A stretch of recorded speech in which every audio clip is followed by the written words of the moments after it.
means that you have some concept of what they call a squircle is, right? What I'm saying is this: in a hypothetical situation that you would never subscribe to, would you rather give it or take it? Let me ask you this: is there such a thing as a? Let me ask you this. Let me ask you this: is there such a thing as a square circle? No, they don't. Is there such a thing as a man taking it? A man. Yes. Is there such a thing as a man giving it? Okay, so now we know that two things exist and one of them doesn't. Okay, so of the two things that actually exist, right? If you had to choose one, right? That's the square circle. No, it's not. If you take a square and a circle together, a square circle doesn't exist by definition. And these things, being in that situation, these things. Have you ever tried to draw a square circle? No. Would you? I can't conceptualize. Would you try? Would you try? When I tried. Maybe, right? I tried. I don't see how. Okay, perfect. It's fine. I understand. Like, look, you try, but it's like I can't get past it. Look, so all I'm doing is saying, look, try this hypothetical out. If you had to choose, yes, you can, because you know that they both exist. Which one is worse? How about that? Those concepts exist, but you say like which one is worse for Nathan? Yes. Like which one is worse? Right there. Which one is worse? Okay, how about this? If you created an avatar and you wanted to make the avatar suffer, would the avatar suffer more if you gave it or took it?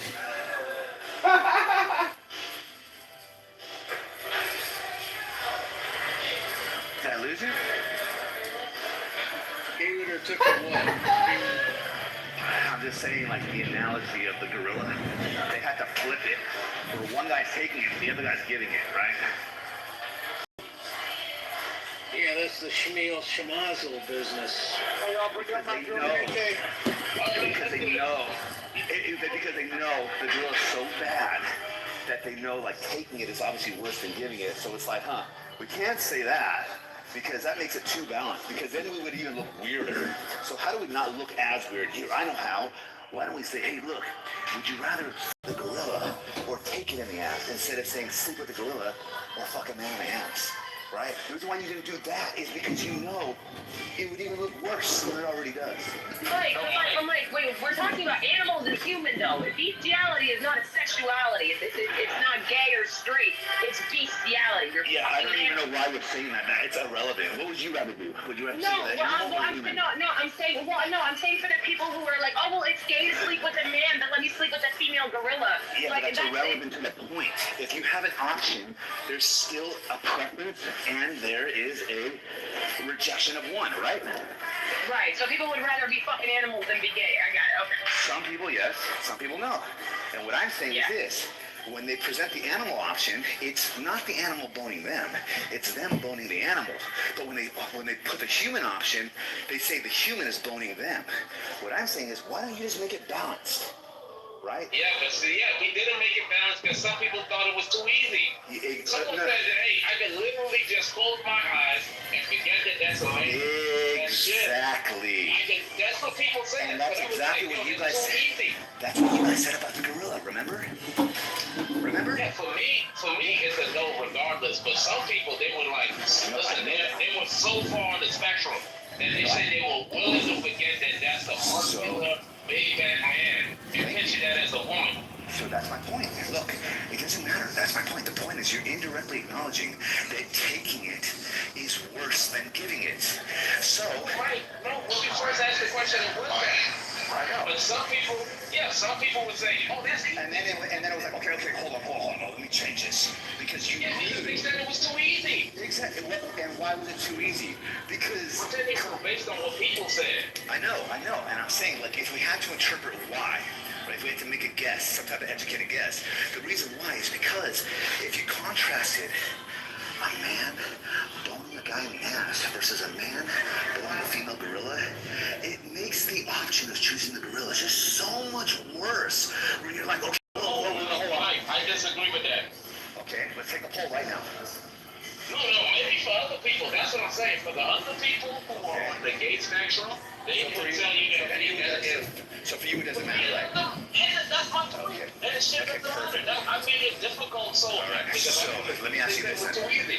Let me ask you this. Then why in the past, when I phrase it, a man, singular man, you said no, getting fucked in the ass by another man. You actually had to make The that. first time we tried that, people would say that's an easy But remember what you just said. the man. But remember what you said. We're not talking about other people. We're talking about you. For you, they're both equally horrible. But the fact that But you asked me why I changed it. I changed it based on everyone else's. But according to you, if you heard me talking to someone else and you're listening from the side, for you to say, no, hold on, right? It has to be this. For you, you should be like, look, he's interacting with this person. To me, the options, regardless of the male interaction, they're both horrible. They're just as bad equally. They're squircles. They don't even exist in my brain. But for some reason, you have the urge to say, hold on, we can't make it that easy for the person. As if you automatically assume the person thought, oh, of course I'm just going to fucking take the guy. Yeah. Yes, and the reason why is because it's, in my opinion, it's a form of projection. Because for all the gorilla choosers, hold on. For all the gorilla choosers, it makes you look that much worse. Go ahead. Okay, The background noise too much. Where's the background noise? yeah, it's a little loud. I'm gonna say this, then we'll go to Mojo. But no, Mike. Only reason why I interjected because I know you. I know what you were gonna answer. For me, it doesn't matter who. It doesn't matter what position. It's gonna be the gorilla. It isn't gonna be. It's just like any position we be in is the worst option. There isn't gonna be no position that's a little bit better, a little bit worse. That's what I'm trying to explain to you. Alright. Yo, Pepe, question. Are you there? Yeah. Oh, no, that's it. One second, Pepe, I got you. I'll ask you the question afterwards. Mojo, if you had the choice, would you do 10 years in the worst prison, or, 1 year in the worst prison, or 10 years in the best prison? That wasn't the option. The 1 year that you're in the worst prison, you get butt raped every day. Hold on. I would not go to prison because I would examine the laws and I would make sure my behavior was in accordance with remaining free. Nah, you gotta go on off. Hey, Nathan, I don't know why you can't be a real nigga sometimes. I'm not gonna lie, disappointing. No, Mojo would be a prisoner of an impending war that just comes down. He'd be captive and he'd get that. Nathan, why is it a difficult question, right? Like, I'm with you. I thought we were on the same team, because, like, I feel like it's better to fuck a gorilla than to fuck a man. I think Listen, yeah. I never said that. They made this topic just for you. No, but listen, Nathan could ask why isn't it we ask, like, is it better to get fucked by the gorilla or by the man? Like, it's still objectively better to get fucked by the gorilla than the man, right? You have to say yes. Just say yes. You have to. Just say yes, Nathan. There's no It's better to get Nathan. when they can be in it, bro. Whether he's engaged in anything like that. Like, I can't answer the question. You know what you're doing? You're giving a Mojo answer, bro. You just told him to participate. You're answering. Listen, Mike. My definition doesn't exist.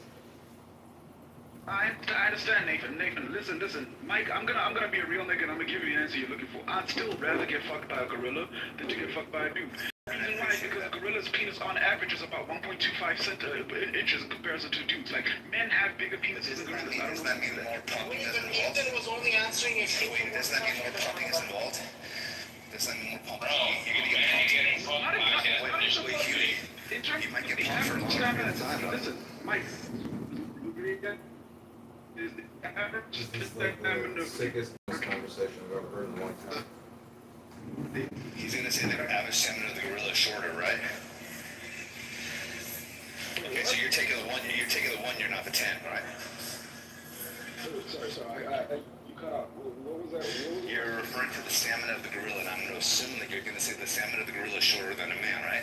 Yeah. Okay, so you're taking the 1 year versus the 10 year. You're taking 1 year of the worst versus 10 year of the best. No, it's not the same because there's other factors for what I consider the work. It don't matter. It's relative. However you define worst or best, it's still your shit. You're choosing the best option or the worst option? The jail thing? Yes. Never mind, it went over your head. Alright, let's go to Pepe. Pepe, what about you, bro? 1 year in the worst president. I think. Oh yeah, you paused a long time, bro. But Pepe, 1 year in the worst president in the world, right? Or 10 years in the best president in the world.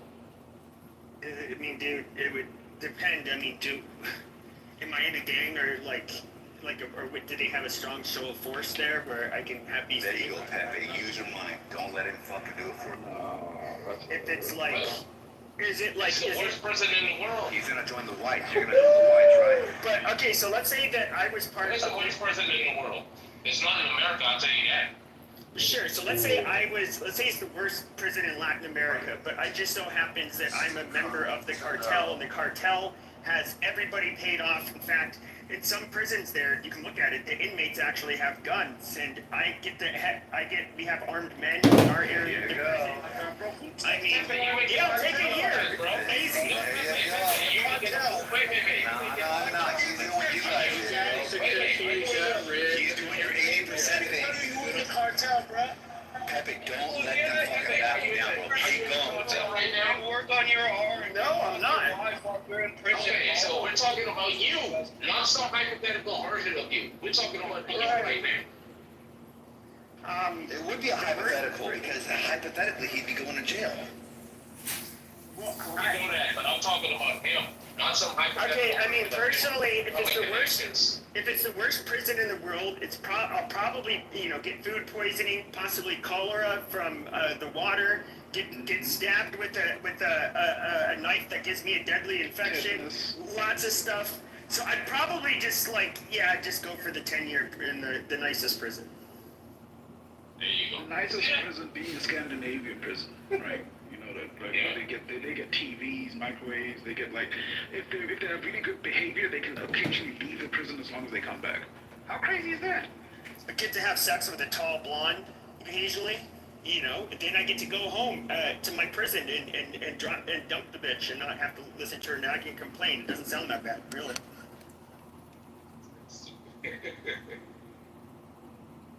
Okay, what about this one? You have to pick one, bro. Would you rather a man bone you from the back, or you do a female gorilla? There you go again. Why did you specify that? You see what I mean? It means cheap. I mean, I really emphasize that. I'm not gonna do it. I just commit suicide personally. You can't get Now you have to suicide. pick one, bro. Yeah, then your God makes you go through both.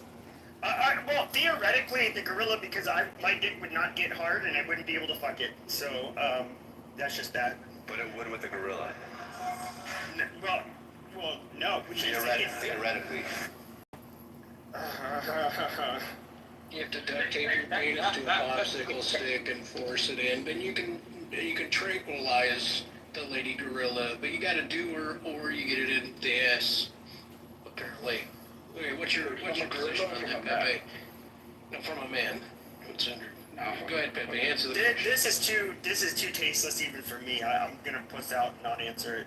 I'm sorry. Pepe, the easy answer is the fucking gorilla, bro, in both scenarios. Well, I mean, you technically wouldn't be a faggot and you wouldn't be getting penetrated, but it's just still, it's like, Even if you were getting penetrated, you're better off getting penetrated. Pepe, now let's flip it. Wait. Pepe, now let's flip it. How about you giving it to the man, or you have to give it to the gorilla? Which one do you? Jesus Christ. I am dead, y'all. Hold on, let me answer, please. Say, give it to a gorilla. This is so disgusting. Give it to the gorilla, bro.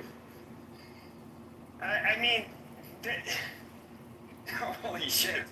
Dude, they're both so fucking disgusting, dude. We know that's why it's a dilemma. They're horrible. You would never do it.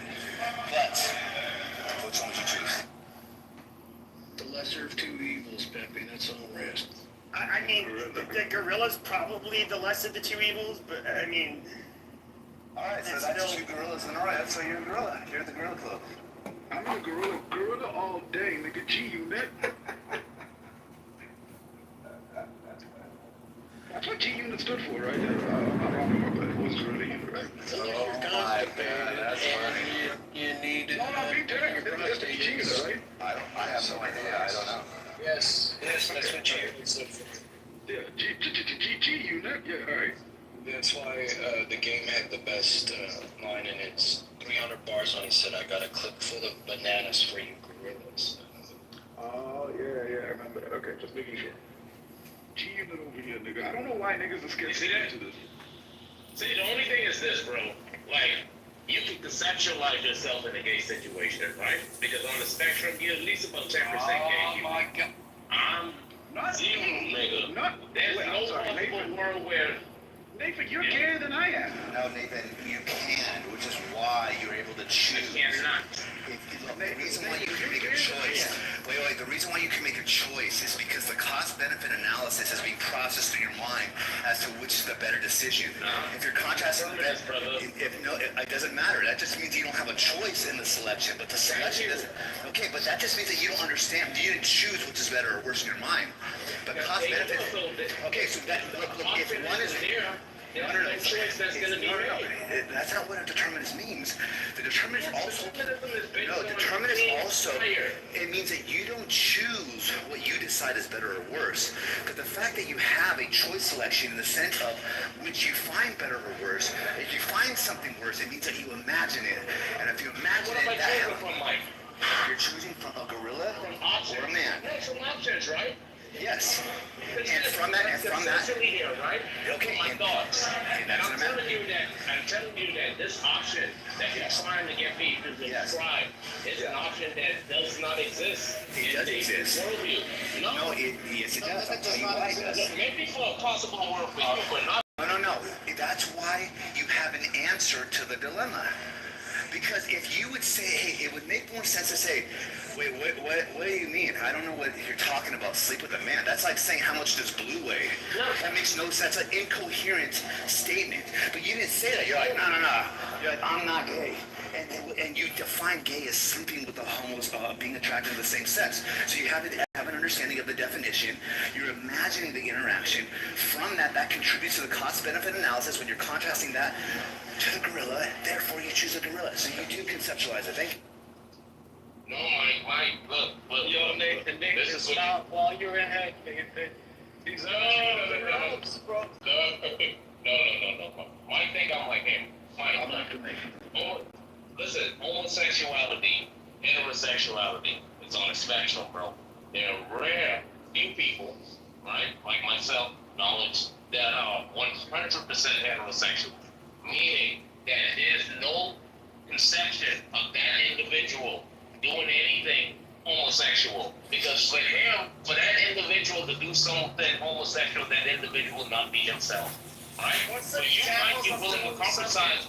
You're willing to compromise on that. You're saying that, hey, anyway, you were saying that, hey, well, I can picture myself in a situation where a male is doing me from the back. No. For me, that's a square circle. That in Nathan's worldview doesn't exist. That's like saying, hey, put Nathan in a situation that can't possibly exist. Well, what do you mean by that exists? It's like, if you can conceptualize it, there's a possible world in which it exists. There's no conceptualization of that happen. No, I cannot. I'm telling you, you can't. Why could you conceptualize it? You would never do it. You can't say anything, Why could you conceptualize it?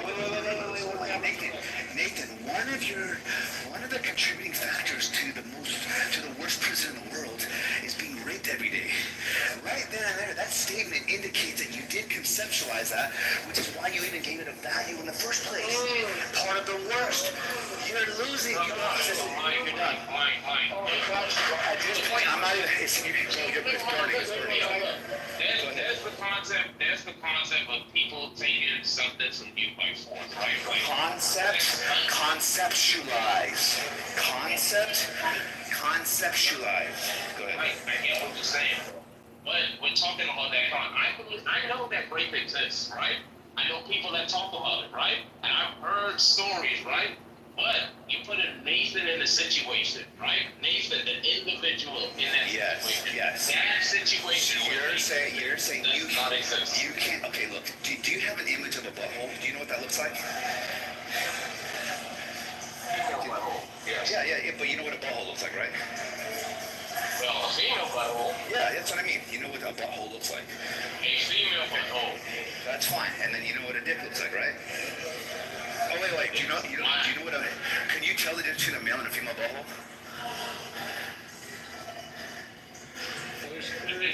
Hold on. He's about to be done right. You're about to be done right now. You're about to be done. Yeah, because if you say yes, that means you're imagining the male butthole. If you say no, that means you wouldn't know the difference. You're cooked. Go ahead and answer. Oh wait, you got a call. Male and female buttholes don't look different? Can you imagine? Do you know the difference between them? Do you know the They're all the difference? same. I think so. Listen, if you see the female butt, you that's the female butt. Right there. I'm gonna ask you a question. You say yes or no, or I don't know. Oh, give me a second. Oh, okay, no problem. You got it, Mike. All right, so are we gonna vote, or are we gonna ask ChatGPT on that debate? Because I think that's a win for psych. I agree. I don't know. The woman could have her vagina, butt, cut for birth reasons, and then you would be able to distinguish a female butthole from a male butthole. But I'm imagining a glory hole. I'm imagining we knock Nathan out. He wakes up and either he's got a gorilla vagina he's got his dick in it, or he's got a fucking asshole in his, or however you guys are reading the scenario. Yeah, I mean, the conception is... This is a terrible conversation. Let me stop. I was hoping Saki would continue down the path of, can you conceptualize your own dick? I was curious as to what he was getting. Because Nathan sits to pee. What if you want to fuck the gorilla and the dude? What if you want to have like a weird bestiality? That's a third option. I'm not even gonna comment on it. That's a third. God, y'all so fucking weird, dude. Might Y'all be the just best so option. weird. Who's to say? This is America. Right here. You know what's crazy is it? I read somewhere where standing to pee is not even a natural human thing. It's just something that everybody, like humans, decided. I feel like. That means by definition. Wait. No. That means by definition it's naturally human. No. You say it's not a naturally human thing, but humans are the only one to do it. That means it's naturally human. All right, we get it, Mike. You have a big mic. No, I get what you mean by that. No, sorry. I'm just contributing to the conversation. I'm not just trying to say what I want to say. Those problems when you said it's getting spicy. That one sting.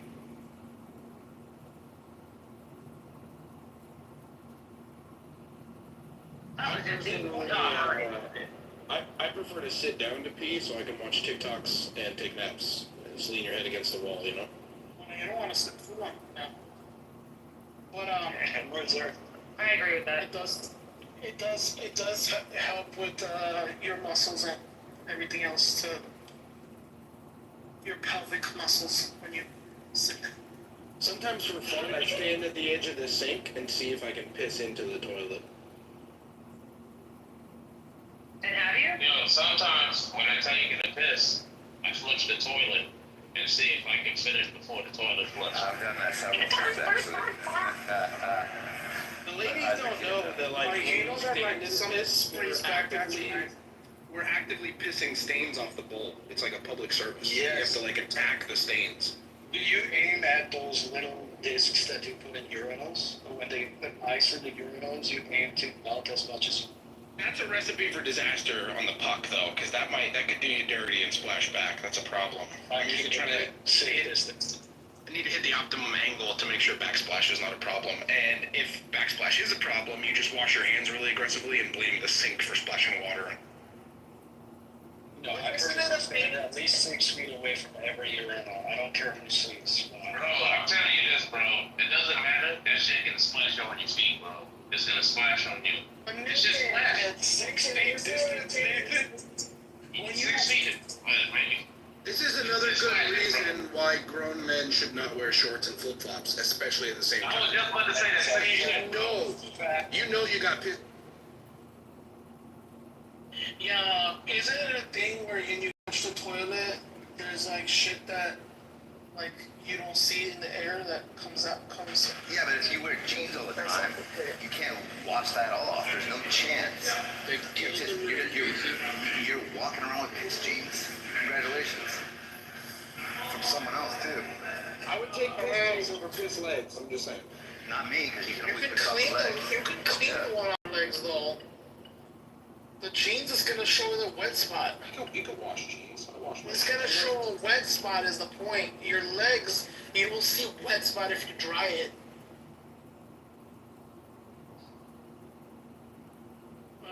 No, we're talking, these are like nearly microscopic sprinkles. You only know they're there because you're wearing shorts and you can feel them landing on your leg. Oh, you just don't want to feel it. That's what it is. Yeah, I try to. When I'm sitting down with a boner, I like to force myself to pee so that I can drink it like it's a water fountain. Pissing with a boner is a real fucking treat. You have to like put one arm on the wall and like lean at a 45-degree angle and hold your dick with the other hand. It's like a fucking trapeze thing. I think it shows resilience and commitment. I'll be your camping manager, I got it. Of course, Roger would capitalize. You were the camping manager. Nathan, did you see Roger capitalize on our room topic on Mike's scenario question and take it and make a room out of it in his club? That's No, amazing. I didn't see that. Oh yeah, he made a room and everybody went there, or at least half the room. What's the topic? It says clubhouse philosophy and sex with gorillas in the muff house. Blissful. I'm not even in that house, bro. This is how you Now know that you know what I think of it, now that you're the cultural center of Clubhouse and people are making rooms about your room. That's how you look. That's a fact. Now that I think of it, ever since he gave up the healthy debates and created his own house, he came and tried to steal numbers from Chibuzon. That's what he. I mean, that's expected, you know? He had to give up healthy debates. He had made a promise to Nelson and Pega that he was gonna stop hosting those rooms. Okay, why? They told him? Because some of the creators on this app got incentive to jump to Nelson's app. I forgot what that app was called. Nathan, is that guy a black belt in your eyes? I didn't really listen to him. I didn't listen to him debate, but I like that he's informative, at least on philosophy. Yeah, I thought he I thought he was like a political guy. I didn't know, but like, here's what my thoughts are. Is like, arrogant as some of like the black belt philosophical minds are on this app, I haven't heard yet that you shouldn't be speaking about something if this, right? They usually don't try to control what people say or not say, whether they're informed or not. They just usually go, I mean, I guess, yeah. Like, it's like, they'll call you stupid. Like think about what A will call somebody, you know? You know what the fuck you're talking about, blah, blah, blah, you know, you're a fucking this and that. But it's like, you shouldn't be talking about it. When I hear that, I'm like, interesting. The smarter minds don't usually respond that way. Because it's so anti-philosophical to think that way. It's a vulgar case. Philosophical mind and not listen to stupid ideas, because that's how good ideas sprout. It's dumb to think that people can have novel ideas. I hear you, but what I got from that was like, I don't know, it's like, I think some people look down on children in a sense, and they was best doing this to look down on it, like, oh, these people in here talking philosophy. Okay, let me just share what I know what I'm talking about. Yeah, it's like if I fought, I'm gonna go into the beginner class of jiu-jitsu and I'm just gonna mop everybody up and I'm only a blue belt. You know, that's the mindset.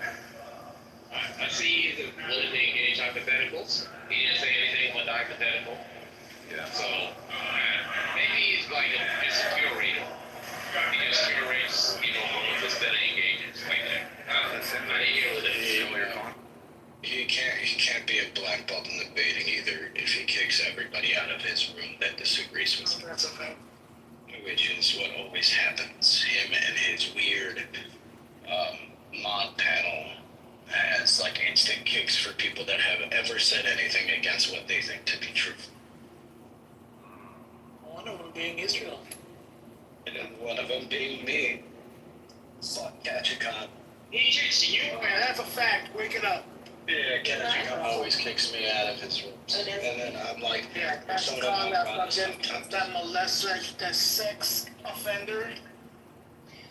To be fair, he served his time. He also actively worked to undo the harms of people who continued to perpetuate those kind of situations. And I think that if we are to grant redemption to anyone, it should be people like him. Like who? You told me to come. How do you say that when you What are they? Press. Are those peas or like? How do you say that to people who said the same thing? Like they're like, oh, on this app to other people who disagree with them. They'll be like, yeah, I'll come and like molest your mom and fuck your mom or fuck your girl. Like, how do you can't say that this person has fully like rehabilitated and that we need to give him grace, especially when you say things like that on this app. Okay, so You gotta know. Everyone says that shit. No, but especially someone like him who's actually done it. It's different. I just want to clarify, his charges, I believe, were along the lines of sex trafficking. And he was going by Ketchikon because he was like highlighting different criminals and like exposing them and like doing that sort of thing after, you know, doing his bit. Look, insults are insults, bro. Doesn't matter who says the insults. And you know, free speech absolutely. You should know that. No, Nathan, I don't, like I said. But you make it seem like his insults are like threats. No, I'm not saying that. What I'm saying is Tali's saying that we should give him, out of all people, give him the most grace. And I'm saying no, because he still says things like that and he's done it. So it's kind of like, all right. Saying stuff about it and doing it are two different things. Would you agree? Wait, is it free? Sorry, go ahead. No, just okay. So doing things like that in relation to his previous life as a criminal would be continuing sex trafficking of adult women or prostitution.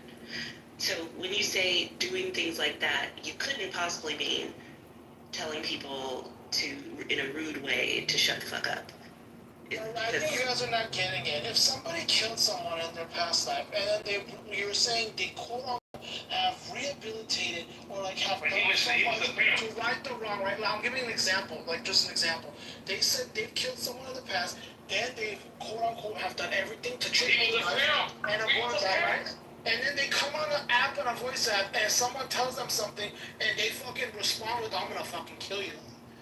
That goes to show to me, like they can say whatever they want, free speech, I'm all for it. But that goes to show to me, someone who's actually done something like that, to use that type of language, that no, why would I give someone like that grace and think that they've changed? That's what I'm saying. They can say whatever they want, but it's like it comes a little different from somebody who you know for a fact has done it, and then you think that, oh, they've changed, but and then they say something like that. All you do it whenever you disagree with them. Why would I give someone like that grace? What was his offense? Yeah. He was a pimp. Right. And there was a charge of him abusing someone, but whatever. He was a pimp. Like if you ask the girl. No, Nathan, all I was responding was to Tali's response. Because Tali said that. Yeah, Tali said the same thing.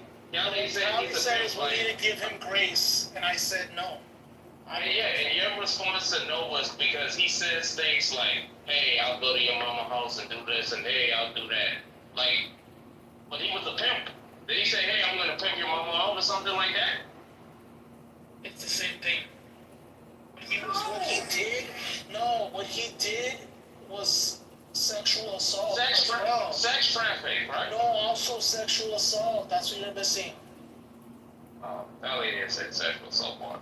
Hey, does a free speech absolutist hold the same position on kids? Like you guys don't care what kids say? Ask one of them. I'm not one of them. Don't fucking, hold on, one by one. Don't rush in now. Hold on. One by one. Free speech absolutism. Children are often tamed. What does that mean?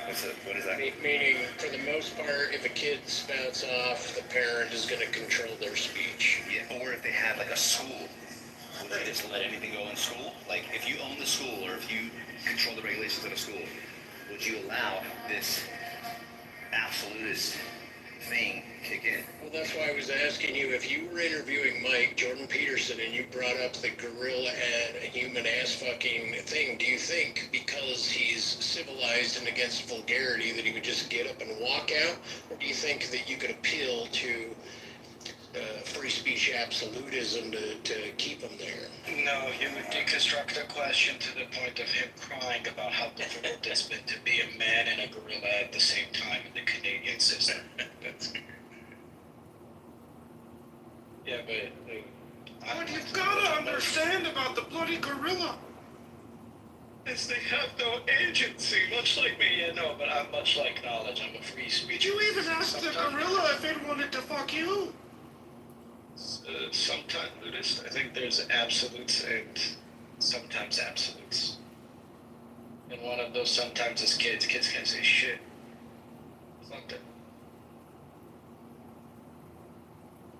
Fuck them. I don't think I'm this absolutist thing. I would really have to examine it. So, Because in a way it's kind of like, yeah, I don't know if there's too many, I don't know. I don't think I would. I think that there's a limit. Yeah, you want to enculturate your kids. You don't want them to be fucking telling their teachers about cunts and fucking ass fucking and whatever. More than anything, I don't want people talking to my kid that way too. Right. Be protected. Yeah. Like, two-way street. unless you have like, you're beat the shit out of the absolutists, you know, that's fair. That's my speech. Or at least try. You can't win all the time, but you know.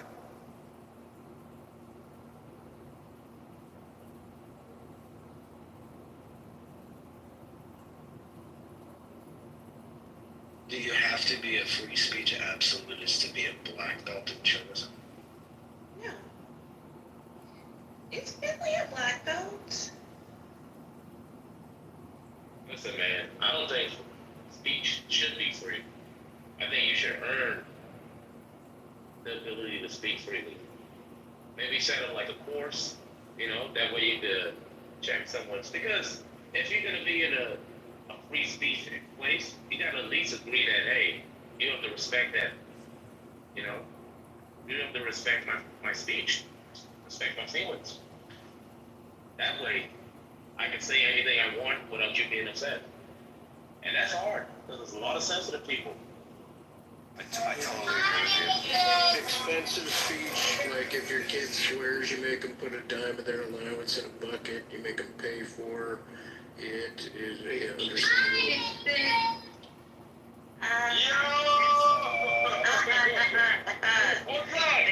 My name Nathan now, they were talking to me. Yeah, they were talking to me. I was with the kids. What's up, man? I miss you. I miss you too. Oh my God. Not even guilty, man.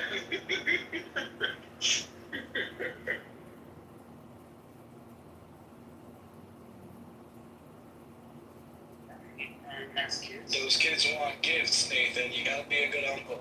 I know, man. I got it. So, I'm not going to say what I was going to say. Okay. No, say it. Do your thing, girl. My little cousin used to call my big cousin, like her aunt, her husband, the white man, Gunkle. But some people call Oh my God, don't. Gunkle. But also that's what people call their gay uncle. Uncle? Gunkle. Oh, Gunko. Okay, Gunkle is gay, Uncle Dunkle is in West Virginia. I prefer Funko, Fun Uncle, or Kunkle, Cousin Uncle. It's a good one too. Oh, that's cute. Just can't call that. You can't call that aunt or cousin out because then she'd just be a cunt. That's a good one. You hurt Roger that bad that they made a room about you, bro? And then, that's why, bro, I left y'all done ran Roger out. Nah, that fool just got uncomfortable and left and then copied the content. He's like made in China, dog. Like, he's trying to be authentic, but he's just a fucking fake. Man. He triggers Beamer. Beamer left? Everybody left. Pay attention to who left. The people that always want to give him the red carpet treatment. Who left though? Put a name on that for sure. Brad's in there. Brad. Is Concrete in there too? They're gonna leave. Still right here. Yes. That was the Silver sounded like Yoda right now. Someone said a link, bro. I'm not in his house, so I can't find it. I think it was Monica. Let me see. How do you share a link I could go for you? No, Concrete's in a different room. I'm gonna leave now though, because it's Friday and it's time to get high and play PlayStation. Big ass still gone. Guys, can you hear me, guys?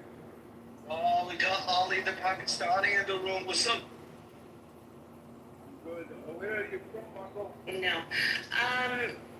Yeah, so if they did it in the muff, that is his house. It's Jack's. In the muff. Yeah, that's what they call it. Yeah. It's a Sopranos. He gets. Okay, I'm not gonna say what it was. No. They make Randy jokes, and he's very open about his love of black women. So, yeah. I thought he was gay. Who are you talking Really? about? Roger? Yeah. Wait, Roger's not a homosexual. No. What? Why would you think that? Damn, I've been calling him gay for years. It could be one of those, I'm gonna project hypermasculinity to, You think he's hyper masculine? Is he not hegemonic masculinity? Is he not? Are you serious? He's random as fuck. Anybody that kicks you out of the rooms because they can't have a back and forth with you, someone that runs away from conflict, is not a hegemonic masculine. Yo, he kicked you out, Hacker? Yeah, he used to. When he was running our debates, we would talk about Israel, and then we would talk about like his libertarian ideals. One solution for this problem is polygamy. Boom, kick all the fucking time. Me and along with other people. And then Kachikon became a mod, and me and him. I mean, granted, I did consult his nephew, which is a good one too. 1 month supposed to get 4 women. I agree. What if he did no bitches, like in Pakistan? Then you take little boys, bunch of bosses. No, man. What does hegemonic mean?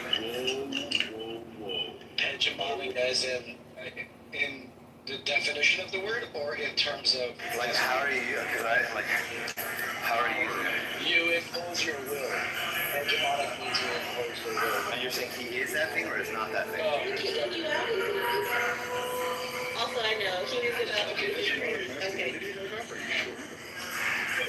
No, I'm talking about this term of hegemonic. What would I be? No, you know what? Hegemonic. There's a table. There's a way to. Okay. No, there is. Bring it up. We always talk about this. Forgot the trans woman's name who came up with the table. It always escapes me. Oh my god. Alright, yeah, leave it alone. I'm not asking for it. I on the thing. No. She's super. There you go. R.W. Connell or whatever. She went by R.W. Connell. And used to be a he, came up with the hierarchy of masculinity, and then transitioned to be a woman. Her ideas are pretty cool. You mean Yo, Matt, when I was giving my submission, you said you were disappointed. What was that? You fucking defending demons. Yeah, bro. Yeah. Be master. Listen, Be listen. master he did. Yeah, bro. Listen, Your what? kid, bro. That dude is ragging ass, bro. She's still in the speech. Like, what the? I'm talking about regular. Oh, you didn't get beat out? Let me go see. I mean, she's over there riding them and he called her all types of names for him. Yeah, That might be her case. That might be her case. That's another business. Self-esteem. That's the real self-esteem, and it's why women normally don't have high self-esteem, and they appreciate men who punch them in the face and berate them, and they not sense to say type of thing. That is true, bro. Because she had a thing for Shamos. I got some. Oh my god. Look, Shamos loved her, though. Shamos loves her. Not the same archetype. Oh man, you just believe that troll. But Matt, all you're saying is that I have reached, you know, I don't want to use the word. I'll just say I've reached higher levels of objectivity, and yeah, I appreciate it. Thank Yeah, that's my only critique right there, bro. you. Know I'm the last person to like support Mimo, but hey, I gotta give her credit. She was right. Nah, I disagree, bro. I think that, you know, chillism was the spot for her to say what she had to say, you know, without. All she was saying is that he was being, you know, grandstanding for the. That felt more like a lick back, bro. Yeah, they're still asking Ike why he was engaging the way that he was, and they must not know him. I feel like he can't help it. That's just like the way that he communicates, and I struggle sometimes. It's gonna be 45 minutes of an Ike monologue. I was like, I need to like intentionally pay attention to every word because he does the same thing I would say the master does, where they start out like wide lens and get granular, and he just, I don't know, it just takes so long to get there as well. I lose focus and sort of forget where we started or why we ended up where we ended up. I think it's a bitch when he talks, bro. Mima, I don't look at that as art.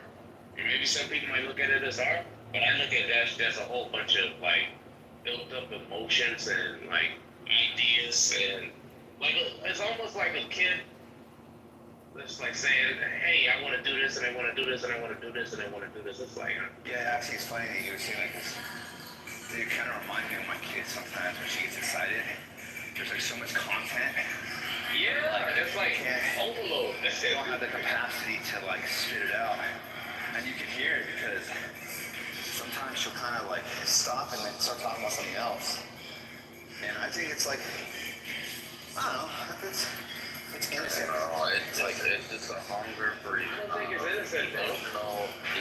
attention, right? That was better. I'm not gonna lie, I like being out there. There's something about her. Crave emotional Gonna grow on me. Like, come in here, I'll tell you you this. ever see on TV the conversations tend to gravitate towards her person instead of actual subject. Yeah, that's the only one who does it. I didn't do it a lot. I think that's what happened at the debate, actually. I am in an open wound, and I am scabbing over as we speak. I need you to pick at my scab, which is my person, so that I know that I'm alive. That's how those people come off to me. When she's engaging, like in her, you know, like talking her shit, like I love to listen to her philosophically, even if I disagree with her conclusions. But when she's doing that other, you know, my life is so sad, please, I have to change my granny's diaper. Like, girls, I don't, please stop putting that. Yo, Tally, what happened when you asked her? I was like, oh shit. Yes, Yeah, that was bad, man. Tommy snapped. You dropped on her head. She had nothing. It was a KO. Fucking balls. I don't think that was a kick. That was a KO. Ref stoppage. Take you out on the fucking gurney. I have nothing to say. It's probably why she's not here today. She needs to recover. KO, listen, to me, a KO works like this. You have two opponents that's fighting. What I saw was a baby little cub, you know, like one of those Giselles, like a little baby Giselle, and this big old lion just ripped his head off and everything. You know what? Like, Look, all you're doing is all you're doing is talking about the fairness in your opinion. But here's what I heard. I heard her speak about the consistent rhetoric, and all she did was talk about the rhetoric, and she did it in her way, right? And there was no rebuttal. It was just stutter. And I'm like, oh. Yeah, I felt bad because I felt like, I don't know I forget what she was arguing with, but I came in, it was like she was being overstimulated with like everybody asking her questions. And I was like, calm down, let me just ask you. And I was asking her simple questions. Like, her brain was malfunctioning, and she couldn't speak. I was like, slow down and just think for 1 second. It's just like, that shit was weird, bro. I don't know what was going on. I feel like some like, You know what it is, bro? Attack on the bike, bro. I was like, what the Aaron, you as a man, you have like this insight into the way some women think, bro. And you like project, because you can pick up on those tones, like, hey, look, she's struggling. Hey, look, she's this, she's just a woman. Who cares? And women, they hear it, but they don't care. They're like, you're a woman. You should be able to take this shit. You know how. No, I did not say That's that. That's that feminine toxicity. But Tally gave her the gift she always wanted. Look, in my opinion, I didn't disagree with Tally. It seems, and I say this respectfully, but like, she wants to be a victim so bad. So yesterday, Tally gave her what she wanted. So she became a victim. So she should be grateful. I want to clarify, I don't think she's some terrible person, but Ike was kind of talking about it earlier where some people front load this emotional baggage as part of their reply. And my stance is, please do not put those emotions on me. Like, I'm just here to engage in whatever topics at whatever level I can. You don't like that one. It seems like these people are manipulative, and I don't like being like my heartstrings being pulled at before you can make a point. Now address some topic at hand without telling us your life story, because you should be able to stand up on the merits of your thought processes, and not your trauma. Well, everybody does that. Nobody does that. Telly, I just was about to say that. Telly, everyone does that, right? You just say that you don't like it when it's like stuff about kids and all that stuff, but everyone does that. As a woman, blah, blah, blah, blah. Y'all never let me do this, blah, blah. Oh, I'm on the left. And y'all never allow me to, blah, blah, blah. People unload emotionally all the time. They want people to feel sorry. Everyone is a victim. I don't do that shit. I don't do that. I mean, sometimes, I listen, they'll come back with me and people. Like, please comment on it if I do. Say, Mike, you're doing it right now. Like, I'm being honest. I don't even think I can come on. Yeah. And also, if you want to jump in the arena that some of these debates are, you're gonna have to toughen up or something. Let me just say this last thing, dude. But Telly, you talk about people being manipulative. This is a debate space. Everyone is trying to convince someone that, hey, my point of view is the correct one. The thing is, this one is like a little bit more, maybe more challenging. It's emotional because it is a lot of truths in there that you don't want to explore. And that's all she's trying to point out. Hey, if you're uncomfortable about this, then you agree with me. And that's one of the best ways. For me, that shit don't make me think. But when people talk about it, I'm like, what? Like, you're not gonna convince me like that. I don't need a sad story. I need something logical. So woman, it's always the emotion. And they frank. You give a little sob story, I don't really want to feel bad.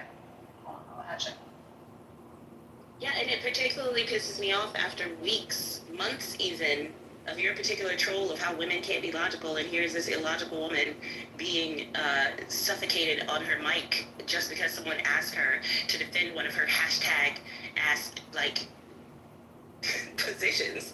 Like, you're gonna need more. You're gonna need more than that. Yeah, but you gotta make sense. I like that she tried. But I don't think we should have gone so hard. She had training wheels on. If she wasn't arguing, she was talking to the room. She wasn't talking to Tali. Who's that? That's Cogito? I like Cogito.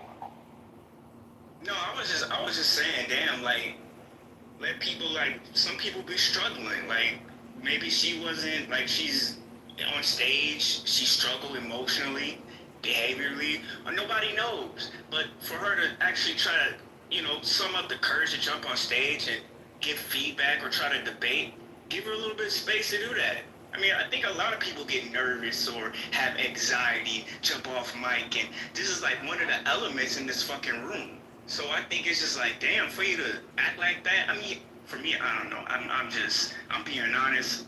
Like, for me, none of this shit is real, but hey, it is what it is. It's real. Nah, don't do that. It's real. So for me, I heard you. For me, what Callie did was like a level 2 compared to what really goes on.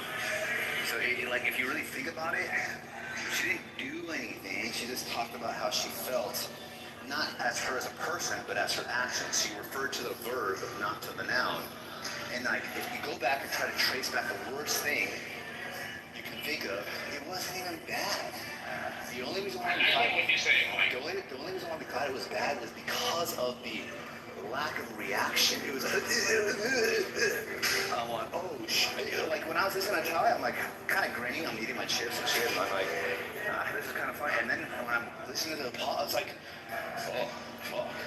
You know what I mean? It's kind of like someone punches somebody. It's like, oh, it's a punch. But then you see them doing the fish. It's like, oh shit. The fish dance is more like, oh fuck, than the punch itself. And then you go, yeah. And so what I'm saying is, oh look. You throw your hat in the ring sometimes. I think it's gonna make her stronger. That's my thought. But also, I would have been happy to move on, but then she kept doing her weird mouth sounds while I was trying to speak, and I'm like, oh, you want more? Girl, just do better. I don't know, communicate better, flesh out your ideals, just give me something more than your trauma, because I said so in the chat, like, I'm sure you're familiar with the concept of consent, and I'm telling you right now, I'm rejecting the invite to your pity party, and I also do not consent to, like, whatever offloading of your bullshit. Like, I don't have the space for it, and I just don't want it. Do something else. So wait, you get someone from talking? Like, you gotta be, listen, I get it. Let me just say this one thing. I get it, that shit is annoying. Whatever. But I'm just saying, that's how you go about it. Now, if it was someone else who deserved it, I would have been okay. But if you said it like, hey, well, you did say you tried saying it, but it just did a little bit, man. It didn't hurt, Brittany. It did a little bit. It looked like something. It looked like he was taking advantage of someone. Yep, that's what it looked like to me. But only because of the way she reacted, not because of what Tally said. Like, Listen, Mike, I don't know about you. Listen, I've been in some uncomfortable situation where I saw like people beating on that girl. And dude, you know what I'm saying? Like, and afterwards I'm like, yo, in my mind, that's fucked up. Or someone cussing at their kids, bro. Like, that's fucked up. Even if they feel justified, like, hey, man, you're doing something wrong, or you're doing something like this, like, that happened, bro. Yeah, I didn't see it that way, but I mean, maybe because I'm used to the rhetoric. To me, like I said, it was primarily because of the reaction. But how about this? Eric was like, yo, just tell me what was said. I'm writing it in the chat. Okay, fine, but just tell me what you said. I'm like, oh my God, bro. She got a stutter in this shit, bro. Bro, she fucking that's has that's an amygdala hijack, bro. That prefrontal cortex was like a blinking light bulb. It wasn't really working. She went through that fucking fight or flight, I swear. Yeah, in conversation. Why? Oh my God. I saw her actually beat her. Like, the verbal affected her physically. We're putting up guardrails for the tards now. For the white belts, always. This is the 88. Especially the non-confrontational ones. Especially those. Like, I can understand the confrontational ones, like your arch nemesis, who you like to portray sometimes, like the ASBs. You know what I'm saying? Like, I get those. Or the Marks. I get those. But Alaska, she's like one of the sweetest people in the world. It is not sweet for you to constantly trauma dump onto me, who is not an open, like, wound, like... When she was talking, she was talking to wrong. She didn't say Charlie. She was talking to wrong. And Charlie was like, no, she's talking to me. Like, she's the only No, I one didn't. wrong. No, I didn't imply that she was only talking to me. I hate most of the contributions that start with, this is why I'm traumatized. If you can sit through my trauma, here's my opinion. You could just start with your opinion. You know what? Listen, some conversations I don't like. Right? But I don't make people feel bad. I want to put someone off just because it's going like this. The conversations, I just like those. Sometimes you do that, bro. Like the Jew conversation. Sometimes you do. It's probably one of my favorite sides. I don't care. Shut the fuck up. Shut the fuck. You know, bitch, I'm fucking moving now. Shut up, bitch. I remember I was like, oh shit. Shut the fuck up. That's your go-to. Those 3 words. Or 4. Watch, say it. I guarantee you everyone will be like, yeah, that sounds familiar. Shut the fuck up. You say it kind of fast. Or you'll come on. Oh my god, I leave and you're fucking talking, I come back in, you're talking. Oh yeah. Confrontational, you know? You don't like... That shit's funny. But isn't it better that she know that she is weak so that she can maybe strengthen herself? It don't work on you. I think, Kelly, I think that everyone knows that. Yeah, but you know what though? It's like, I agree, like, weak is a contrasting concept. There's no such thing as weak if there's not strong. And I think that those are relative terms depending on, like, who or what you're talking about or even how you're talking. And so, I don't know, like, let's see. You ever had someone, like, dislike you and say, like, you're smart, but you use your smartness as an advantage over people? You ever had someone tell you that one? They didn't call me smart, but they call me manipulative. Yeah. My wife. That was the other thing. That was the other thing that pissed me off. You put your wife on the phone for like 5 seconds, and this weirdo bitch came off. Do you know your husband's got an aggression issue? Girl, shut the fuck up. Can I say something? No. Thank you for that. No.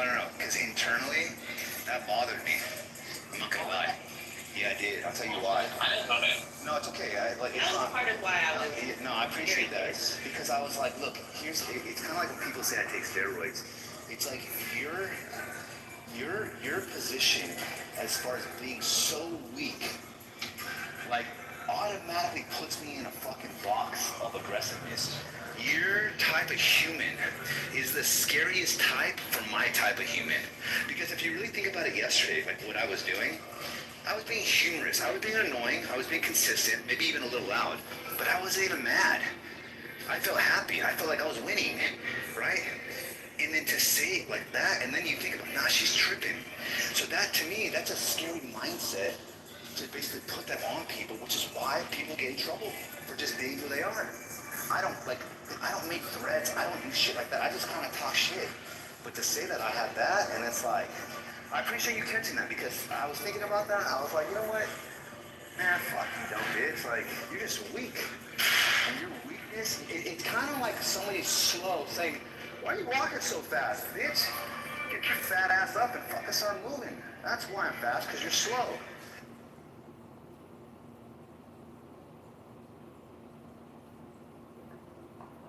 I just wanted to say good afternoon. Now, it is true that yes, go on, Nathan, sorry.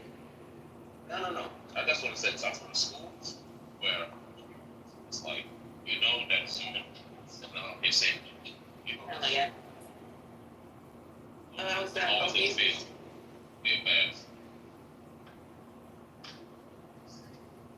And she had a rough day. I'm sympathetic to watch that. He's like one of the nicest people in children's homes. The nicest.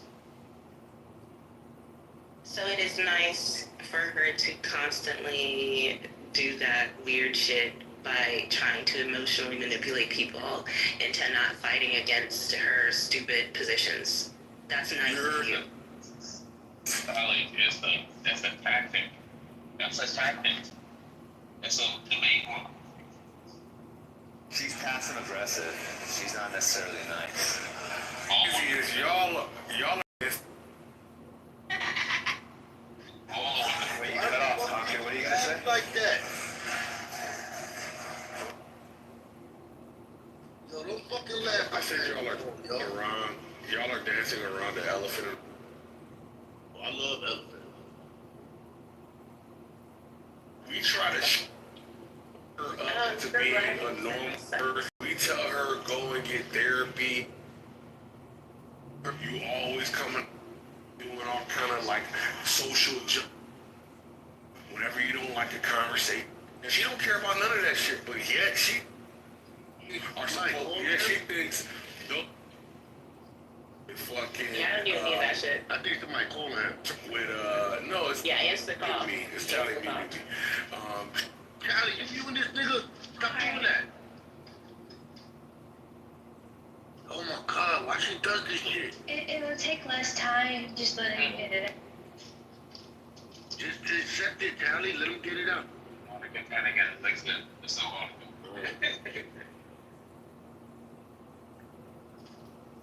Yeah, I don't do any of that. I am as repulsed by the constant heartstring pulling as I am by other things that I've been like more loud about. Yeah. Whenever we talk about it, you lose your mind. Your toughness. Oh my God, why Jello butt doing that? Yeah, your toughness has not increased. You wanna fuck abuse. That's abuse to this black nigga right here. It's like she doesn't want to hear it concrete. So just make your statement about whoever else you're talking about. Monica, you know you're gonna get touched up. I don't care. Like I'm so tired of micromanaging egos, delicate friends. There you go. Monica trying to get in there to get others. Like Monica, don't be. There is no truth to what y'all talk about the fucking juice every fucking day, and I think it is. I do think it's weird. Y'all constantly say, you can't say it, but then you literally say it every day. Like it's. And you still react violently. I'm allowed to. If she had a gun, she would shoot her.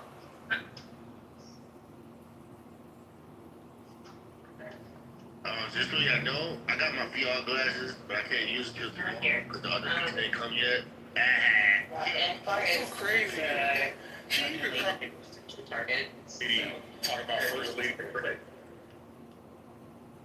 She was inspired when Lady attacked me, man. She was like, I wish I could be black like that.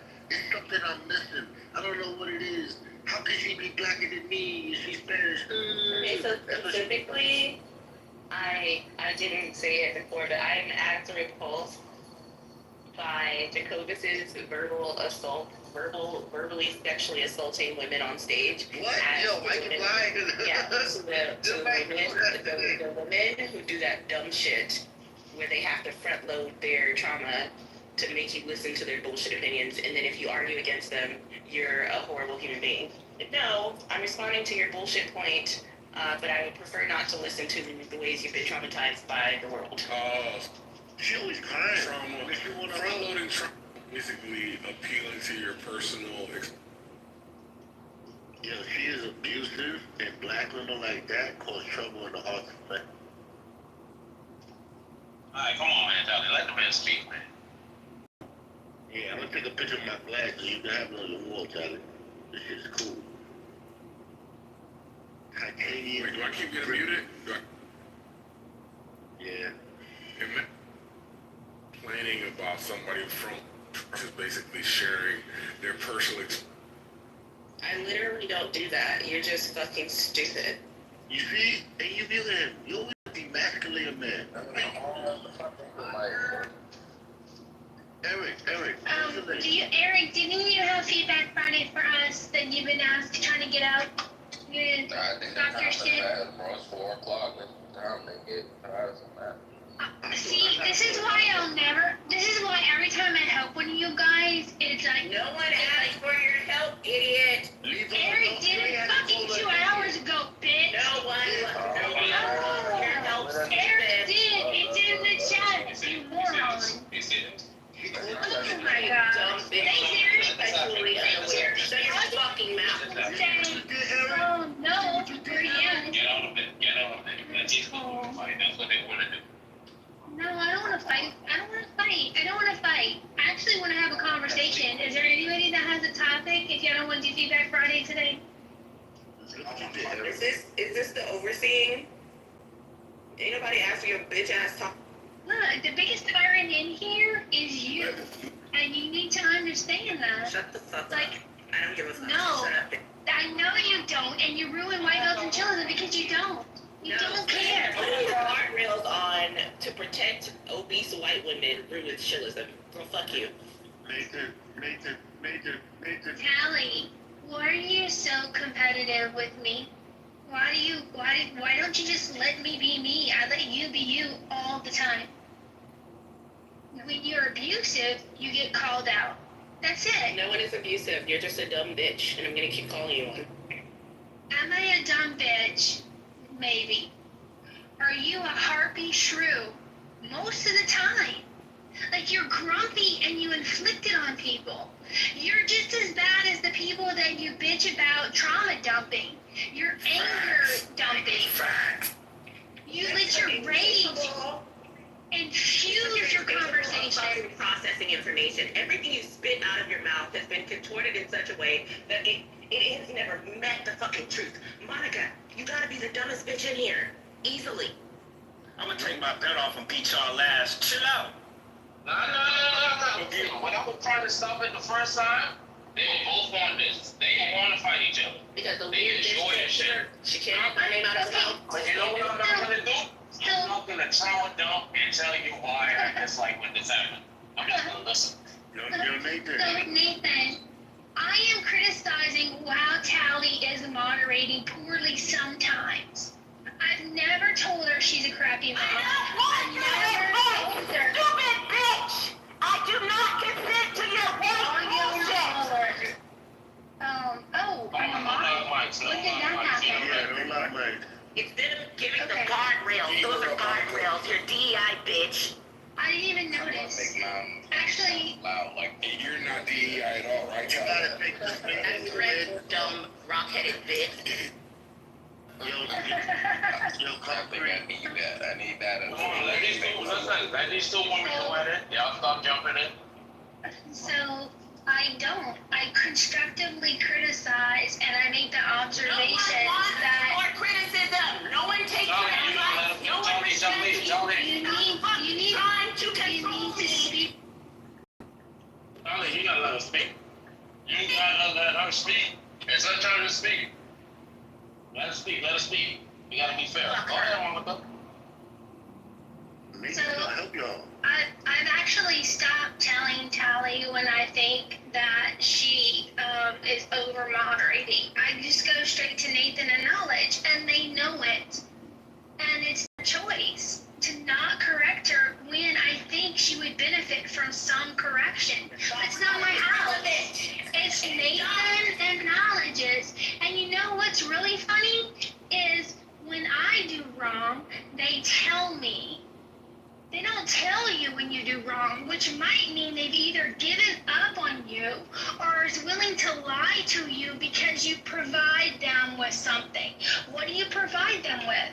Oh, you provide them with labor because you work your ass off in the rooms that you curate for them.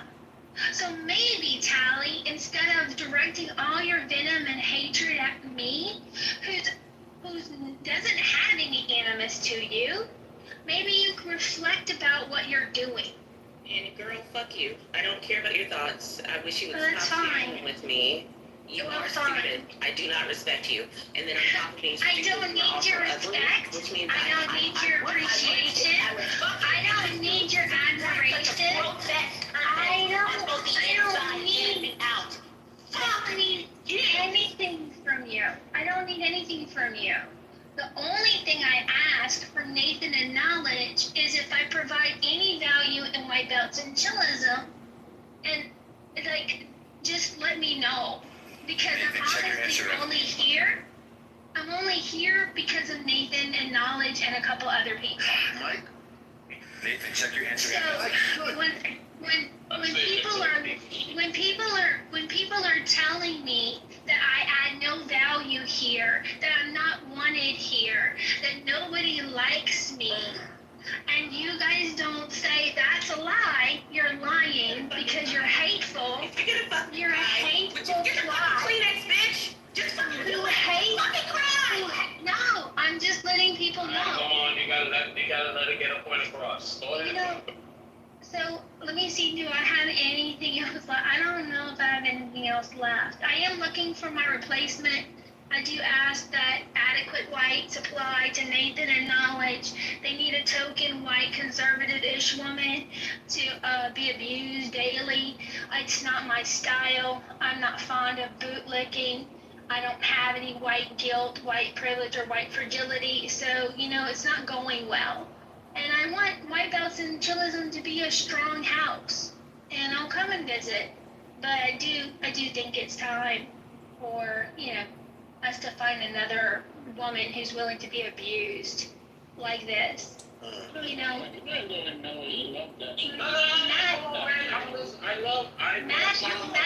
over Matt, the nearest gas station and call me. Let her tell her go. If she can Let her tell her down. Let her tell her down. Go ahead. Go ahead. Tell us how you gonna. yeah, the moderators have higher standards in the stage, yes, and the audience. There's high expectations for impeccable behavior. So when a moderator breaks a rule, they'll only have 4. Breaks a rule and calls a stage guest a bitch, they should be moderated. They should be moderated. When a moderator abuses her badge and harangues and harasses a stage member, that's a sign that she's stupid. This is the only thing I'm talking about. Come on. Let her It's get not. Let her It's what I'm not your business, bitch. I'm not your business. It's that's a Y'all ain't the only fucking listening, bro. I'm in here just like y'all listening. Why do you guys have to cry out all the time? I'm listening just like you too. crying on my shoulder, Nathan. What's wrong?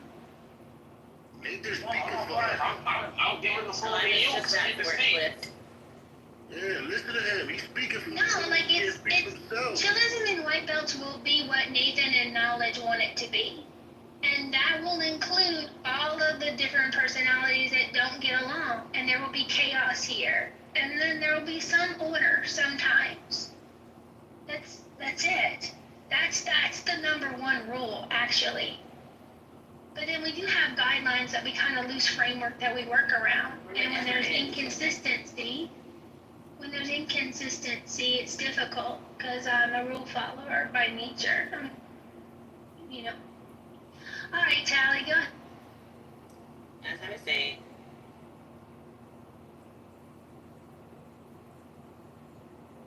let's shoot. I will never respect you, and if I were to find out that you're big nasty ass croaked in the nearest Shell station, I would celebrate just like I did for Hulk Hogan. Fuck you. Well, I just say this. Why you gotta bring the Hulkster into it? I'll go after Loki.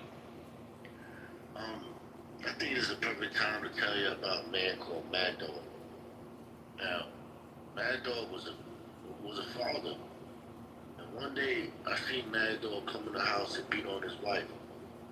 And me and my little brother trying to defend our mother. And Mad Dog didn't give a fuck. He just drank more liquor and started more punching. And the more courage we got, he started hitting us. But one day I got the courage to say, Mad Dog, you're not gonna hit any of us. So I took that gun out of his drawer and I drew it on Mad Dog. And boom.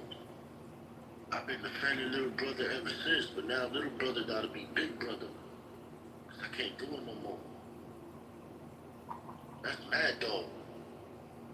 Did Mad Dog message at least 3 to 5 people about like how to get along with you because they're obsessive fucking weirdos? Did Mad Dog do? You never saw I go after Jason Loki. Lyrics? You never saw Jason Lyrics? Yeah. I don't know that I have. You need to watch that. Look, so they tell you, like, that's what we just noticed. But let me just say this, look. Sometimes you ever know when you really match. Now, Charlie has a way with words. Charlie sounds good, convincing. Charlie sounds serious. She sounds just like a black woman. Someone you don't fuck with. Right? And a southern black woman. And that's what a lot of people ain't used to. But when they hear an educated southern woman, he gets serious. People are intimidated. Like Mike, on Clubhouse, this was my question, on Clubhouse, has anyone ever told you that you're smart and you made me feel stupid? Not even stupid. You use your smartness to hurt people. Has anyone told you that on Clubhouse? I think that is science. So anyway, so. Were you asking me? No, I was asking Mike. Holly, I know. It's you. That's what people say about you. So I just want to say this, like, if you don't think that you have any power, think about your victims. Think about how your victims feel about your power. You gotta really put that in perspective because you make them feel bad for just talking. And I know a couple of women felt that way because of you. And another thing, and last thing, I just want to say this. Look, Monica gets on your nerves, you get on Monica nerves. Like, we're all involved in this shit. I don't like it, but I'm not gonna just cry and let you know how much I dislike it. I'm not. I tried that. It doesn't work. You know what I'm gonna do? I'm gonna just listen. And I'm gonna egg it on. And I'm gonna make it fair. Because I'm gonna give Monica Monica. Okay, well, I apologize by being agitated by an adjutant. Are we better now? Oh, we cool. We got that. Okay, Tom. Where do you see my glasses? Where do you see my glasses? Where do you see my glasses? My glasses, nigga. Where do you see my glasses? Glad that was handled. Anyone else have any feedback for us? I try to get the perfect picture, but I don't I got some feedback, for you, Monica. Listen, if you don't see your value in chillism, you're just blind. Every goddamn day you come into this room, right? People try to jump you. Who's the one who's over there telling them don't fuck with you? That's right. Be honest. Yeah, no, that's true. Every time in this room, when someone brings up some old shit that claims that, hey, Monica did this or Monica did that, who's the one fighting for you? Who? Now, 2 people build this room from the bottom up. Me and Knowledge. I thought you were gonna say Tally and Monica. How many times me and Knowledge told you we don't want you here? One time from you. When did I say we don't want you here? Shut your white ass up. Run you suck my That's not saying we don't want you here. That's saying, hey, you Alright, fair enough. Fair enough. So Monica, I think you need to recognize, like, when it comes to chillism, and when you say chillism don't want you or you don't provide value here, you need to speak to the people that matter. Okay? Look at the people that are here right now. The ladies, the florists, the patties. I miss them. I know you do. Well, look where they at. Who fed for them? They get attacked. They get beat down. Shy. Have I ever let Shy talk to you disrespectfully? No. Shy beat down and Well, Shasha and I are friends. That might not be a good example. doesn't matter. But point taken. Point taken. I have some feedback. Very quickly. Alaska. Listen, I just want to say that, you went into the ring yesterday. I believe you did a good job. You maintained your composure. Yeah, it's totally good. I don't have to go over all of yesterday. The only thing I was a bit concerned about was the Tally, when you were you're allowed to be annoyed, completely fine, no issue doing that. But when you were talking about my trauma and stuff, there was a lot of people in the room who I haven't chosen to share those things with. When I share vulnerable things, it's to do with the subject, and I'm totally fine with you not liking that. But you essentially told a lot of people there's some people in here I've never even spoken to, who now know very personal things about me, which is, that's it. Okay, well, my apologies for spreading that beyond its natural borders that you created. But generally, I believe every other thing I said is true. That's fine, it's just a doxing, telling personal information. It's not doxing. I didn't ask for that information. This is not some sisterhood of the yeast infection. No, it's not about, it's not about sisterhood. I don't want it. No, that's fine, but then retelling personal details and things I've been through to a room of people, like with people in it I don't know, that is, I would say that's just went straight up DMX on you, man. Yeah, and it's fine. Yeah, again, it's fine, I'm happy. It's just, there's people in this room, especially with the work I do, I have to be, No, I didn't tell Telly in private, no. But I also made, there's certain things I only shared because the room was smaller, for example. Take your time. You're assuming that everybody knows. No, listen. No, that's from respect inside the room, right? If I'm in a private setting and I'm talking to you about personal stuff, I don't expect you to use that information against me. Is the private setting this room? Yeah. Yes. Then why is it not the same private setting? When I mean by private setting, intimate. Let me use the word intimate. Sorry, not private, intimate. Alright? And I'm talking about myself. Was the intimate setting this room? Yes. Dewey, chill out. Let this flow, man. Yes, Dewey. Yes, the intimate setting was this room. The intimate setting can be any fucking location. Anyways, so look, in that intimate setting, if I choose to open up myself, I guess that's human decency. Don't use that information against me that I thought that we were cool on, that I could provide to you. Like me being vulnerable. Like, don't use that shit. That's I'm just saying, that's evil. That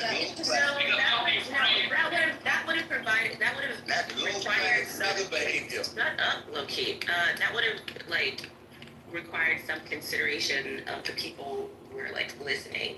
That would have been her checking in like a properly therapized person to know that everyone doesn't want to receive the trash. You exactly don't put it on everyone. Everyone is gonna jump on and complain. That's just you. That's the same thing people was doing when people was like, "Oh, we in this room don't need you here." No, that's just you, Tony. I didn't say she couldn't be here. I just said I don't want to.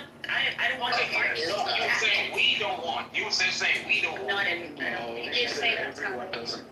No, she just said yesterday, QB, not. Wait, no, hold on.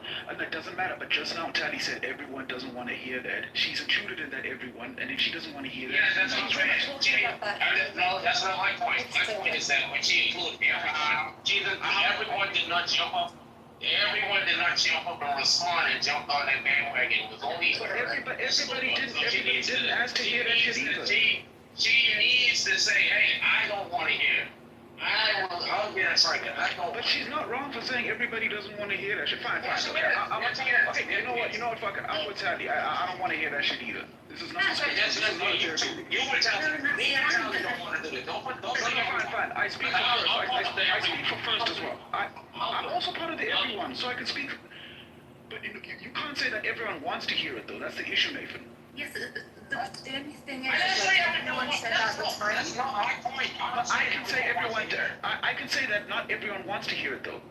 Am I wrong in saying that? Yes, you will. Yes. How? Because I'm part of everyone. I don't want to hear it. You see, Huey is biased. You want to hear about the trauma. Huey is biased. He's biased. Okay, you're not everyone though. Nathan, hold on. Let's put this into ChatGPT. Hold on. Where's knowledge when we need him? Let's put this into ChatGPT. You're about to be wrong, Nathan. You realize that? Because here's the thing. If someone says not everyone wants to hear that, and at least 2 people demonstrate that they don't want to hear that, then she's right. Not everyone. No, no. It's just that wasn't what we were discussing. It's just Tally said yesterday that everyone doesn't want you here. No one wants to hear that. Blah blah blah. But it's not like I know for sure I didn't say. She did say that. I heard her. Loki, you're not a reliable witness. Lies, nigga. Listen, man. Listen. I'm gonna do this, and I need y'all to put. Listen, listen. One thing I hate with fucking women. One thing I hate with women is that y'all don't know what an apology is. It's like y'all redefine apology. Oh, an apology is when you hurt someone's feelings, right? You hurt someone's feelings. Regardless, you apologize for hurting their feelings. Not that saying that you wouldn't hurt the person's feelings again. You're talking about that time you blew up. So no one can say that you blowing up, Tally, right? So no one I want to hear Tally's response. Trauma dump. Could you just let me know so that I can? No. You blew up, right? No, it's not a problem when anyone else does it. Please, you're not listening to me. You're just talking. It's me. You just want to be like, hey, you just want. Tally, listen, it ain't about everyone fucking else. Every time it's like, oh, everyone else does that, why can't I? Because you're better than them. You're well green. Like, come on. But anyway, no, my point is this, Tally. Look, at the end of the day, you did something that she disliked, and she did something that you disliked. I think y'all need to swear up and at least acknowledge that y'all differences are, that y'all two have some differences. Because even though you feel valid, she feels valid in talking about what she wants to talk about in a free-ish speech space, right? Regardless of how trauma it is and all this, it's a free-ish speech space. Like I hear traumatic things every fucking day about what people. Anyway, that's not the point. The point is that we all have to deal with it. We all have to hear it, right? And regardless, if you don't want to hear it, you know what I'm saying? That's the leave quietly with it. You don't have to blow up on people. You don't have to. You don't. But if you do, acknowledge that. Like, that's not in your. If you want to be the person that blows up, I get it. That's your character. Okay, I get that. But I don't think that's you, Tally. I don't. But I'm saying that you know who you are. I just want to say one thing. I don't hear what you want to say. So. I want to say something to you. Okay. The next time someone, without my express permission, unloads their private experiences of a traumatic nature. Although I would appreciate fair warning so that I don't even have to hear the beginning of the stammerings, I'll just leave. And please don't come back. Shut up. Just turn everybody, let's just, and then I'm going to imagine that in my absence, you'll just hold each other and cry, because that's what we're here for. Tally, listen, every time, I'll tell you what I started doing. Every time I listen to people talk about some shit, whatever she's talking about, she's talking about. Colorism right here. I simply just leave. Like, man, I'm like, oh my God, certain people talking about something. But Nathan, sorry, I had to drop for a little bit. Do you make a distinction between when someone shares something here in a quote-unquote intimate setting and when it is reshared in the same place? How is it not intimate still, if it's the same room? No, it's not the same people. But so now we're supposed to keep track of who's in the room at one time? Hell yeah. If it's an intimate setting, right? What do you mean intimate setting? Define that. You just don't fuck everybody, nigga. Okay, look. Let's say this. You and your wife, you go to a restaurant and you guys sit in the back in a secluded area, right? And you guys conversate with each other. Compare it to a club where everyone is in the same place. That's a different room altogether. We're saying something shared on chillism, according to you, is intimate at one moment and not intimate at another moment in the same space. Yes. So we're supposed to keep track of whether or not something is shared in a setting that is intimate and therefore can't be reshared? I think you understand what I'm trying to say. I understand it. I'm saying it doesn't apply. The standard doesn't apply. It does apply. How are you, then to define the standard? When is this, is it intimate right now? Are we intimate right now? I don't think so. How am I supposed to know? What I mean by, look, listen, I'm explaining to you. Everybody, what I mean by, do it. This answers your question. Look at my PTR. Get back in your cage, nigga.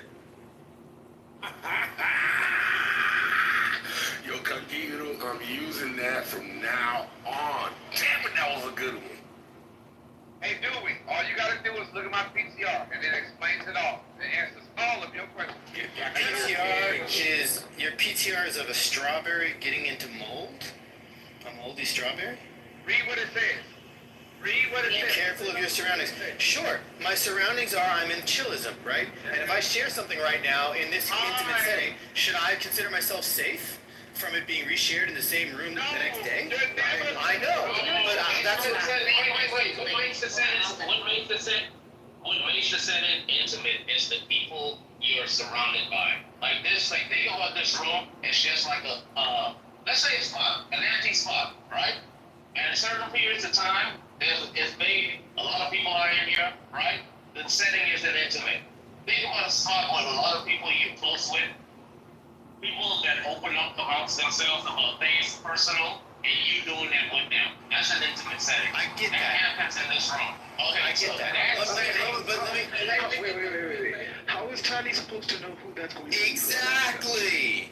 Tally isn't a stupid woman. She knows what common sense is. No, stop. You guys are trying to say that Tally is oblivious to intimate settings. You're trying to tell me that Tally. That wasn't the question. Nathan,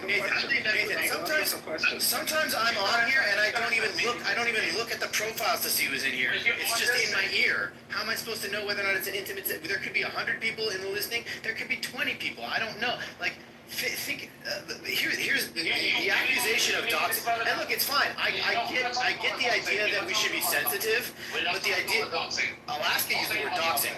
And I think that's kind of, again, Alaska, all due fairness. I don't think it's fair. I was not here yesterday, no. Okay. Just being a jerk. But wait, before I said that, you didn't know. You didn't know if I was here yesterday, right? So if Tali had repeated it to me, you don't know if that would have been doxing or not because there's no standard here in this room. It's like, okay, it's like when Monica changed their name, right? We couldn't then call them Monica, but even though that was shared in the room, was that okay? Like, I'm going by you guys' rules. Yeah, I don't think that was like entire. No, but I'm just giving that as an example, but the main thing... Yeah, but the example proves the point. Dewey, you weren't here yesterday, it wasn't done in a, like... It wasn't just shared in the conversation. It doesn't matter now, because I think it's just causing issues. Wait, Alaska, how is that any different? How is that any different to when you refer to me and you say I should know all about colonialism? You're referring to something I said in the past, but you don't know. No, I was referring to you in that... Yeah, maybe that's very sensitive. Exactly. Yeah, it's and maybe he said it in an intimate setting here. I don't like when y'all take on the autistic position. It's not autistic. That's like, I don't know, if you're gonna accuse someone of doxing, you better fucking... You said arbitrary social cues. What are you doing? Like, you can't do that. Like, what the fuck?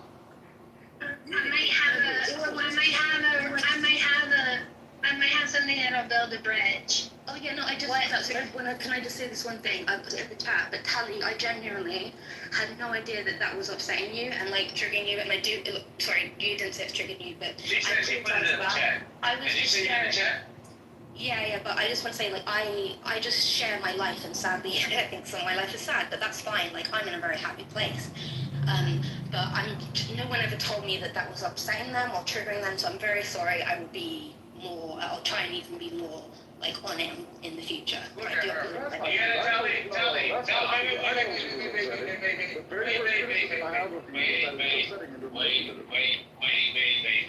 her. She said it wasn't intentional.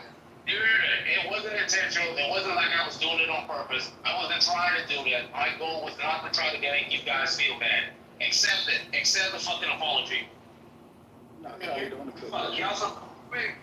Let me get this right. So, Larry discloses something about herself, and it makes other people feel sad, and now she just apologized. Exactly. This is some asshole shit, bro. Yeah, Tyler, you can get behind you being that shit, but I'm a theist, bro. I'm a fucking atheist. You haven't allowed me to not. You don't even believe in the miracles in the Bible. How are you a theist anyway? The point is. Yeah, that shit doesn't matter. Yeah, we are from Texas. It's like, that says, I believe when it's full principle. Yeah, do one of this as you have been doing the team. No problem. Let's get back on Alaska because you're not about to dodge this one. Look, the point is this. Okay, so It's not that simple. Okay, go ahead, Tom. I'll say that what I said in your absence, that I don't believe you to be some horrible person, and I was at that time trying to communicate that I don't think it's intentional, but I did. I don't know. It just seemed. You're lying. Chill. It seemed inconsiderate to me, and I could have approached you privately, but the rest of the conversation was happening on stage. So if it's the case that something like that comes up again, I'll try to remember to approach you privately. And I will never repeat anything Alaska ever says ever. What bother Tammy, bro? You so sassy, bro. I am. I'm so sassy. Why you so sassy? I'm so sassy. Spicy too. Have to say that bother Tally. Yo, is that visible, Dave? No, it's not. You know what I learned as a man, bro? Being right isn't always cool, bro. Damn. Because to be right, you have to be an asshole. I know. Trust me, I know.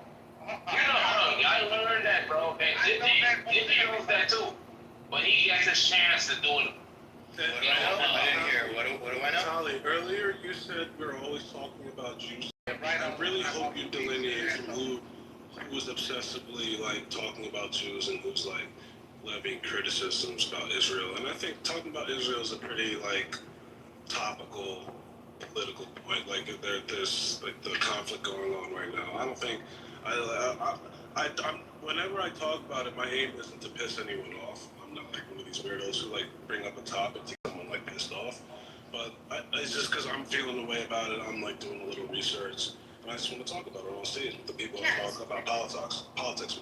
So I can differentiate and have, on occasion, defended people's ability to speak about it.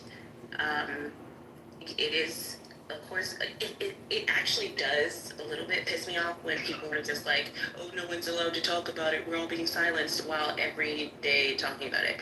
It just seems nonsensical and like a terrible critique with no like basis. I would also, and I've made the comparison like 1,000 times, like say that the way that people throw out the word anti-Semitism diminishes the like actual occurrences of it, similar to the way I detest the way people will call everything racism. And when you do that with anti-Semitism or racism, if everything is, then nothing is. And I think those particular critiques should be like levied with with consideration of that. Now, I would also say that for me, particularly, when people just throw out, and I also cuss Nani out about this, just imagery around the harm of children to be launched out of nowhere. I'm just, like right now I'm just working, and now you've just thrown out there like the worst possible thing. And it's just like, it is jarring, and not in the way that causes empathy, which is what I think they're farming for. It doesn't really work that way. It's just like a way to like throw out the worst possible trauma or abuse, and that is not adding to any conversation ever, or any debate, or any stance. It's just... I'll go after Alaska. Okay, last thing. The first time I noticed the hashtagging of like actual plights was with Breonna Taylor, and I hated the people on the internet who would just like, they'll tell a joke and then end it with, oh, where's the cops who killed Breonna Taylor? Like, you're trivializing and you're diminishing, and if it's your goal to be some sort of advocate, you're doing the complete opposite with your action. Yeah, I completely agree with that. I am a big proponent of actually like walking the walk, not talking the talk. I talk a lot about aesthetic politics and how people need to really do that. So when I was posting the Palestine updates, I've written in the chat again. I did that because people in the room, specifically at least 2 people, have said, "Oh, I didn't know anything was still going on over there," and that's why I've been posting it. The fact that children aren't doing well over there is just what's happening. I didn't think that it was the kind of space where we had to be careful with that, especially considering how many times we talk about rape and other things that are very triggering to other people. So I'm a bit unsure on the rules on this. So the rules are, no thank you. The rules are free of speech. With my speech, I can also tell you that the way that some people engage sometimes on a topic is repulsive. Yeah. Because literally all I was doing with the Palestine updates is looking at the latest update. And we just from Al Jazeera. Alaska, we appreciate you. Well, at least I. Wait, so Alaska's crime is talking about the Palestinians? That got niggas upset? No, quote unquote trauma dumping. No. Oh, what up, this and shit? No. Alaska, You got on her bad side. Yeah, let you not say that. Say it again. Shut up, you weird weirdo. I want to take a bath. Every time I listen to you, I want to take a bath and wash myself. You should take more baths. Your filth. By the sound of your voice, You're filthy, disgusting, get help ass weirdo. I know that there's dirt under your fingernails. I know that there's You're helping her by letting her live like this. And I think because I think you're making it worse. You're letting it become more metastasized. Her dysfunction. Queen just rolled into the room and then you did. I just wanted to say this one thing, guys. I just want to say this one thing. Ellie, listen, I've been arguing, right? One of my favorite topics, which is abortion, right? With women. Abortion with women. And you know what I hear all the time when I argue with them? How do you think that baby feels? Do you know they have a heartbeat? Do you know what a heartbeat is? Do you know what that means? Did you say that's your favorite topic? Is that what you said? Yes, I love it. Yes, my favorite topic is the debate. Yes, and when I argue to, that's discord. And when I argue with women, it's always, hey, this is how I feel. It's always the trauma dumping. They don't. What is your stance on it? Let me just. Kill them both motherfuckers. That's his stance. So anyway, so they argue like, hey, babe, everything is about feelings. Hey, this baby is a heartbeat, it's a human thing. It's nothing logical. And this is my point, man. I've been arguing with women on Clubhouse for a long time, and I never heard anything logical. I only hear emotional stuff. So when you hear it, you're annoyed at it. Just think of all the times when I have to hear. Maybe there's this part of your brain where you can turn on and you can listen and understand women, but I can't. I try. I can't. Like that argument does not make sense to me. It doesn't. Just because they have that means they should live? What the fuck? Anyway, go ahead. I just wanted to address Alaska. I want to say that my heart goes out to you, and I really appreciate that. You, number one, I haven't seen this on Clubhouse. I've never seen someone genuinely apologize for expressing themselves in such a way. And then, but the greatest part about it wasn't an insensitive man, Alaska, that shot you down. It was one of your fellow women. And I think that was the irony of it all. The men generally in the room are the ones who are the cold, callous, evil, evil, monstrous, backstabbing bastards. It's actually one of your own that didn't want to hear your story.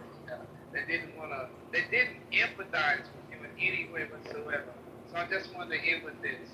I'm going to apologize for that said individual because we both know she's too black to do it herself. Black women will never apologize for anything. Thank you. I'm sorry, your breath stinks. So, I'm just gonna say, so long as Lion and Lady are in the room, I think some apologies are in order, if I'm to be frank. And I'm a staunch believer if you say some shit in public, an apology should be public. A few days ago, me and Lion got into it. Oh God, no. I like the fight. I love the fight.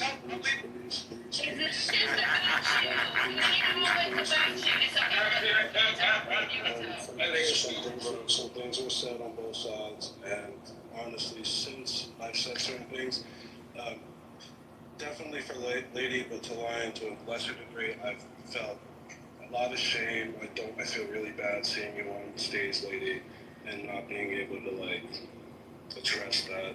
Like, it's been an elephant in the room for me, just so you know. I should have never said those things about your kids, no matter how upset, no matter what was said to me. I know y'all are angry. It's okay, Louie. But it has been weighing on me. You know, I don't want a situation where I feel like I can't talk to Lady or something. So I truly apologize for that. Louie, and you know what, and I appreciate it, and I'm not going to diminish your apology. I appreciate your apology and you taking the time to articulate yourself. I forgive you, and I'll be honest, I forgot about it after that day. And I haven't, so. And I understand, and again, that's why I said I'm not going to diminish your apology. I appreciate it, and you know, we are good. We're my favorite people in here. I apologize to the room now, because you wasn't the only person in there. They wasn't the only people in the room. You were in the room too. You think, no. You think we work together, bro? You trying to dump on us. I hate you so fucking much. I know, like, he just, you know what, Nathan, I hope you accidentally spilled paint thinner in your most expensive paint. No. And you know what? I hope you never get the joy of learning new words as you, like, just insist on immediately misusing and mischaracterizing them. I had a better joke to follow it up. Can I do my joke that I was going to follow it up with? Since we're all in our feelings and everybody's feeling good. Concrete, I accept your apology as well. It's all good. Me too. Oh, I actually have no apology for Concrete. I apologize for... Oh, that was my joke because I accepted his apology. Your voice being that of the Elephant Man, and that you were likely, like, equally as grotesque to the villagers near you. I'm sorry that when pushed upon regarding your industry of concrete, that you fail like you probably do in other areas of your life. I am so sorry that you're experiencing these things publicly. Okay, now, Ray, who was funnier, me or Tali? Mine had an irony, and Tali's just went for the throat. Who's funnier? Tali's is funnier? All right, go for the throat. Got it. That's fair. I also want to, since we all in the apologetic mood, I'll just go ahead and also apologize to Concrete as well for constantly embarrassing him and showing him up in every step of the way. I want to also apologize. I want to also apologize to Dewey for you being born Jewish. I want to. Thank you. I do hold you responsible for that. I need my flowers. I do hold you responsible. Hey, Dewey, it might have happened. You never know. But if that was true, then I would be an actual Jew, huh? Yeah, but I don't know. I mean, it Let me get my flowers. Hey, Dewey, it could be between me and like 5 other guys, so we really don't know. Anyway, so I want to also apologize to Pocket. I've been noticing that you've been coming out the microphone. You know, we appreciate you, but you know, just stay relevant. You know what I'm saying? And yeah, and I apologize for that statement I made earlier about how Knowledge wants to suck on that one guy's dick earlier. That wasn't called for. I said that Knowledge wants to suck on that guy's dick. Because Mojo? Yeah, we shouldn't have. I should have never kept saying that Knowledge wants to suck on that guy's dick. That wasn't right. You know Wait, what did you say? Wait, what did you say? I kept saying, I apologize for saying that Knowledge wants to suck on that guy's dick. Wait, he kind of broke up, bro. Yeah, my bad. I am. Knowledge ain't here, though. Knowledge ain't here. Oh, you're gonna have to repeat this later. Okay. Okay, but you know what I'm saying? Just hey, remind me to apologize about knowledge wanting to suck on that guy's dick. All right. And I think that's all for now. Oh, and concrete. You are also one of those people that's too flat to apologize, so I'll apologize for you to the room. And listen, he can't help it. He grew up in a rough, tough streets somewhere in Princeton, and at the same time, you know, he didn't have a male role model like myself to kind of guide him and lead him into the ways of manhood. So we got concrete, you know what I'm saying? So just bear with him, all right, guys? Bear with him. All right. Damn, y'all should be apologizing to me. Nobody apologized to me. I'm the nigga that suffer. Every time I get off mic, I get jumped. That's a fact. No, that's a fact, bro. I apologize. Heathens and niggas like Nathan won't allow you a space, Cogito. I always big up that nigga.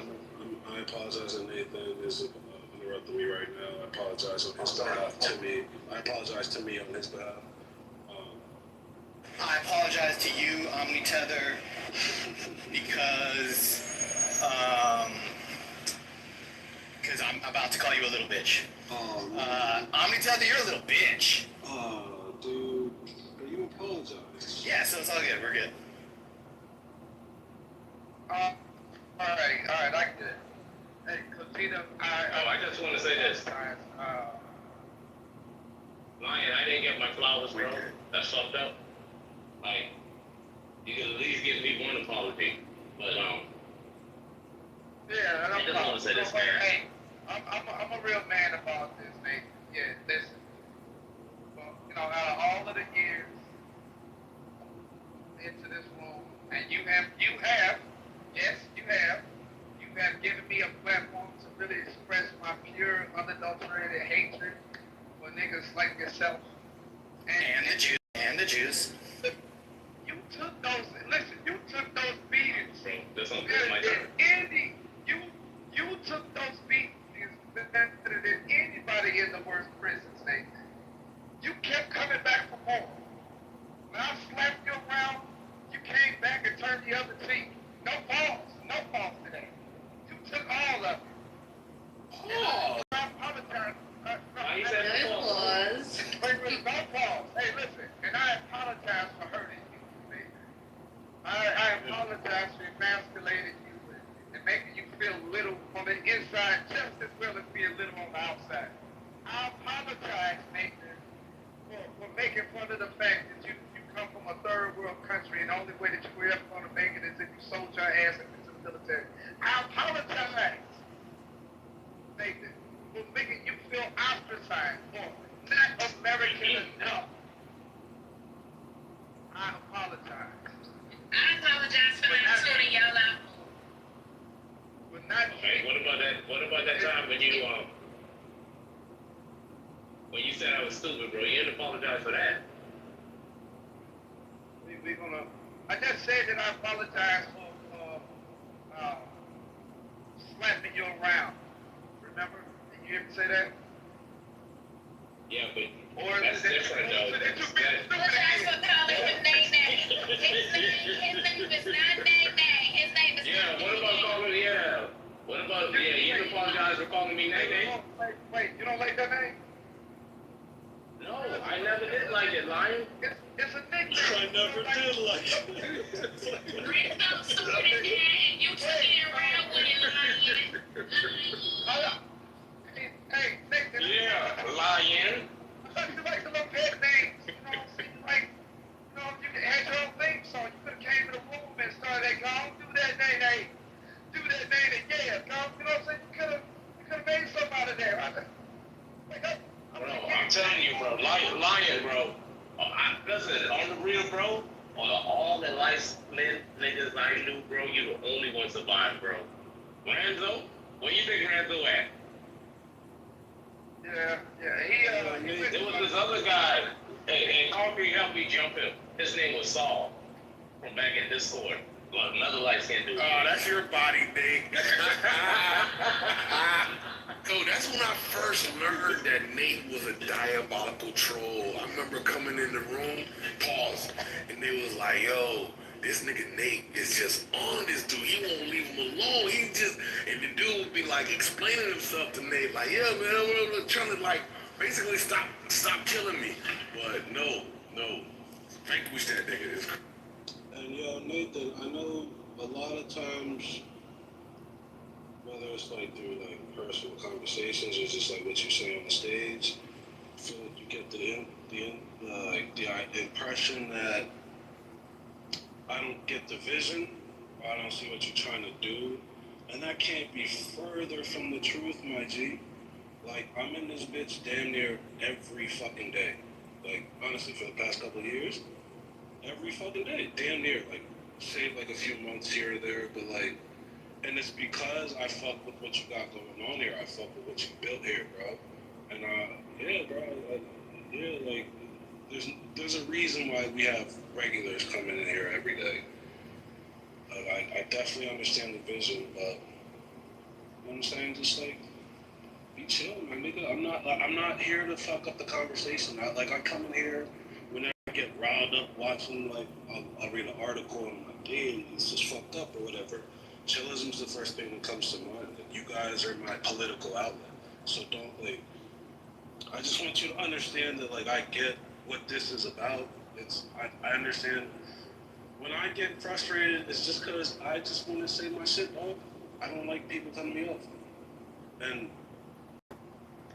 But it's never to, like, disrupt the flow of what's going on here, because there's a reason why niggas come here every fucking day, bro. Because you've cultivated a space where people are talking about topics that, like, we're all interested in, and it's always that, and then we've grown to, like, enjoy each other, so sometimes it gets, like, off, like, the politics or whatever, and we talk about personal shit or whatever, it's other shit, but, like, I understand the ethos behind, like, the space. I support it, fuck with it. I just want you to understand, like, yo, I get it, dog. I'm not trying to ever, like, fuck up a room or blow the space up or, like, go crazy and, like, have niggas leave the room. Like, I'm conscious about that shit too. You guys might not think so. I'm conscious about when niggas leave the room. It's like, man, this probably is not the greatest topic. You make note of that or whatever, but no, dog, like, you know what I'm saying? Like, it's not like I don't see what's going on. There's a lot of us, maybe some of us don't, but I think a lot of us see what's going on, and we appreciate the space. And I don't hear that said enough on here. Maybe once in a while, but yeah, you did a good thing here, bro. You did a good thing. This is this is something cool that you started, bro, and like, you should pat yourself on the back. Hey, by the way, Nene is a term. But it ain't just me, bro. I said knowledge as well too. Not knowledge. I second that. Nene is a term of endearment. That's the American way of accepting you into our family. I don't understand why you would reject that. Can I please apologize? Miss Fifi, I don't know what you did. I don't care what you did. Miss Fifi, you have no reason to apologize to any, especially if there's any apologies that are levied towards someone like Tally.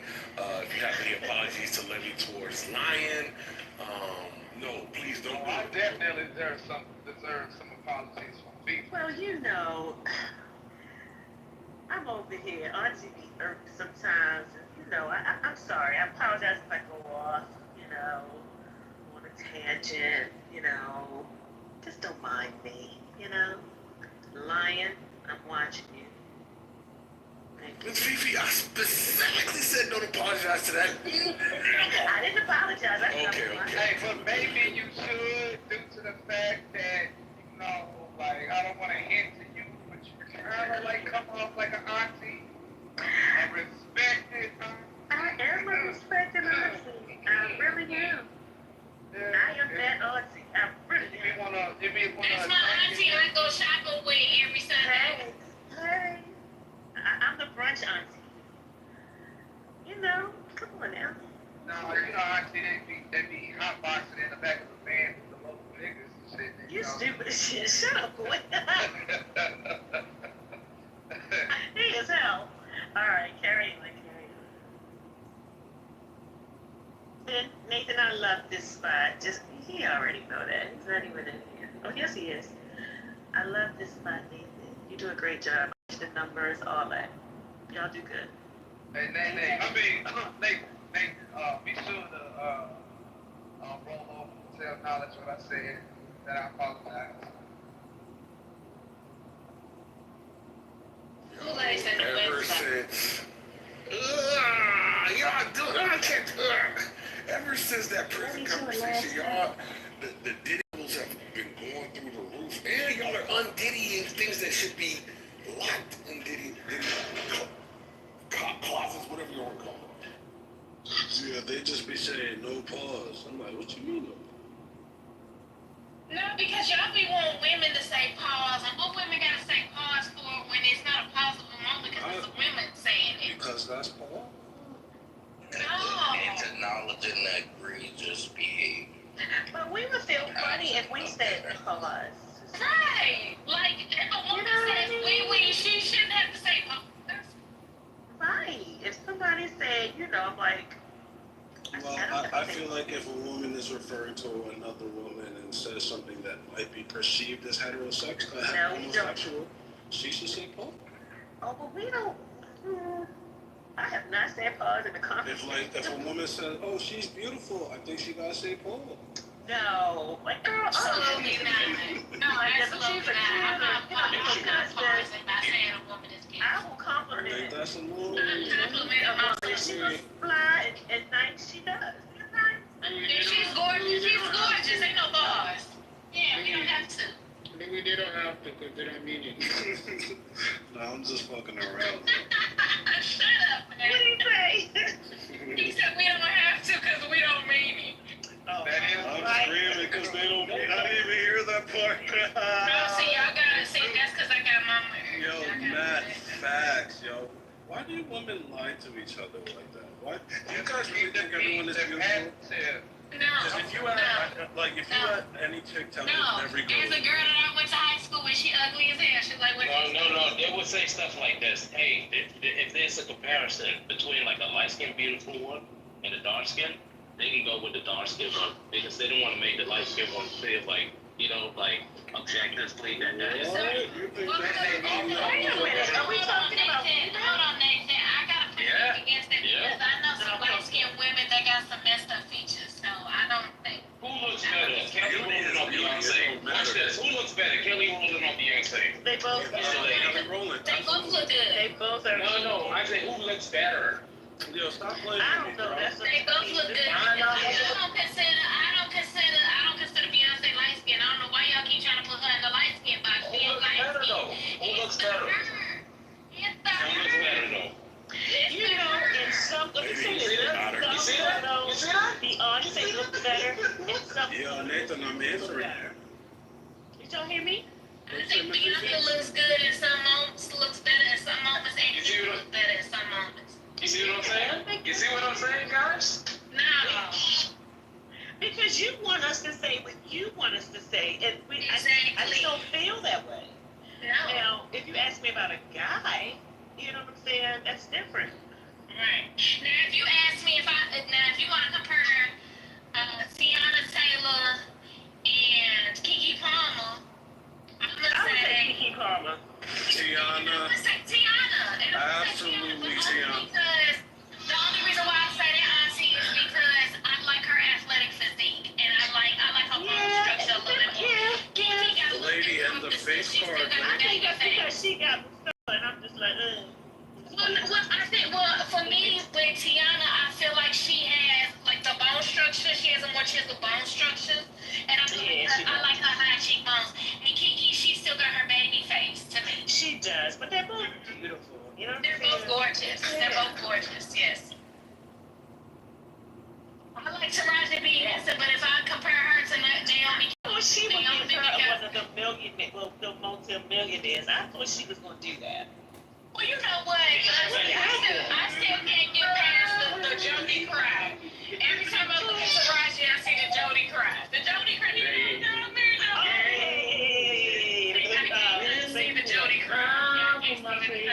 No, I just thought she was going to get her one of them, marry with them.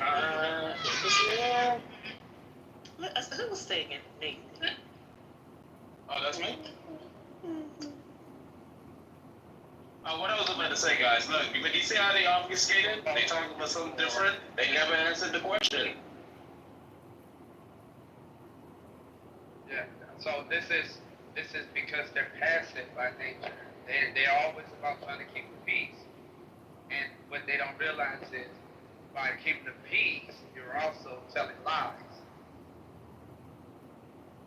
So it's kind of like it's a thin line that women walk on. But men are not required to, not truthfully, we're not really required to yeah, that nigga ugly. And we'll do that real quick. And tell him to his face. Like, hey, bro, hey. You talking about, the whole time you're talking about your right-hand man. That nigga ugly. That's why you bring him, because you know you finna get all the attention and he not. You know what y'all do. Now, I'm not gonna lie. They don't really work for dudes. They don't really work for dudes. Yes, they do. You know that nigga stay. Listen, if we're ready to go out somewhere, okay, I got it. If we're about to go out somewhere, right? And your crew, and they're, I'm for everybody gotta be, my crew's gotta be, Everybody gotta be cute. Well, not necessarily cute, but just on point. You know what I'm saying? Everybody gotta know how to dress. Like Shaniqua, you're not going out with that leopard print and you got 6 bags. No, okay? I don't know ladies like that. I want to say this. Look, most guys, especially in the dating scene, and I've studied this, it's called mate choice. Listen to me, mate choice copy. Mate choice copy. And what this basically is if one or two of the women in a group of women thinks one particular guy is attractive, all of the women think that the guy is attractive. You got a point like there. A man becomes more attractive when here's another. A man becomes more attractive if the woman in the group. So let's just say, for the sake of the argument, she's the alpha woman. She's kind of like the race leader. She's the one that, if she likes the guy, then I'm Yeah, you're right, nice. That's kind of right with some of this bull crap out here. And you know where that also comes from? I just want you to know. What? Monkeys. From what? Monkeys. Monkeys? Yeah.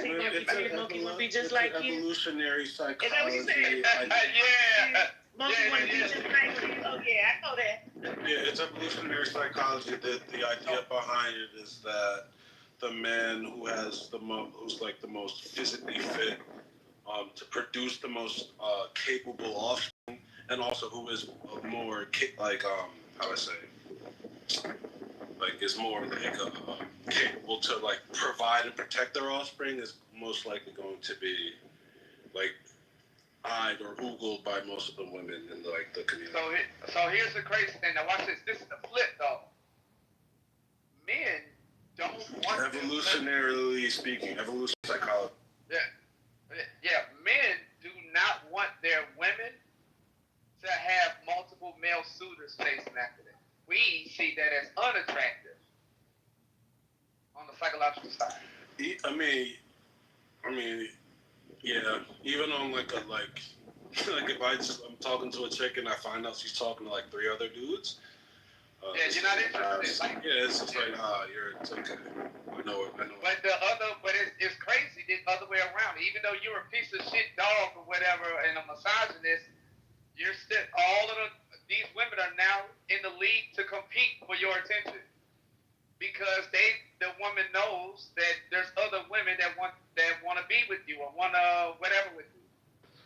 I think that's because if we're talking just evolutionary biologically speaking, it's because our goals are different. Like we look for different things in a relationship.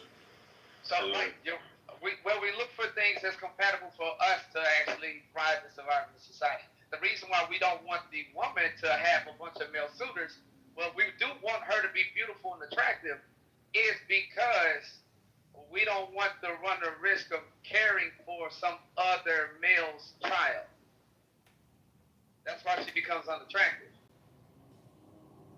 But I actually know a lot. Like I actually like got into like evolutionary psych and like gender dynamics, but I don't like I did my stint with like the Rollo Tomasi.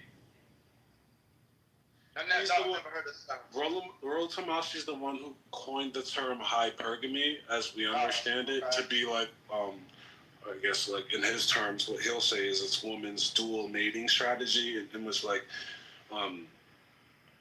she searches for.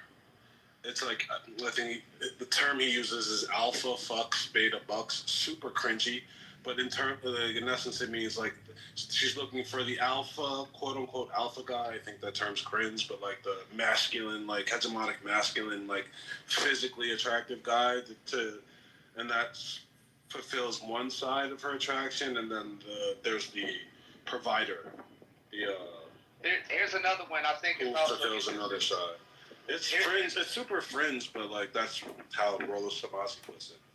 Here's another one I think is also interesting. This also goes to the dynamics of our society when we're pushing like men out of society, and we want it to be more of a female. I call it a gyno theocracy, and what I mean by that is the worship of women, and the government is also formulated by women. Everything women. Well, check this out. This is also interesting. So let's just say, hypothetically speaking, if we lived in a world where there was an extremely limited supply of women, and there was more men, I want you to know that woman would naturally be God. She would be the safest on planet Earth. Nobody would ever hurt her. They would revere her as literally the queen of all planet Earth. That's another idea from Rollo Tomasi. Is right. That sperm is cheap, eggs are expensive. Now let's. There's the idea that we sperm is bound. Let me finish. Now, if it was the other way around, we're just talking about from the perspective of a woman. Let's just say that there was a limited supply of men, but there was more women. I want you to know that women would start killing other women wholesale. Women will take on the role of. What do you mean by that? Women will take on the role, those masculine traits of killing each other, just the same way that the men they traditionally did in the past. Think about that. You said if men were scarce? Yeah, if men were extremely scarce, the women that are, we talk about like our gender roles and things like that. Well, the gender role, there will always be a masculine and a feminine, especially within the mammalian dynamic, right? There will always be male and female. Even when there isn't actually a male there will be a woman that fills that void. And she will behave just like the male does. And that's all the way down to the abuse. All the way down to driven. I don't know if you can assume that. I think a lot of our roles are biologically driven. He agrees with me. He supports transgenderism too. This is my argument, Louis. No, I don't support that. I think what I'm Lion is making that argument. Yeah, that's what I'm saying. He is making an argument. No, in a way, you're right. In a way, Nathan's right. This is psychological and biological, and it's really affects. There you go. It's really. No, I think that's more biologically deserved. I think it's not lying. Can you just say which of the examples of gender roles that occur as a result of natural biology, what that looks like? I think men are more risk averse. They're more physically more capable. I think they their spatial perception is better than women's. Their ability to throw accurately and the dexterity. How far they can throw and how strong they can throw, how accurate they can throw. there's a big disparity in that. So like I think just like that's not something to do with different things, and therefore, okay. But I thought you were talking like the psychological traits, not like the physical differences. I think How differences.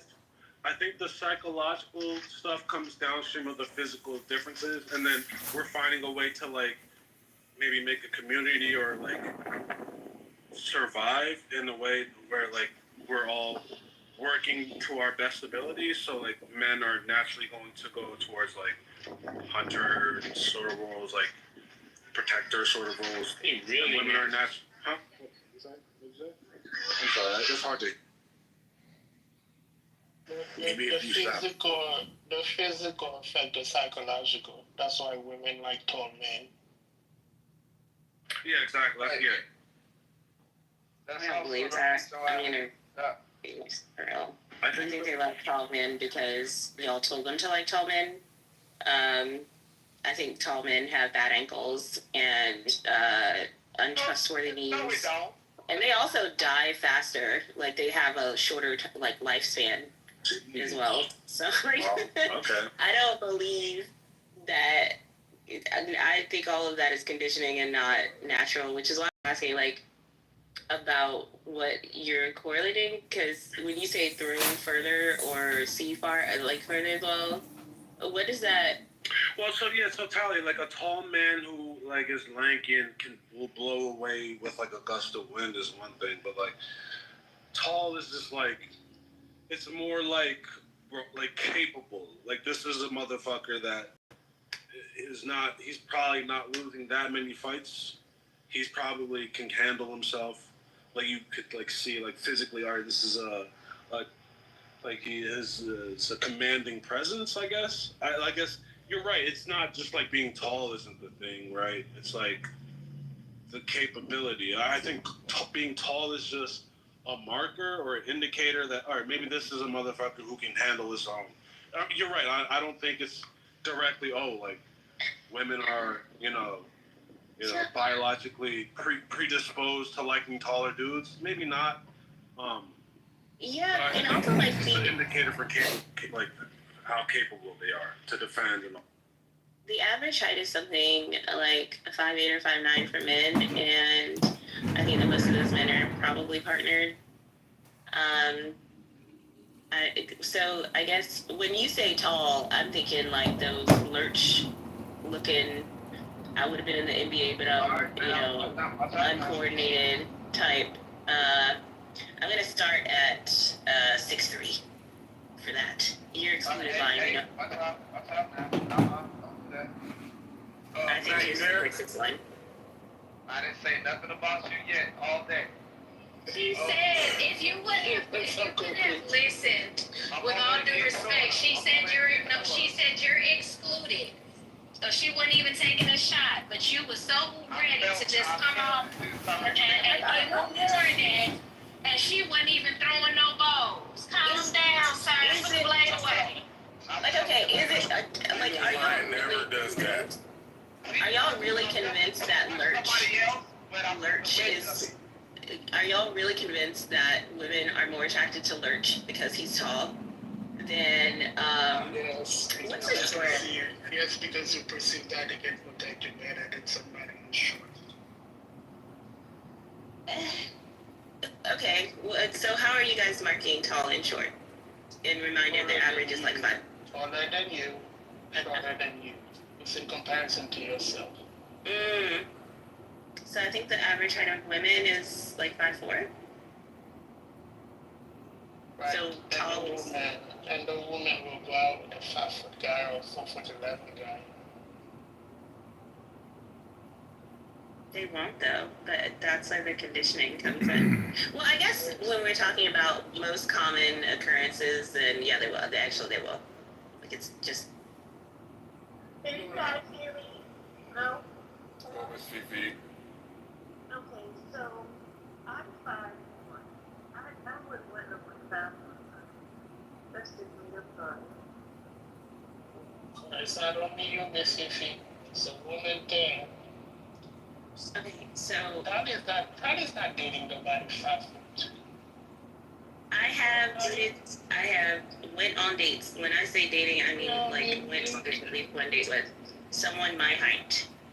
And I'm 5'5". Hey, but I mean, I'm 6'4", but I'm also. Now we all know that you ain't been to the date in a restaurant, and then you went and got the phone books and sat the guy down on a chair and then sat across from him and act like nothing happened. You knew damn well she was like, nah. Why you gotta do that? Why you gotta do that? We had to take Did you bring the phone? No. See, no. Here's the thing. Lion trying to earn something that I did in college. And he was like, I was a heartless, cold thing, and he brought me back to life.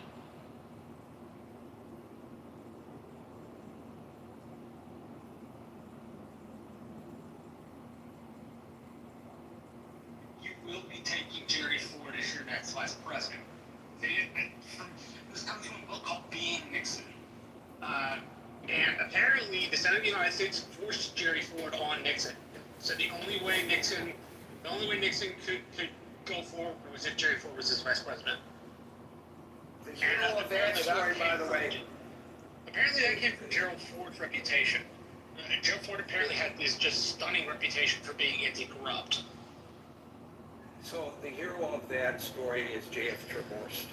J.F. Trehorst was the Washington bureau chief for the Detroit News, which at the time was an extremely conservative newspaper, and he had tremendous affinity for Congressman Gerald Ford from Grand Rapids because of the characteristics to which you just referred.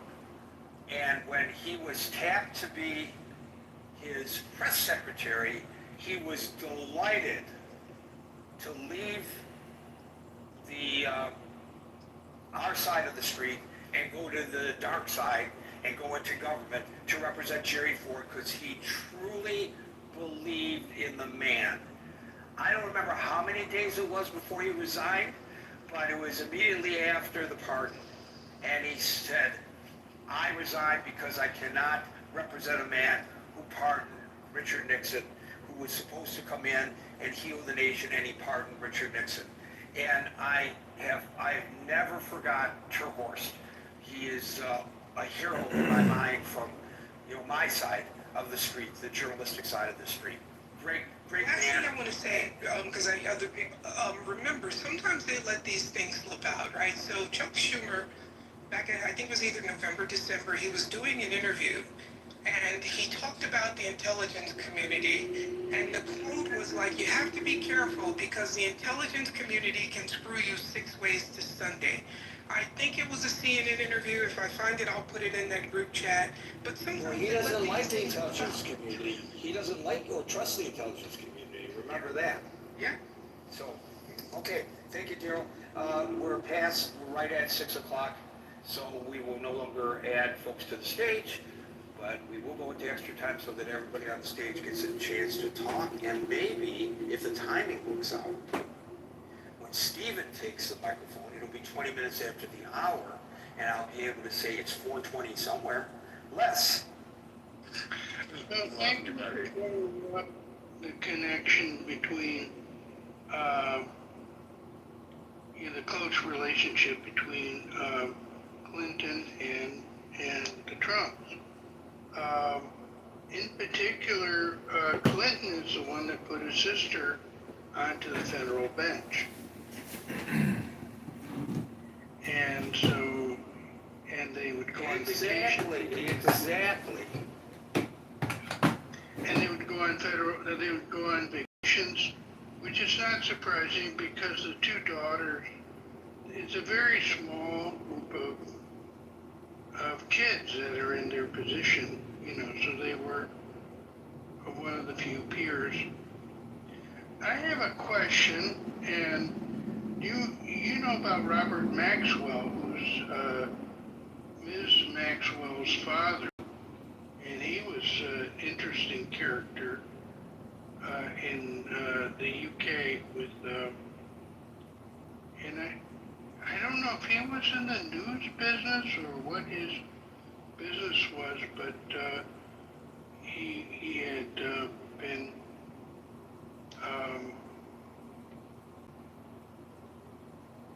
he had been disgraced as well.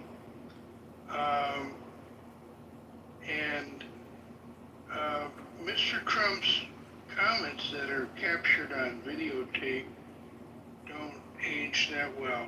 You know, just saying that Jeffrey Epstein likes him on the young side.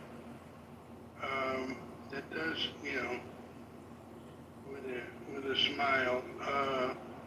That doesn't, you know, you kind of wonder if what he had seen,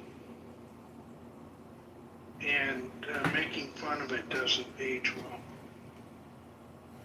So Robert Maxwell was involved in the media. He was a mogul in the United Kingdom, and he was a former member of Parliament, and he was involved in controversy over a pension fraud scheme, and then died mysteriously at sea. So that's the story about Mr. Maxwell. And what was the last point that you just made, Les? Because I was going to respond to it in the moods. Oh, it just seemed, I mean, there's stuff on videotape with Mr. Trump. Right, thank you. So Michael Wolff, the biographer of Epstein, who did 100 hours plus of interviews, much of it on tape, claims that in one of those interviews, when he was talking about Epstein's relationship with Trump prior to the breakup over the real estate deal, Epstein asserted that they were best friends and brought out a Polaroid photograph, or a number of Polaroid photographs, to illustrate the point. He was very forthcoming. Now, I don't know whether he was concerned about his own mortality at that moment and wanted his side of the story on the record, because who would have thought that he would be as forthcoming as he was to Wolff? And according to Wolff, one of those photographs showed then private citizen Donald Trump with Epstein and a topless young lady of indeterminate age sitting on Trump's lap. Now, she could have been of age, and you may think that that is, you know, totally inappropriate, and it might freak you out if in fact the story is accurate, but it lends credence to what an earlier caller said, I think it was Money, about the credibility of the president's assertions today that he knew nothing of what was going on. And this was at the Palm Beach house. This was at Epstein's Palm Beach mansion. That Trump had no knowledge of what Epstein was up to, despite their close relationship, until he found him acting creepy at Mar-a-Lago. I don't think we've ever heard the details of that alleged creepiness at Mar-a-Lago, but to me, when I heard this description of this Polaroid out of the mouth of Wolff, I'm thinking, well, that sounds creepy to me. So, just something to consider. Thank you, Les. We'll go to Merrill, Stephen, Chris, and our prodigal son, Odeon Ware, who used to be a daily participant here, but is no longer here on a daily basis. But I get reports on you, sir. I get reports on you. I know you're active on Clubhouse, and I'm glad to hear that you are alive and well, and see now that you're alive and well. Merrill. Okay, just a few things. Now, some major, some to think about. Number one young girls, I think she was about 14 years old. She was procured by Maxwell at Mar-a-Lago. She did a deposition. So, and I've heard the transcript of it. I've heard the transcript of that. That's number one. Number two, if you recall, Trump's interview with Howard Stern, among them, he talked about how he would go into, just walk right into this universe, their dressing rooms, so that he could see them while they were dressing, see them nude. He also, if you dig deep, there's something about him even having gone in, possibly gone into his juniorness, these were teenagers. And Right, but Epstein wasn't involved in those instances. no, we're talking about Trump's, okay, you're right, all right. Us who are not in that strata. So that's what that's. Gerald Ford said he had to ask. But by the way, Meryl, we're having a hell of a time hearing you. You're in, you're out, you're in, you're out. It sounds like you have a microphone that's clicking in and clicking out. Yes, better now. Okay. Now it's bad. Are you using a headset? No, is still bad? No, now. Okay. One of the things was that Gerald Ford said that he had to ask his wife before he made the decision. I thought that was very smart.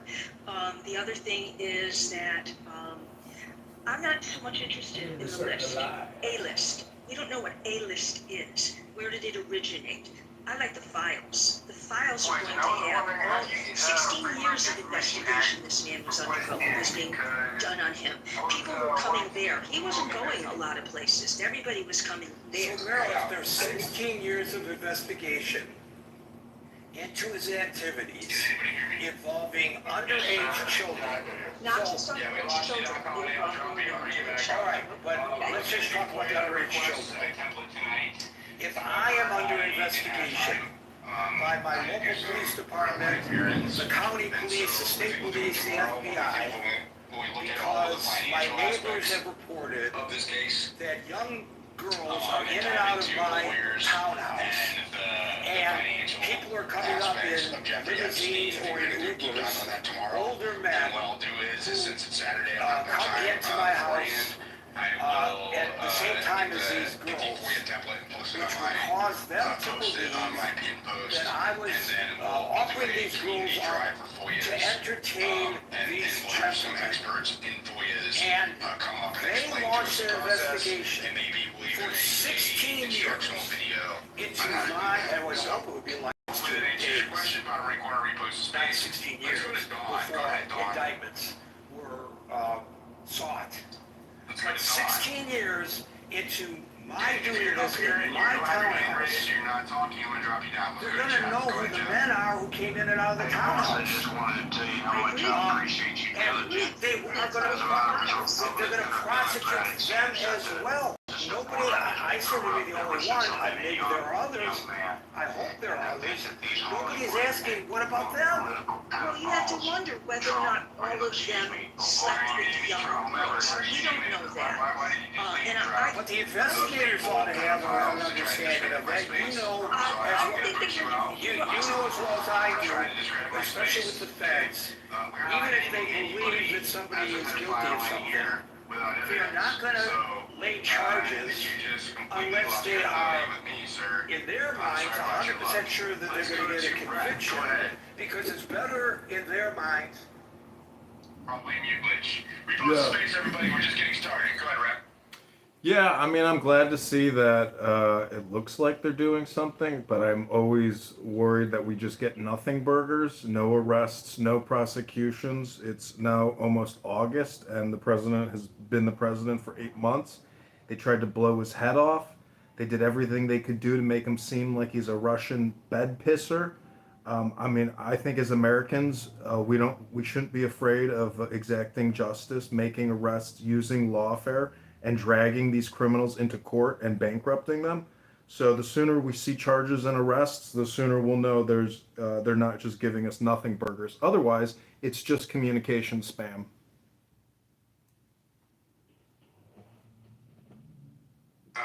Sure. Okay. Let's go to George. Go to George. Yes, sir. I apologize if I insult your. They kicked me. They weren't saying anything. That's very likely. It's likely that people did know, but they didn't want to say anything. But yes, he was being investigated for that. He was being investigated for the money. Okay. So again, to use my analogy, I hire a catering company to come and feed all these people. So So if I'm the law enforcement agent trying to investigate me, I'm going to go to the catering company and I'm going to put the squeeze on somebody there or some people there to find out what the hell is going on in Gary's townhouse. I agree. Just well, why didn't they do that? Remember something, Gary. They had, 16 charges against him before, and he got what? There was a deal. There was a deal to get rid, and it was Comey's daughter who picked up the gauntlet, not in Florida, but in the Southern District of New York, and that eventually led to his and Maxwell's convictions. Absolutely. And what does she get for that? She gets fired. That's retribution. Okay, now the other thing is we talked about Trump said he never heard from Bondi about that his name was in the files. Did anybody remember that a few days ago he said he never knew that the attorney from the DOJ was going to be meeting with Maxwell? He was asked that. He said, really, I hadn't heard that. Here's the thing about Donald Trump. He may not have heard through official channels, but he, as we know, he sits in front of the TV. He sits in front of the TV and he's watching cable news. And so if cable news is reporting this, and everybody was reporting it, that this meeting was to occur, certainly the President of the United States did, even if all the President's men and women conspired to keep that away from him. Of course he knew. Of course he knew. And the meeting, they've had two. Now, and these are chummy attorneys, and one of them was, Trump's attorney.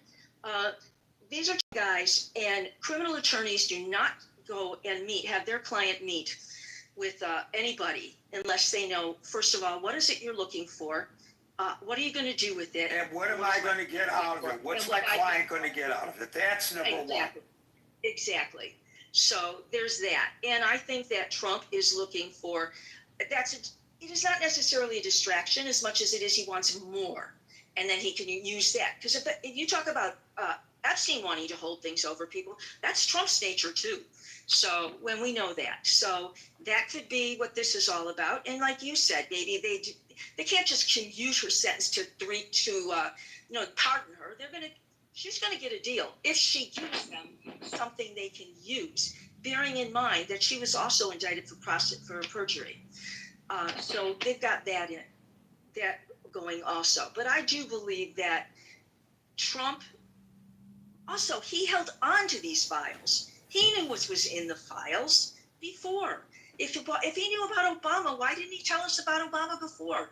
Why now? So everything, all the different things, the hedge people that he mentions. Which there were a lot of people in finance that were meeting with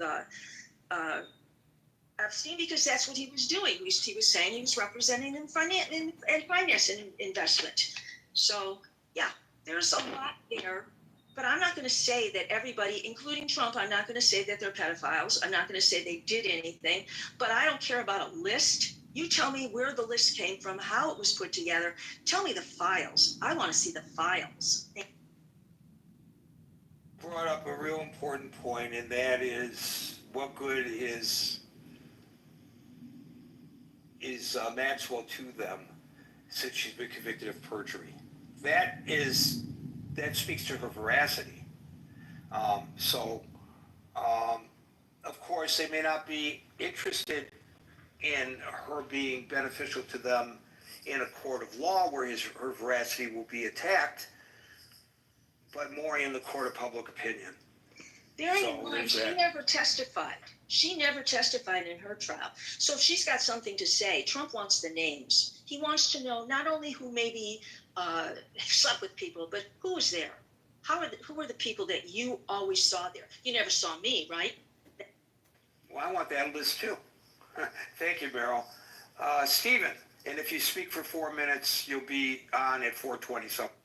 Well, it's always 4:20 somewhere, regardless of what time zone you're in. So we're good, It's 4:20 for somebody, somewhere.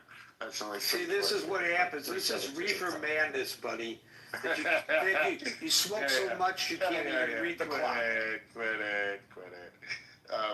But no, I mean, for real, you bring up some really good points. You know, I mean, I was hearing somebody argue for, about the list, and arguing that, that these people were just going to get a massage. And I'm like, well, massages cost money, period. And happy endings cost money, period. If you're going and getting a massage and receiving a happy ending, you're guilty of pandering. I don't even care about the pandering. I care about the age of the masseuse. Right. Well, this was all regarding, I think there was one girl that gave her testimony about this, or this one massage therapist or massage person, because nobody knows if she was a legit massage therapist. But it amazes me to the lengths that the people who want to let Trump go, or like end the investigation, or don't care about the list, or don't want to see the documentation, because Merrill was absolutely correct. If there's 15, 16 years worth of investigation going on here, not only was Epstein doing his own dirty thing, but believe you me, the intelligence community was doing their dirty little thing too. Because if you don't think they want dirt on people just as much as Epstein wants dirt on people to control and manipulate the situations at hand, well, you're just like living in a bubble, and don't know anything about the intelligence community, because, well, that's how the intelligence community gets things done. Well, we know this about you, so if you don't comply, well, this will come out.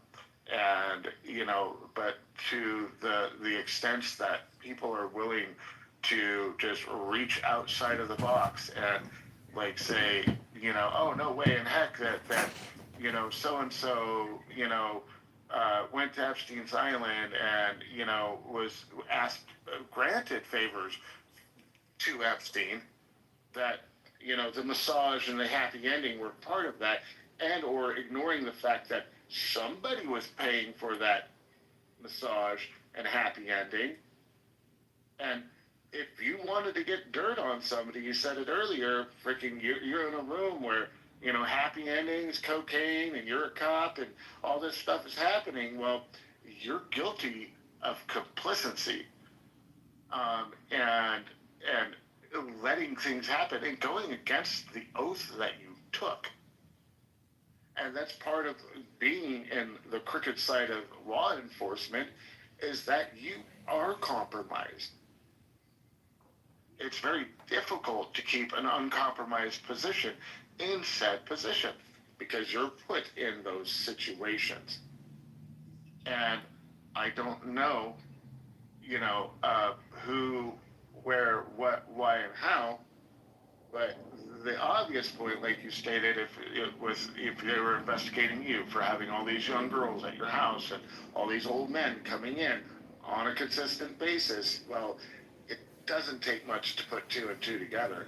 But it doesn't really surprise me, but for some reason I'm still like, wow, in awe of the ability for people to just ram their head in the sand and go la la la la la la la la for this person.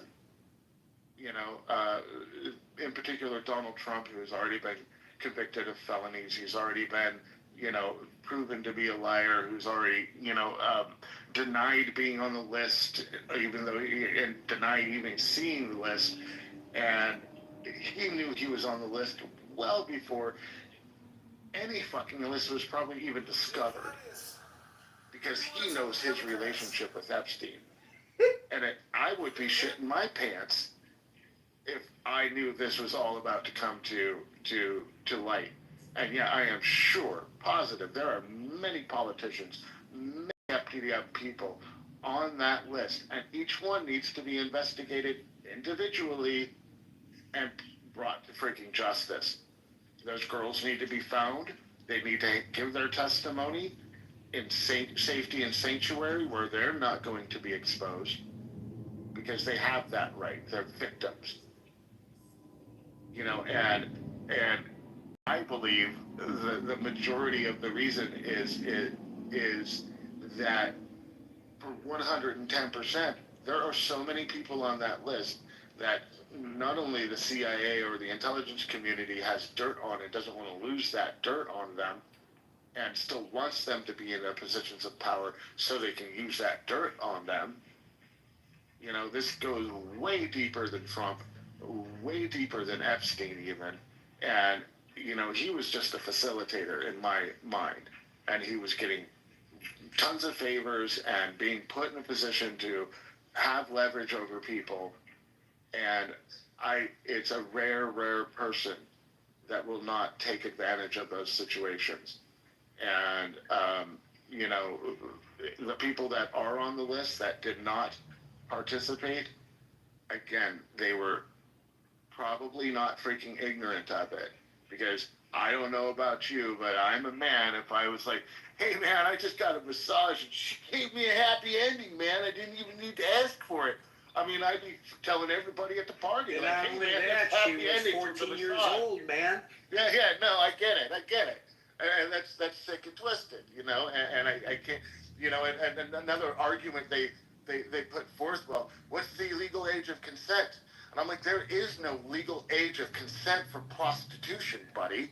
Prostitution is prostitution, and if you're a woman giving out handy J's after a broken quote-unquote massage, I don't know about you, but I've seen plenty of massage parlors go down. You know a lot about this massage parlor, Stephen, so thank you for your insight. We're going to move on. You know, I got friends. Yeah, I'm sure. So thank you, Stephen. We'll go to Chris and then Odie, and where before I go to Chris, I just want to say, because the previous caller mentioned the police, they, you know, and this is a little off topic, well, maybe way off topic, but I just want to address what he said. The police have two other things that contribute to this kind of cover up. They have something over you kind of thing, and that is the blue curtain and qualified immunity. Now, some of that's being busted open by cameras, but that adds to the protection that's already built in when it comes to holding police accountable when they violate people's Fourth Amendment rights. And I would say that it's sort of like going to Vegas. You know, the house always has the advantage. In these cases, the cops have the advantage, with the exception of when it's captured on video. Chris and Odeonware. Uh-oh, I'm going that way. No problem. Gary. Chris. Gary, you've done that thing again I like, where you make a thought-provoking conversation out of something that may just be able to sweep under the rug. Great job, Gary. Another great topic for another great day. It's not me, it's the people who contribute like yourself. Well, I'll take some credit, but it ain't up to me. I don't make the topics, and I missed your monologue. Normally it's really good, but I'm sure you've given people a lot of thought-provoking things since I've been here. Now, let's start from where you started at. Gary, I'm actually going to blame you for the reason you won't be able to shake this Epstein files. And the reason I say that is not because you were there and you have detailed information. No, it's because you are giving thought-provoking conversation that is going to leave us to continue to think about this even after the 5 weeks of them trying to shut down Congress. The reason I say that is because the questions that you're asking in here are the questions anybody that has ever had a RICO in their community knows. It takes about 5-8 years before that RICO gets to about 98%. They don't need 16 of them. They know everybody coming and going when they write that RICO out. They are investigating every single catering company in your example, or every single hired vendor that could have been in place of those crimes prior to those crimes getting out in the public knowing about the RICO, or any type of investigation done by the FBI. They have 16 years of this information, and we all know it. Now, we all know that Trump can't shake this because Trump has a problem doing the shaking correctly. He is literally shaking in his boots. And every chance he gets, he wants to defame the next person or pass blame on the next person instead of standing in front of this and saying, like everybody in here kind of said, well, he was a friend of mine. I did not know what was going on. Here's the documentation. I'm also with Merrill. I don't care about a list. The list can be compiled by the files once we all get the files. Because if you give us the files, then we can dictate who was there and how long they were there and what they possibly went for. And then you can go investigate the actual victims and give the victims either a voice or give the information or the victims, what is it, not deposition, but when they give their accounts of it all. We could get that out the files. Victim statements. Victim statements, thank you. We can get those out the files. So assuming that we need another 6 months, 8 months, 2 years to get this information when the documentation and the files have already been compiled. Thank you, Pam Bondi, for opening up your big mouth and telling the world that you had all the files sitting directly on your desk, so we at least know that they're real. Thanks, Trump, for saying, hey, we're going to release these documents the moment I get back in office, because we're going to get those criminals out of here, those Democratic criminals out of here that was going to Epstein's files. Thank you guys for pushing the narrative enough for now us to have thought-provoking conversation about why are y'all hiding it. See, it was easy when you wasn't trying to hide it and you said you were going to do it and then you were going to release some and not all, and then you did release what people thought would have been enough, but everybody knew that wasn't enough. But you played the game so long that the road ended, but the game's still playing. Now your toes is at the end of the ledge or the end of the cliff, and you have to jump now. Man, it's crazy to witness it, and we'll go to the guy, so I don't want to hold you up too long because I think right there just basically told us. I just want to answer your question honestly. I didn't want to go into all the details and everything, but the Ghislaine Maxwell thing is very interesting to me. It's because that woman had the rights and the ability to speak for herself, to free herself from a lifetime of prison. You know what she didn't do? She didn't utilize all the names, the information that she had to free herself. Well, as Ghislaine Maxwell's attorney keeps saying, whenever anybody will listen, my client is not. He did not give all the information to a person that could have saved herself. Why wouldn't she save herself with all that information? Instead, now, hello? Yeah, I answered you prematurely because your audio dropped out. I'm sorry. I said, as her attorney repeatedly says to anyone who will listen, my client is not suicidal. That's a message he's sending, that if she suddenly ends up swinging from the rafters of her cell, she is not suicidal. Well, Gary, and that's funny because my look at this is she's not going to be suicidal. You know, that's your point. That was your point. Well, just yesterday, she showed back up to prison with a box of goodies. Right. And who gets the box of goodies? Normally the person who works with the people. Well, the important thing is the reason she kept her mouth shut, it could be extrapolated from what her attorney said. The reason she kept her mouth shut, as you pointed out, by not revealing the names, is because she is not suicidal. What he's intimating is, had she released that stuff, she may have suddenly committed suicide. That's what he's intimating. Well, again, I'm with you on, hey, if they had 16 years of documentation on this situation, we shouldn't have to wait another 6 months to figure out if this information is right. And you're absolutely right that only in the most complex of cases, which this may very well be, does it go even 5 years. So yeah, that was, I've watched many in my city to take down 40 plus people in less than 8 years. Oh, they do it in months usually. And that's my gist of that part of the conversation. But that also is why personally I don't believe he'll be able to shake this, is because people like you who are continuously asking the thought-provoking question that takes that top layer off.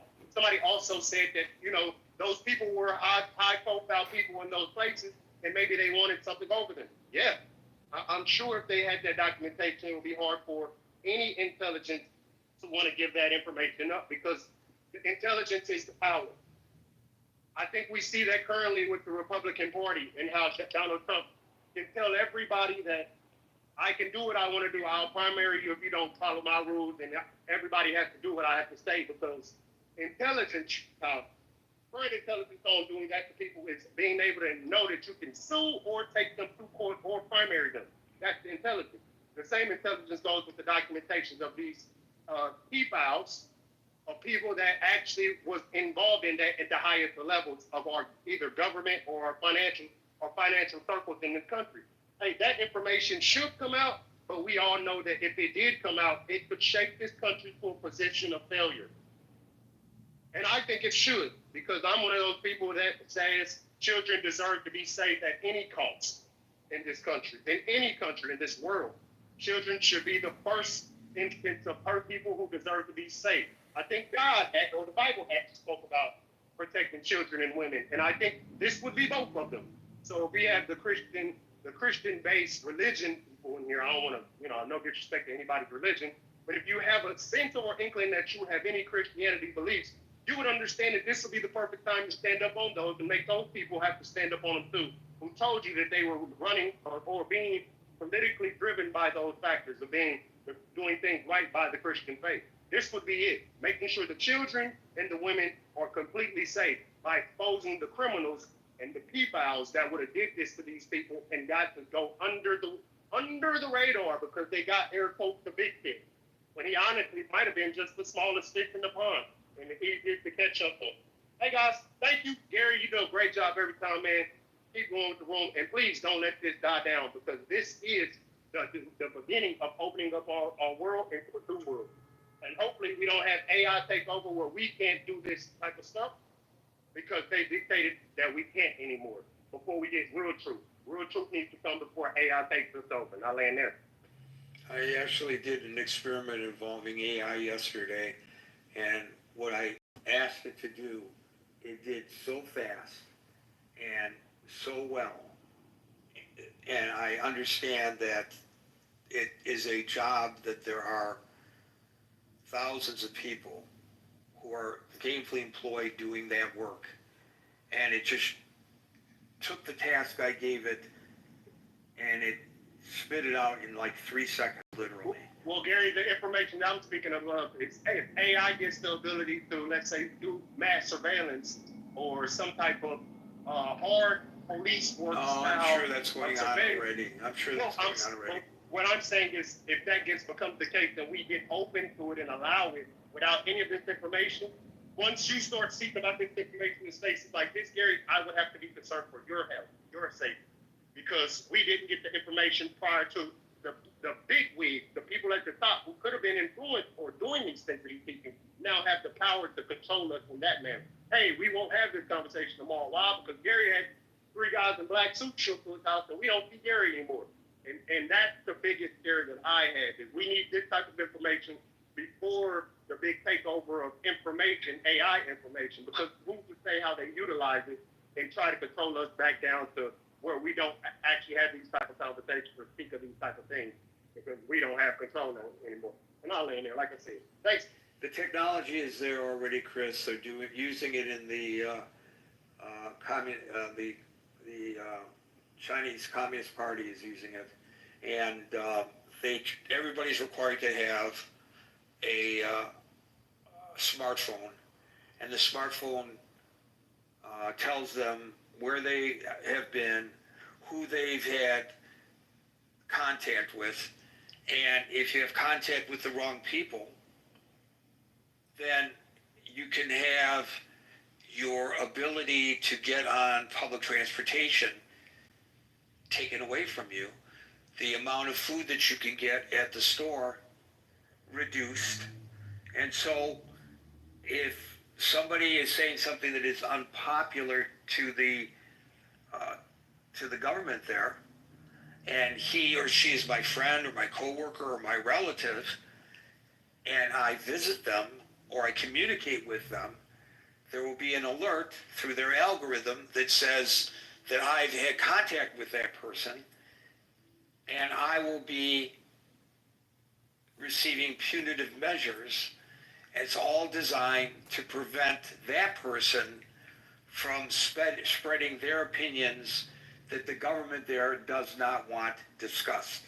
So what Chris is talking about is not a hypothetical, only in terms of whether it ever is implemented in the United States, but the technology is already there. David, I'm not going to be able to get to you because you came on the stage too late, but Odianware, you get the last. Thank you very much.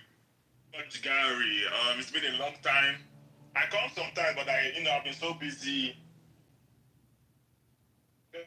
Sort of worked up now because I have to work harder now. All the things I told you before the elections that Trump is going to destroy your judiciary and Trump is going to make a mess. Are you hearing me, Gary? Yes. Trump is going to mess for America. And I think that is going to demystify the greatness of America. All things are coming to come. Building is.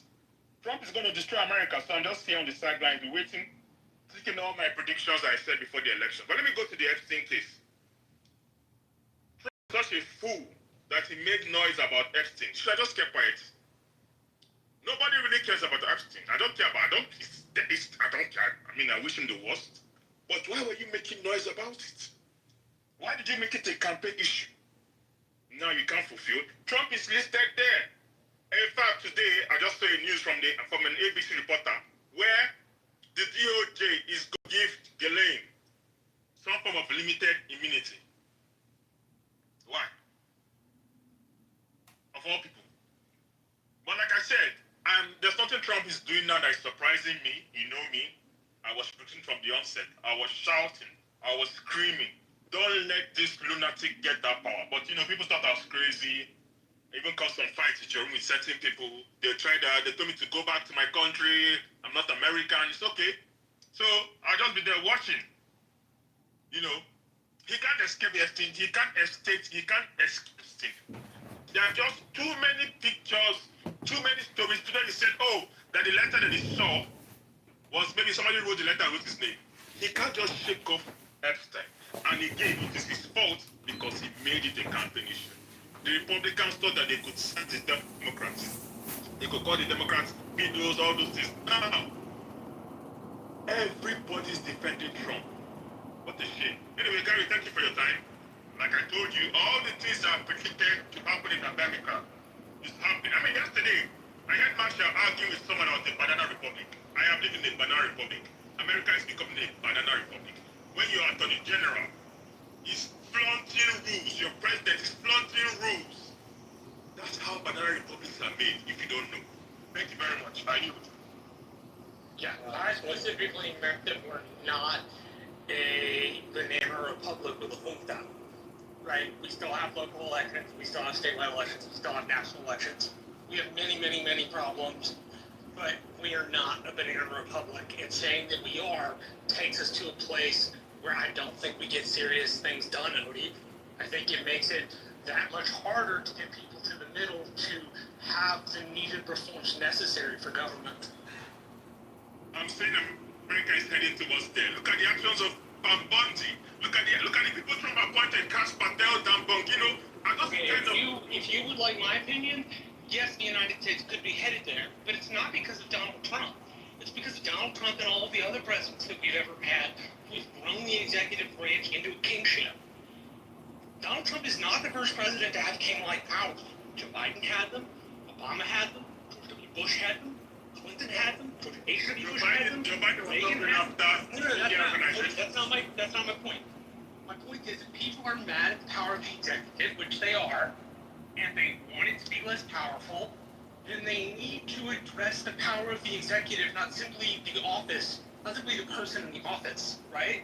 So that would have meant when Joe Biden had power, the Democratic Party should have said, the executive is too powerful, we need to go back to Congress and have Congress limit the executive's power. But here's the problem. Whenever either party is in power, they're like, no, it's my guys, so taking the power is tight. Rolling the power of the executive is cool, but when it's the next dude, it's dictatorial, it's Hitler-esque, it's Gestapo, and you wind up in this place where both parties point their fingers at the other, and all that happens is that the executive office gets more and more and more powerful, so that ideas like the unitary executive theory actually have purpose because of the way we think of the executive, and because of the amount of power we have given the executive. The unitary executive theory would not be such a powerful argument had we not had, say, the Patriot Act.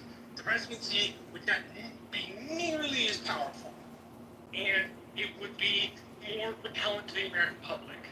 My point is, It is not repellent to the American public because we have grown used to the imperial presidency. And it is that imperial presidency which we should seek to reduce, regardless of what party we are actually in. I do and Odin were basically agree, believe it or not. Folks, we're here Monday through Friday from 5 p.m. to 6 p.m. New York time, so until 5 p.m. New York time on Monday. For the next edition of the Critical Thinking Forum, everybody be safe, be well, have a great weekend, and peace out.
And they weren't reporters. They were actual Palestinians that were on Zoom.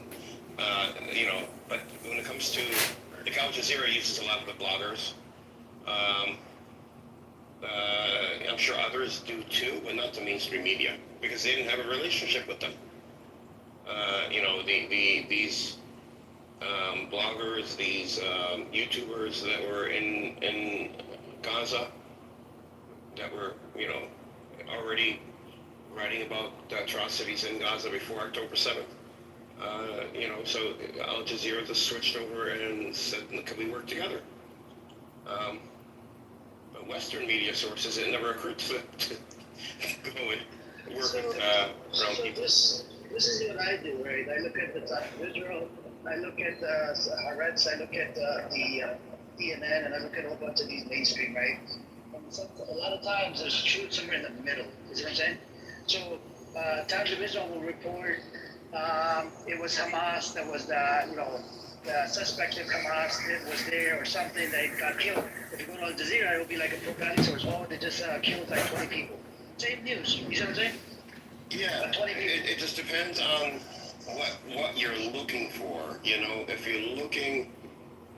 If you're looking for something, if Israel says something that's critical of Israel, the Times of Israel says something that's critical of Israel, that's more credible than Al Jazeera saying something that's critical of Israel. Yeah. If Al Jazeera says something critical of Palestinians, that would be more credible than if Israel said something critical of Palestinians.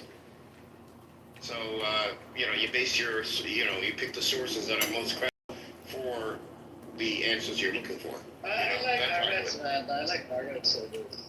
Their stories, oh my God, on point, man. Yeah, even Wall Street can't even compare to Haaretz. Haaretz stories, oh my God, on point. And the shit that they write against Israel and support of Palestine, I like it. I think, and the guy at the publisher at the London conference, he said Hamas is reserve fighters. They should put sanctions on Israel, and that was it. I'm like, oh, I'm gonna have to, dive into this newspaper. I'm gonna become a member of it. I think they're sanctioned in Israel.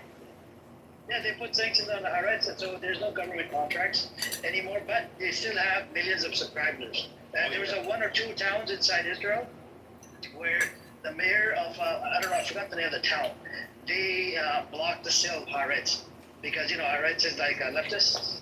Yeah.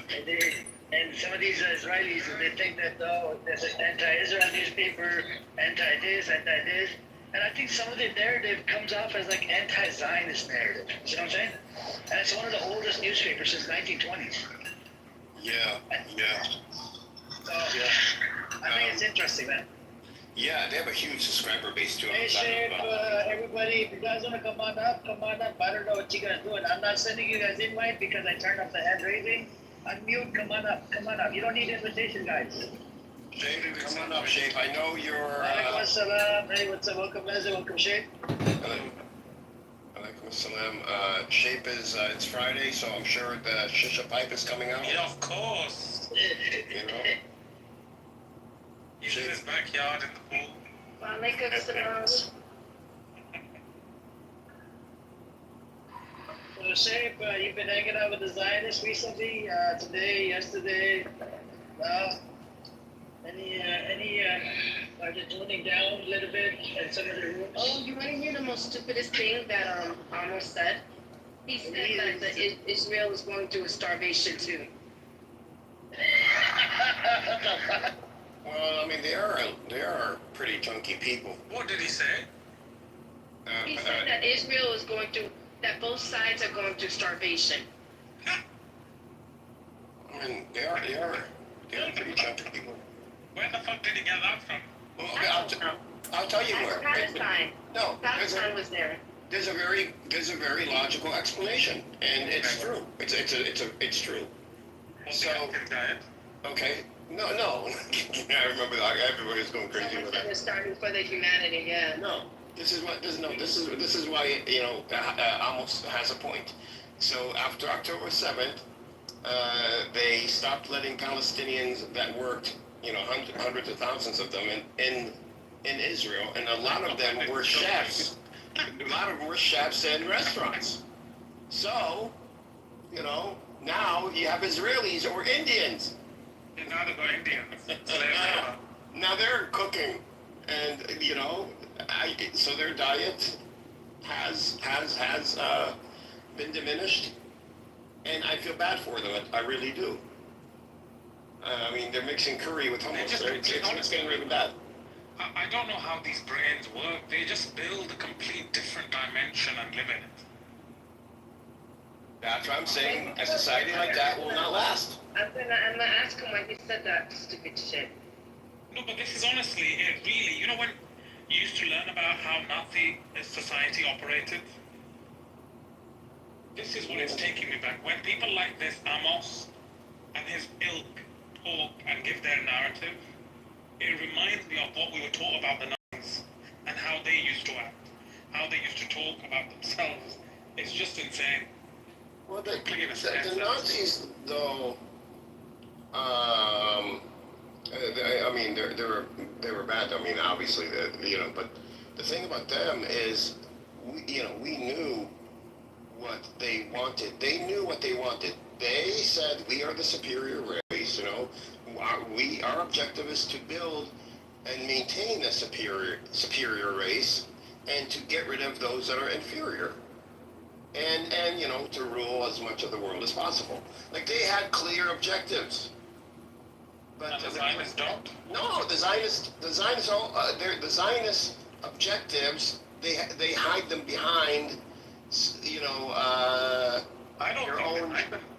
No, well, they hide from themselves. They hide them from themselves. They say how this is right. This is, oh no, this, they have this moral compass, which they call Judaism, and they base it on Judaism, but Judaism has nothing to do with what they're doing. For their own political gain.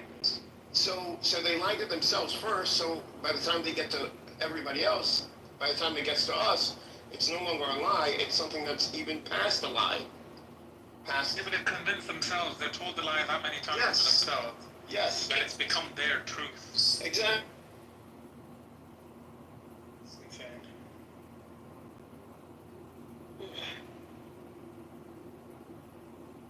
So we got the UN chief says Gaza under a moral Zionists kicked me off. crisis. Yeah. The UN chief says Gaza under a moral crisis. Aid is set to be scaled up in case of truce. There was another thing, I'm not sure if you picked up on it. I believe, I'll have to find the article again. I believe there was an internal investigation. Was it by USAID? That they've concluded that there was no systematic looting of aid by Hamas. Well, there was no looting of it. Let me just double check and find the other. Yeah, and see what the source is, please. Bear with me. Hey, what's up, Simone? Salam alaikum, brother. Welcome.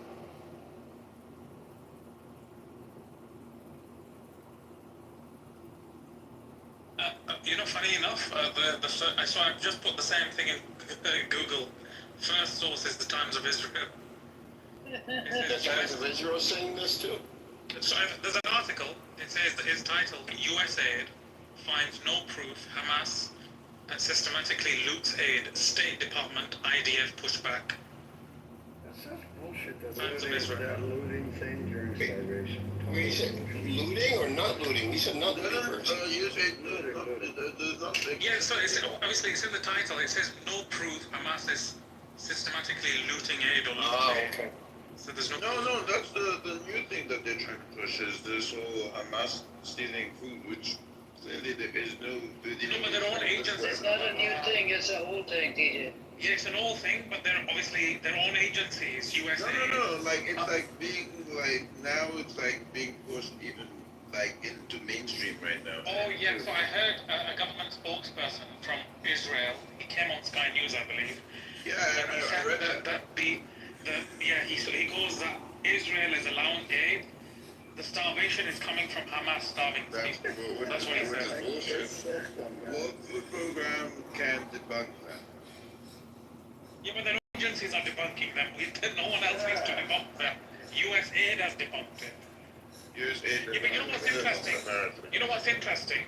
Is they always seem to find, so whenever there's something, for example, last time, there was a shooting, and they said, oh, Hamas shoots its own people. Yeah. Why is there no video evidence? Because they have drones in the sky, they have reporters, they've got soldiers. No, it's worse. Generally, it's worse. That, when they did that, they showed the IDF on their YouTube feed. Yeah, no, we spoke about it, because it was a completely different video. Yeah. And in that video, all you could see was a couple of militiamen who looked like militiamen. Yeah. Shooting at the ground. Like dispersing the crowd kind of Exactly. thing. Yeah. This was their official IDF. Man, they're getting bad at lying. So what's this? They're pretty good at it. Systemic or systematic? Systematic. Okay, so then they're saying that there isn't a plan by Hamas in place to steal the aid. Yeah, to loot it. Yeah. What I was saying is, they have drones in the sky, they've got soldiers on the ground, intelligence agents on the ground. They seem to video everything. Now they're doing, I see now new videos, they're now doing controlled demolitions of the houses that they destroyed. Yeah, but they've been doing that for ages. And no videos. Controlled demolition, they've just been destroying anything. No videos of human shields either. I mean, they keep saying human shields. The only video evidence we have is them. There are videos of Israelis doing human shields. There's videos of them raping people. There's that. But the counter, in terms of proof, nothing. You see, there's a phrase that really rings to mind, and it's quite poignant and quite accurate. Every accusation is a confession. Yeah, where did that come from? Yeah, I've heard this. That was me. That was me, guys. Every accusation is a confession. That sounds like something I would say, guys. So Mahmoud Aouda, on the guy I watch on YouTube every day, every evening, when he gives us a report on Israel and politics and what's happening in Gaza. He's said this multiple times, every accusation is a confession by these people, meaning the IDF or Israel. Yeah, with some of the pictures coming out, honestly, there was a BBC article I was reading, and I'm thinking to myself, it was about a disabled boy, and he died. He literally reminded me of pictures again. Yeah, I saw that. They didn't even blur his face or anything. No, they didn't. And the pictures I saw, in school about the Holocaust, that's what it fucking reminded me of. Yeah, people, it's not a nice picture. And imagine the countless families, kids, having to go through this. They're literally dying. And the rest of the world is fucking sitting on its laurels, debating whether to recognize a Palestinian state or not. No.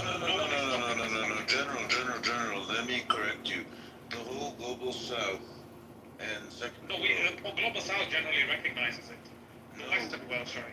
The people that have the money and ability to actually stop it don't want to do it, and that's a problem. Yeah, but apparently I was reading that Israel has now authorized, I think it was Middle Eastern countries, correct me if I'm wrong, it's allowed Middle Eastern countries to airdrop aid into Gaza now. I might be wrong, I read that somewhere earlier on in the morning. Interesting. I'm not sure if you came across anything but then similar. the reports which I've gotten is when the aid comes, then obviously the people now go to get the aid, right? So as soon as the people get there, the Israelis basically play a red light, green light from the shooting, and they just shoot them. Yeah, I read that story too. They put, because you see the red light when you're in that maze thing. Yeah. That means stop, and then green light means you move forward, and they'll do they'll put the green light on and then turn it red and then shoot you. Yeah, but the difference here is there is no actual red light, green. It's just the way how they have lights is very similar to that TV show, and it's very but no, they do have lights. This is what they actually literally are doing. They have lights and it tells you, okay, red, stop. When you're in line, you move forward from when you go into the maze thing, at the end of the maze, then there's a big area. Then you go up to the area to get your food. So red, and then when it turns green, you move forward, and it's your turn to get the food. But it'll go red to green, and then as soon as you step out, red, and then they shoot you, and they laugh about it. That is psychotic as fuck. I know. I did not know. With regards to what you're saying, what's really frustrating and disheartening is when you look at the pictures and images of people clamoring for aid on top of each other. These people have literally got nothing on their plate. You can see how malnourished they are. What I find frustrating, and actually it's quite upsetting to an extent, that we're seeing people that have been forced into such desperation that they're clamoring over each other with their empty dishes for aid. And a lot of these people are probably my parents' age, my grandparents' age, my siblings' age, people younger than me. People can't handle this. I can't, and I'm a cunt. With regards to, I'm very cold. When did you become a cunt? He's a cunt. I was born a cunt. That's how Europeans talk. We don't use cunt here. Sorry, I'm just not American. No, I was just wondering what date. Do you have a time and date stamp? When did it happen? Right there. No, I get it, Lisa, but the problem is that they also have to do it under the guise of the legal protocols, right? So they're going to use all these pieces under the legal guise in order to use the smoke and mirrors. That's the point, right? They can't go on and just go on a rampage and do whatever the hell they want, even though they've been doing that. They still got to do it under the legal guise. So they're going to question her and act like they're giving her immunity and blah, blah, blah. I mean, it's just a bunch of bullshit at the end of the day. So you think Gasoline went in there with all her notes and all her stuff and wasn't assured that she was going to get off? I mean, what the fuck? That she could have went the other route, if that was the case, and give Trump's dumb ass up. That's what she could have did. But limited immunity means that it's limited. It doesn't mean that she didn't have full immunity. She only has limited immunity, so it's only parts and pieces to it. So what are the parts and pieces that she's actually got, we don't know. When they say limited, they're talking about proffer, right? So it means whatever she gives as an answer means that they can't use it later to prosecute her. Exactly. So it's That's just exactly it's so when you say limited immunity, it doesn't mean you're immune from cookies and ice cream, right? So whatever answer she gives, it just protects her from future from like someone coming after her because now she gave answers. Because you got to remember that when they did ask her questions, she pleaded the fifth. So now she might be answering the questions that she pleaded the fifth on. So if they and that's what they mean by it. It's just proffer. That's it. Well, Dr. Agee's agreeing with me. She's like, it's not full or absolute though. And that was the point I was making. I understand that it's not cookies and cream, but I get No, that. no, no. What I'm saying is, so limited is based when they're giving her limited immunity, right? That's proffer immunity. So that means like if they ask you, like say they're giving you limited immunity, that it's based off the questions that they ask you. So your immunity is based off whatever questions they ask you and the answers that you give. So if they ask her, it's not like it's just on. It's in a certain area and they can ask her in this area and then start asking in that area and then now she fucked herself. No, whatever they ask her, that is what the limitations is.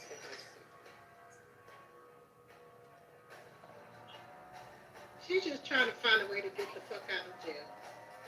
Any way possible.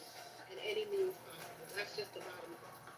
Let's also remember, she's a convicted liar, right? Like, she was convicted of perjury.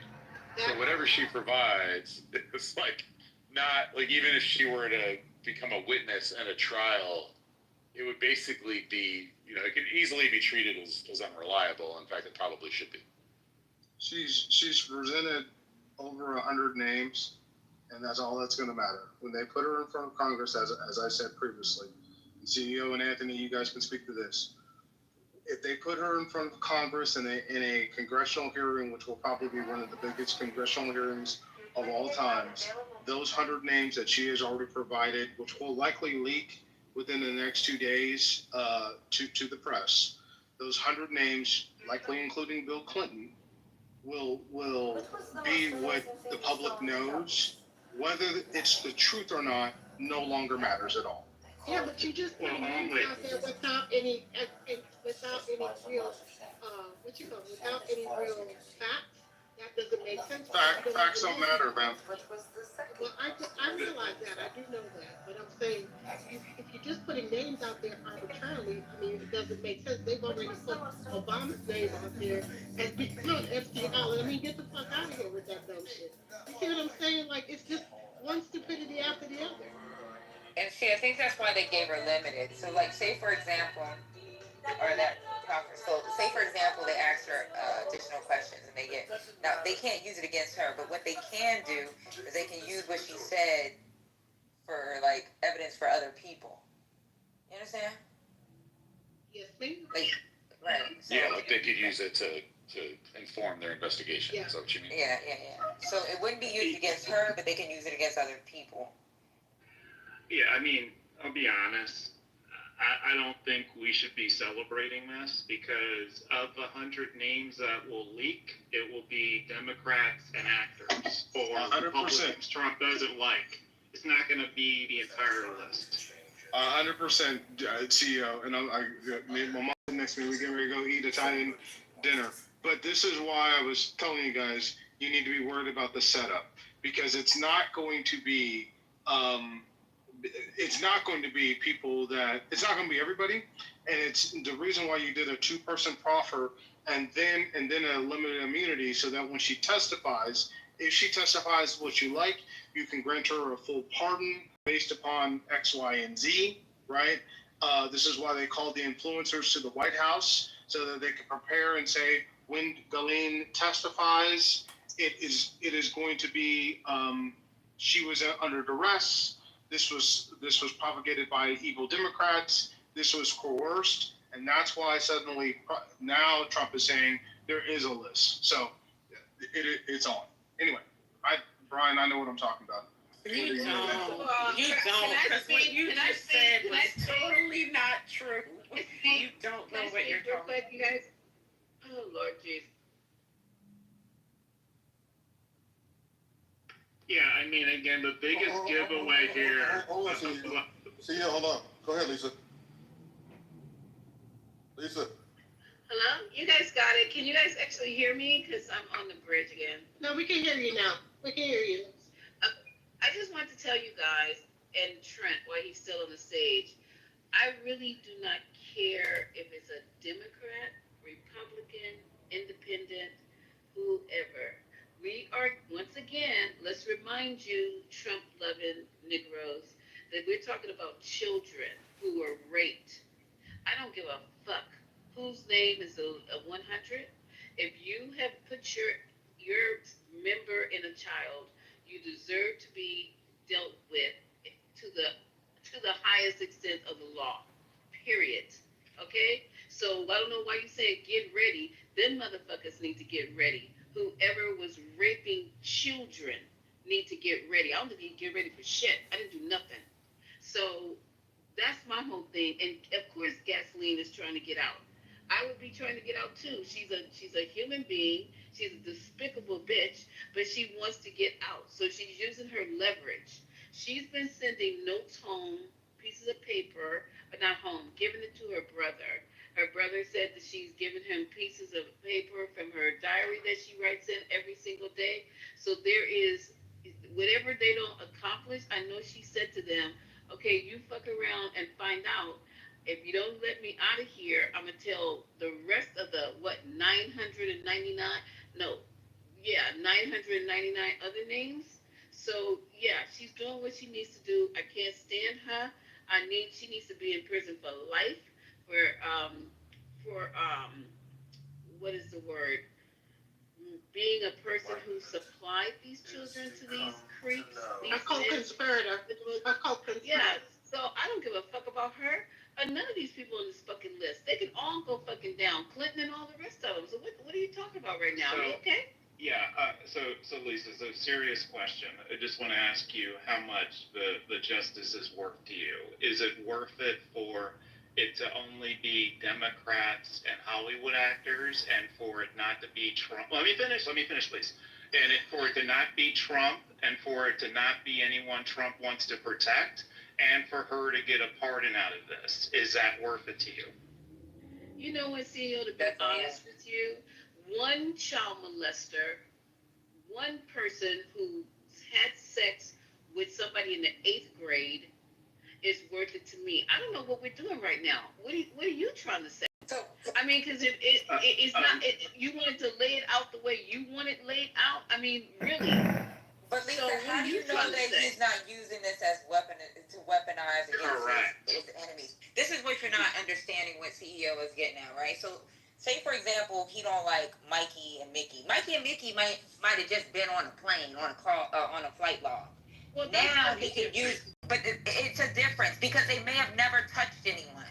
But because he says it, now it becomes gold. The problem is she should have been able to. She should have had these conversations well before this. Now she's using it as a tool, and he's using it as a tool against his enemies. So we really don't know if these people actually did do something unless those files are released. The files are the evidence. What she has to say means nothing. But what are in the files? You guys don't even know what are in the files. Testimony, sworn statements, what's in the evidence. Your Honor, as wait a minute. Is what's in the files who had sex with whom? There are videos. So the young lady testified. The woman that was in New York, the girls that were in Florida have said there are videos throughout the home. They have videos. Yeah, we talked about that. There are videos. You think Just Lane is fucking gonna sit here and give you the good, the on?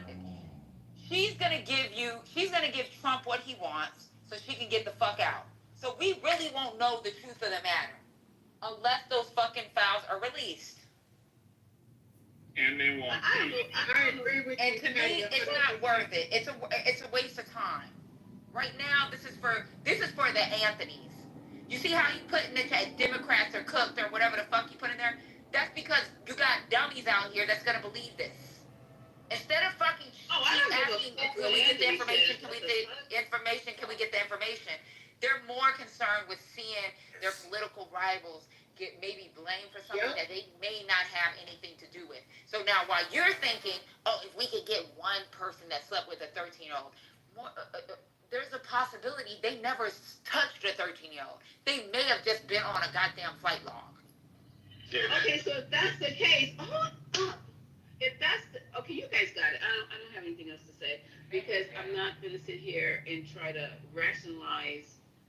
No, you guys. Lisa, this is important. Please do. Please get your point. This is an important conversation.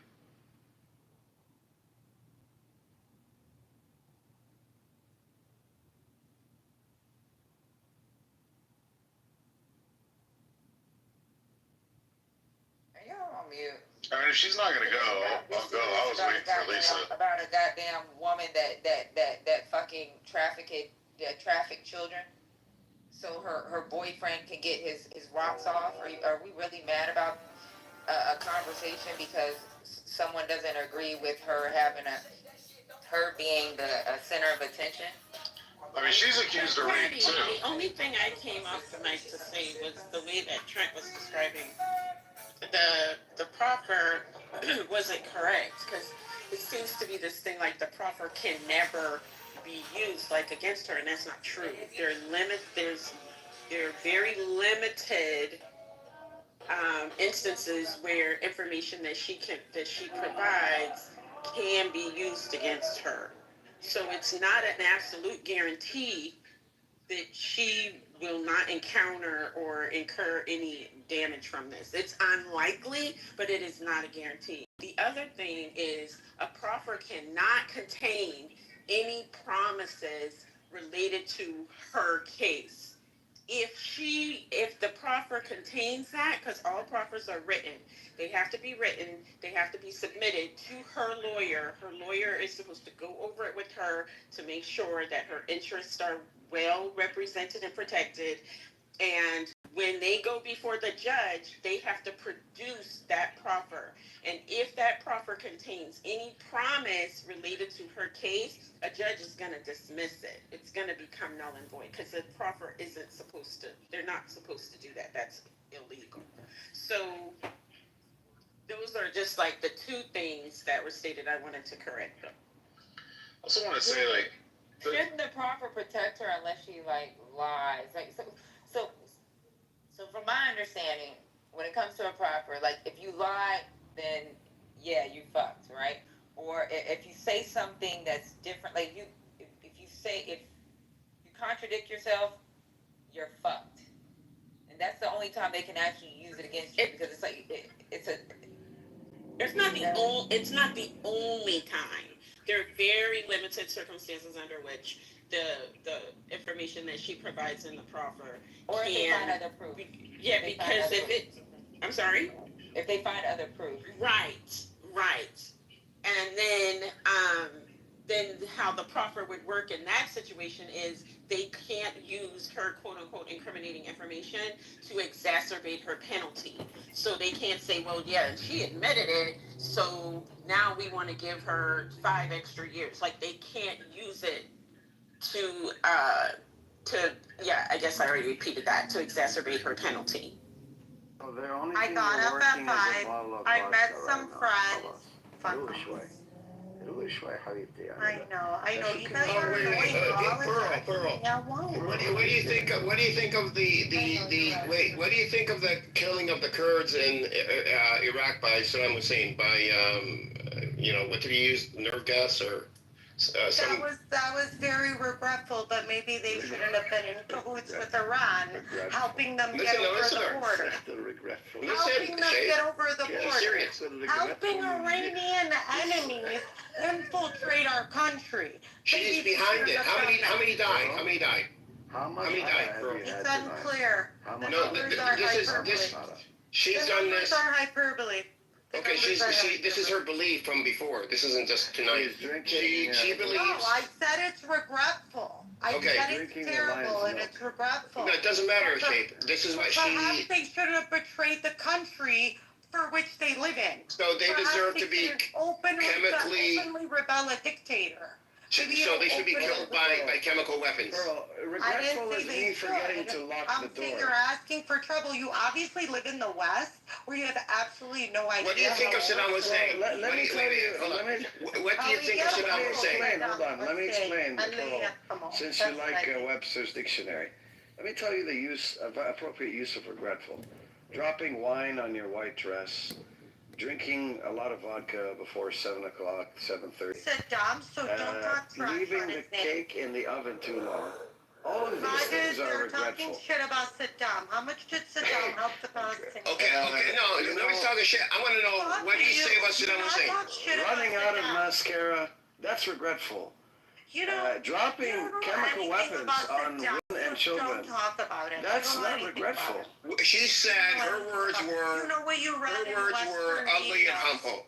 Ugly and humble. Yes. That's what she says about Saddam Hussein. Palestinians, Edward. Ugly and What's the humble. problem? Girl, what do you make of Tariq Aziz? Why do you disrespect Saddam? Why do you like Tariq Aziz? You think I'm going to say it because he helped, or supposedly helped, or let's say he helped Palestinians. He helps Palestinians, and then what? That means he can go and kill tens to hundreds of thousands of innocent people? What are you talking about? We've been helping. They're innocent. I just told you they helped Iranians cross the border. They killed everybody. Women, children, old men, young men, everybody. Then why What are you talking about? Oh, really? They killed everybody? That's what chemical weapons do. Weapon of mass destruction. There's a reason it's called mass destruction, Pearl. Shut up. Pearl, Why are you Chaldean? Why is the Kurdish population? Yes, she is. Why is the You must be Chaldean, Mina. Why is the Kurdish population seriously? 50 million then? You must be If we killed Chaldean. everybody. I'm confused how the Kurdish population is 50 million. That's not the point. The point is you're fine with that, with Saddam Hussein dropping chemical weapons on them.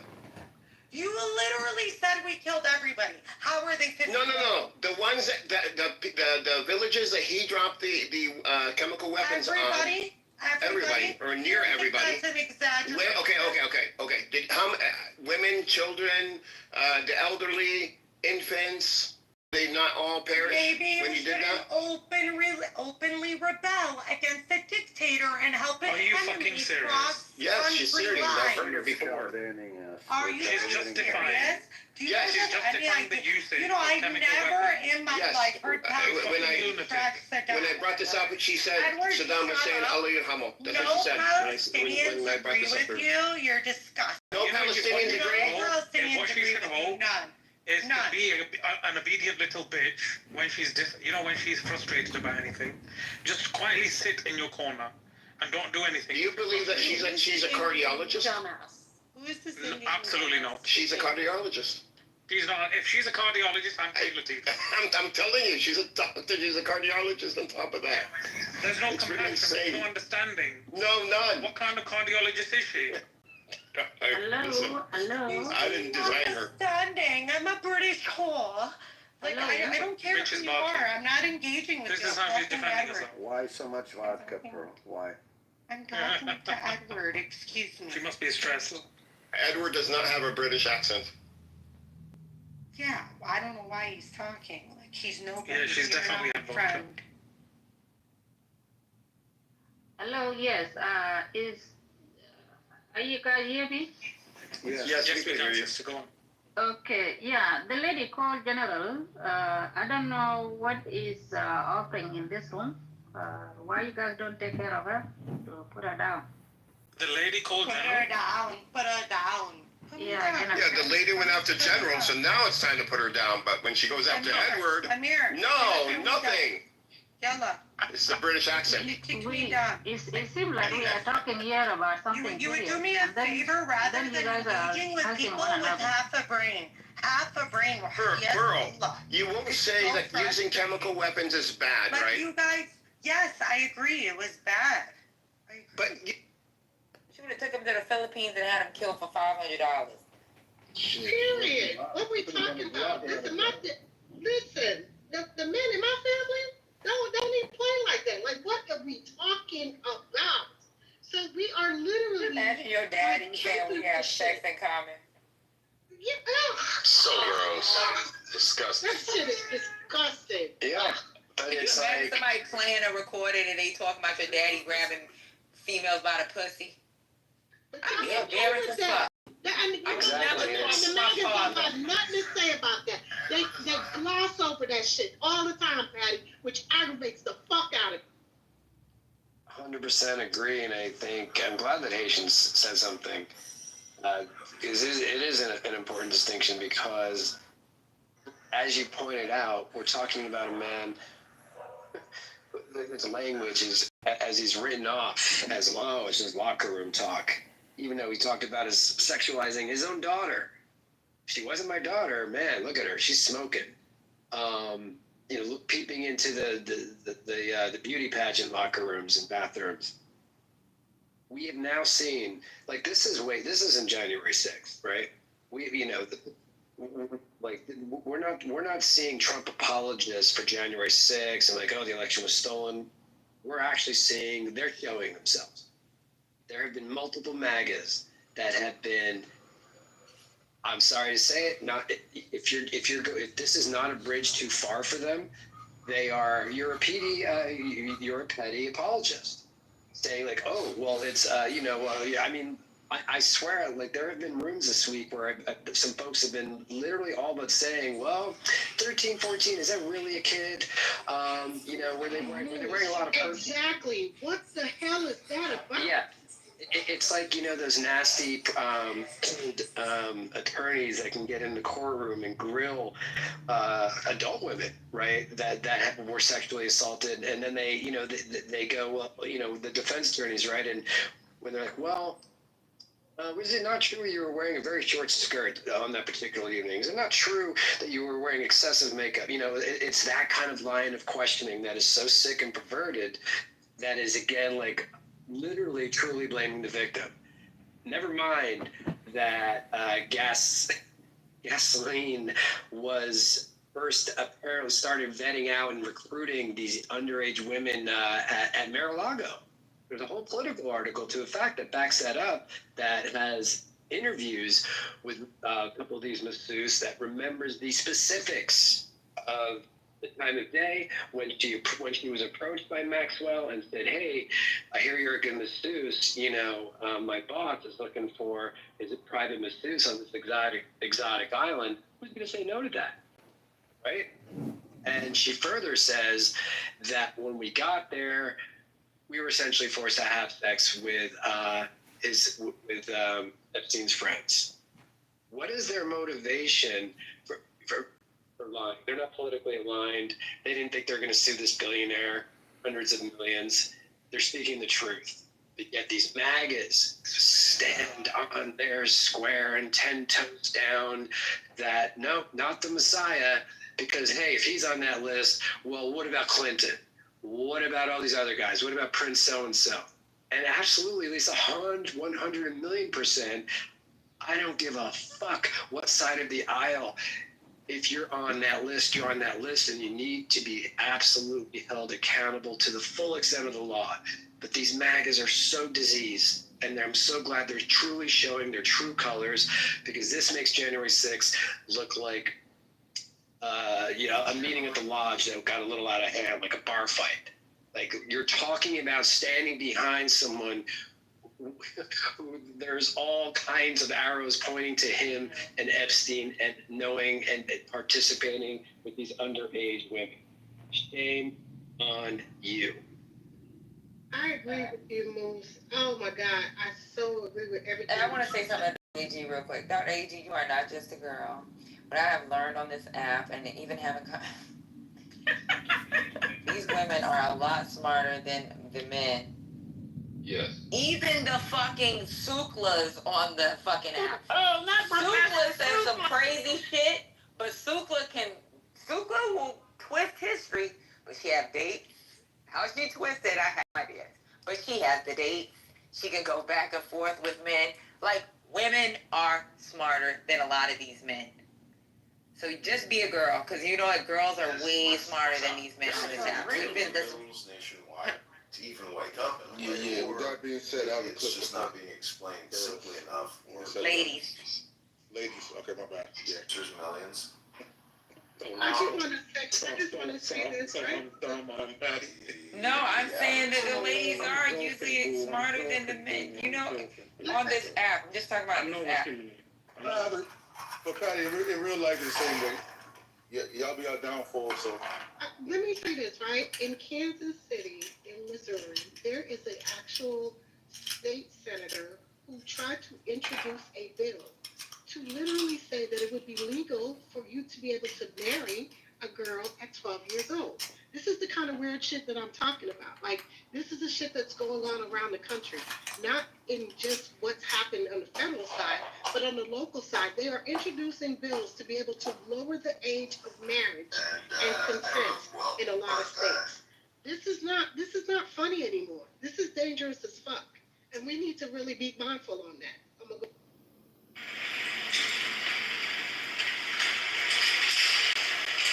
Hey everybody, we finished for the day. This is Maxwell returning We talking. started this morning right around 9 o'clock and went to now lunchtime, and we're finished after all day yesterday and today. Glenn answered every single question asked of her over the last day and a half. She answered those questions honestly, truthfully, to the best of her ability. She never invoked a privilege. She never refused to answer a question. So we're very proud of her. We're proud of how the process has worked over the past day and a half. I will say this, she has been treated unfairly for the past 5 years. She didn't get a fair trial. We're still appealing to the Supreme Court. We're going to be filing a reply in the Supreme Court on her cert petition on Monday. Remember, people have questioned her honesty, which I think is just wrong. Remember, a juror lied to get onto the jury, admitted to lying to get onto her jury. She did not get a fair trial. No prosecutor even mentioned her until Epstein died. So we feel that the process for Glenn has been unfair. She was denied bail. She was treated worse than an animal would be treated in jail when she was first held, woken up every 15 minutes. So we're just trying to get through the process where we are now and get her some relief. So that's where we are today. Do you feel like you're going to get some relief after all the conversation we've had in the last couple of weeks? We don't know. We don't know how it's going to play out. We just know that this was the first opportunity she's ever been given to answer questions about what happened. And so the truth will come out about what happened with Mr. Epstein, and she's the person who's answering those questions. We don't think this will affect her appeal. We're appealing on a very important ground, which is the government at the time promised her that, promised Epstein that any potential co-conspirators would not be prosecuted. And so she deserves that promise. And I'm surprised. I don't think President Trump knows that the Justice Department took the position that that promise should not be upheld. President Trump is the ultimate deal maker. He knows that a promise made on behalf of the government should bind the government. And so we're hoping the Supreme Court agrees with us that when the U.S. Attorney's Office in the Southern District of Florida promised that no potential co-conspirators would be prosecuted, that bound the Southern District of New York as well. I'm sorry?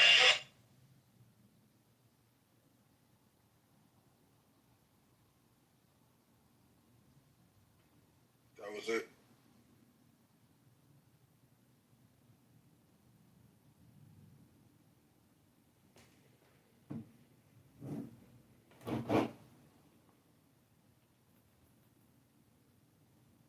So you all aren't very concerned after hearing his comment? Who's you all? Absolutely not. Nope. Worried about which part? Like, what do you mean by that? He sounds way too comfortable.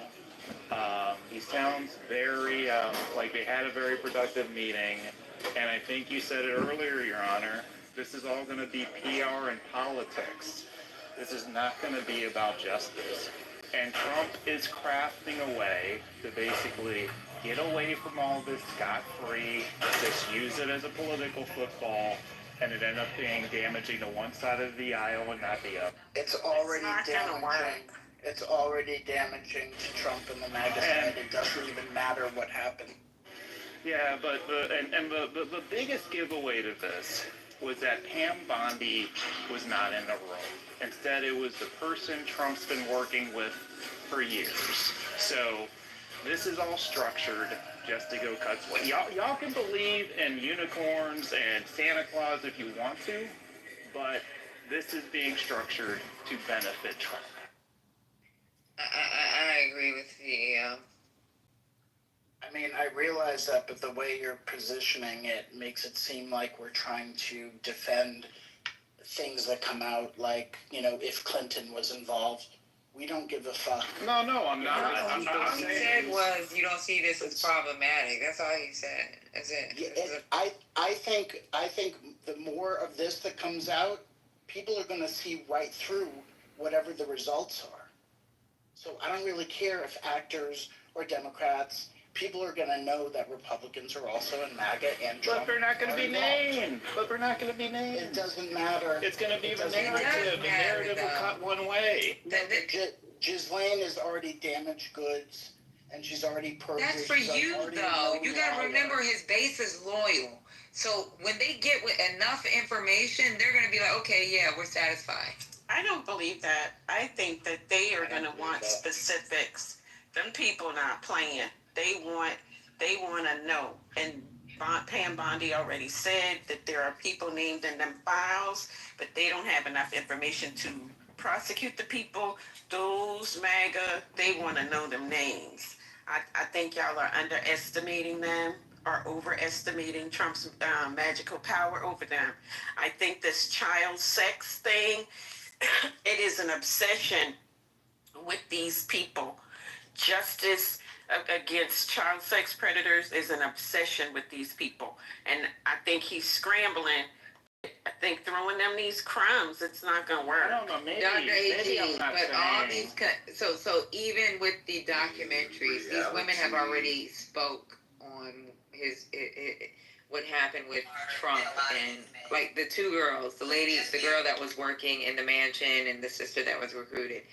She's already had that conversation. They didn't give a fuck then. Like now they're upset when it's already been revealed that this is not, and this a lot of this information is not new.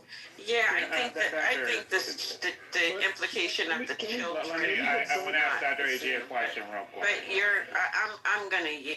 Okay, so Dr. AJ, I just want to ask you a question because I want to make sure I'm saying this. You're understanding me. I'm saying they are going to get names. MAGA will get names, but the only names they'll get are Democrats and Hollywood actors. You don't think they'll be very satisfied and thrilled with that and giddy even? No. I think they're going to see. I do not. The cat's out of the bag here. So these people that you always complain about how stupid they are. You don't hear me say that. Trump, I'm just giving a general advice. Okay. I know Scotty has definitely said it. So for stupid, 99% of the time, but this is the one time you think that they're going to express some level of nuance and see through something. Guess what? It's a dopamine hit for them. All the MAGA influencers will take this and amplify it. It will make their views and their engagement go through the roof, and it will be amplified so heavily that people will believe it because it keeps getting shoved down their throat. This is red meat for the MAGA that is already defending pedophilia and Trump anyway. No. It's not going to convert people who have already left the ship because they're not going to buy Ghislaine Maxwell as the definitive testimony. Scotty.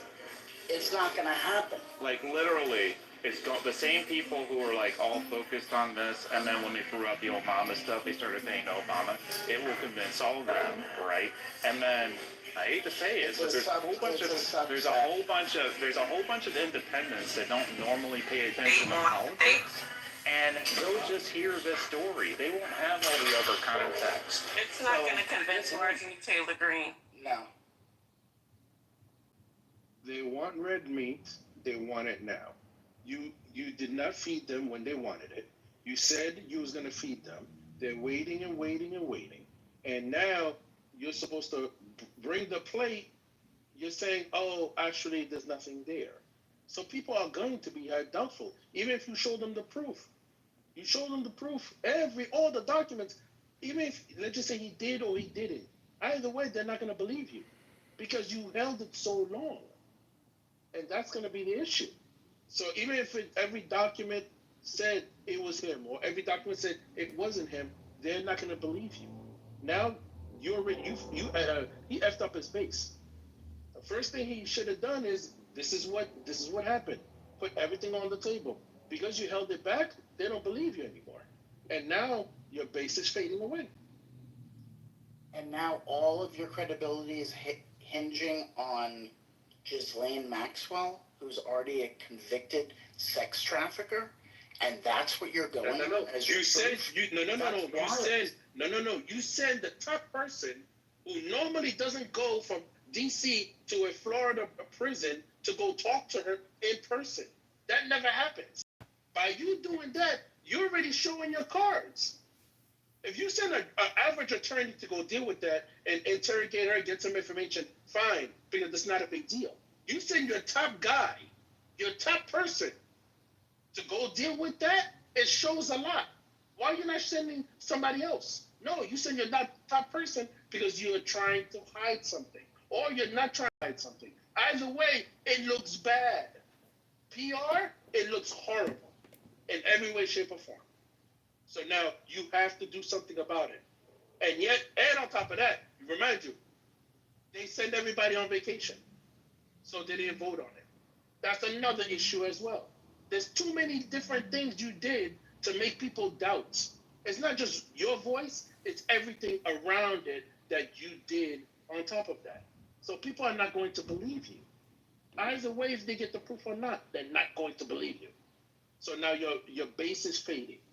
And let's see what happens at the next elections. The local elections, don't be surprised if it's another blue wave and you guys, oh, what happened? No, you shot yourself in the foot. You created this monster. And you're the only one to blame. And we're also assuming that more shit isn't going to come out between now and whenever the next shit goes down. That's going to be it. See, that's what I think is the big wild card here.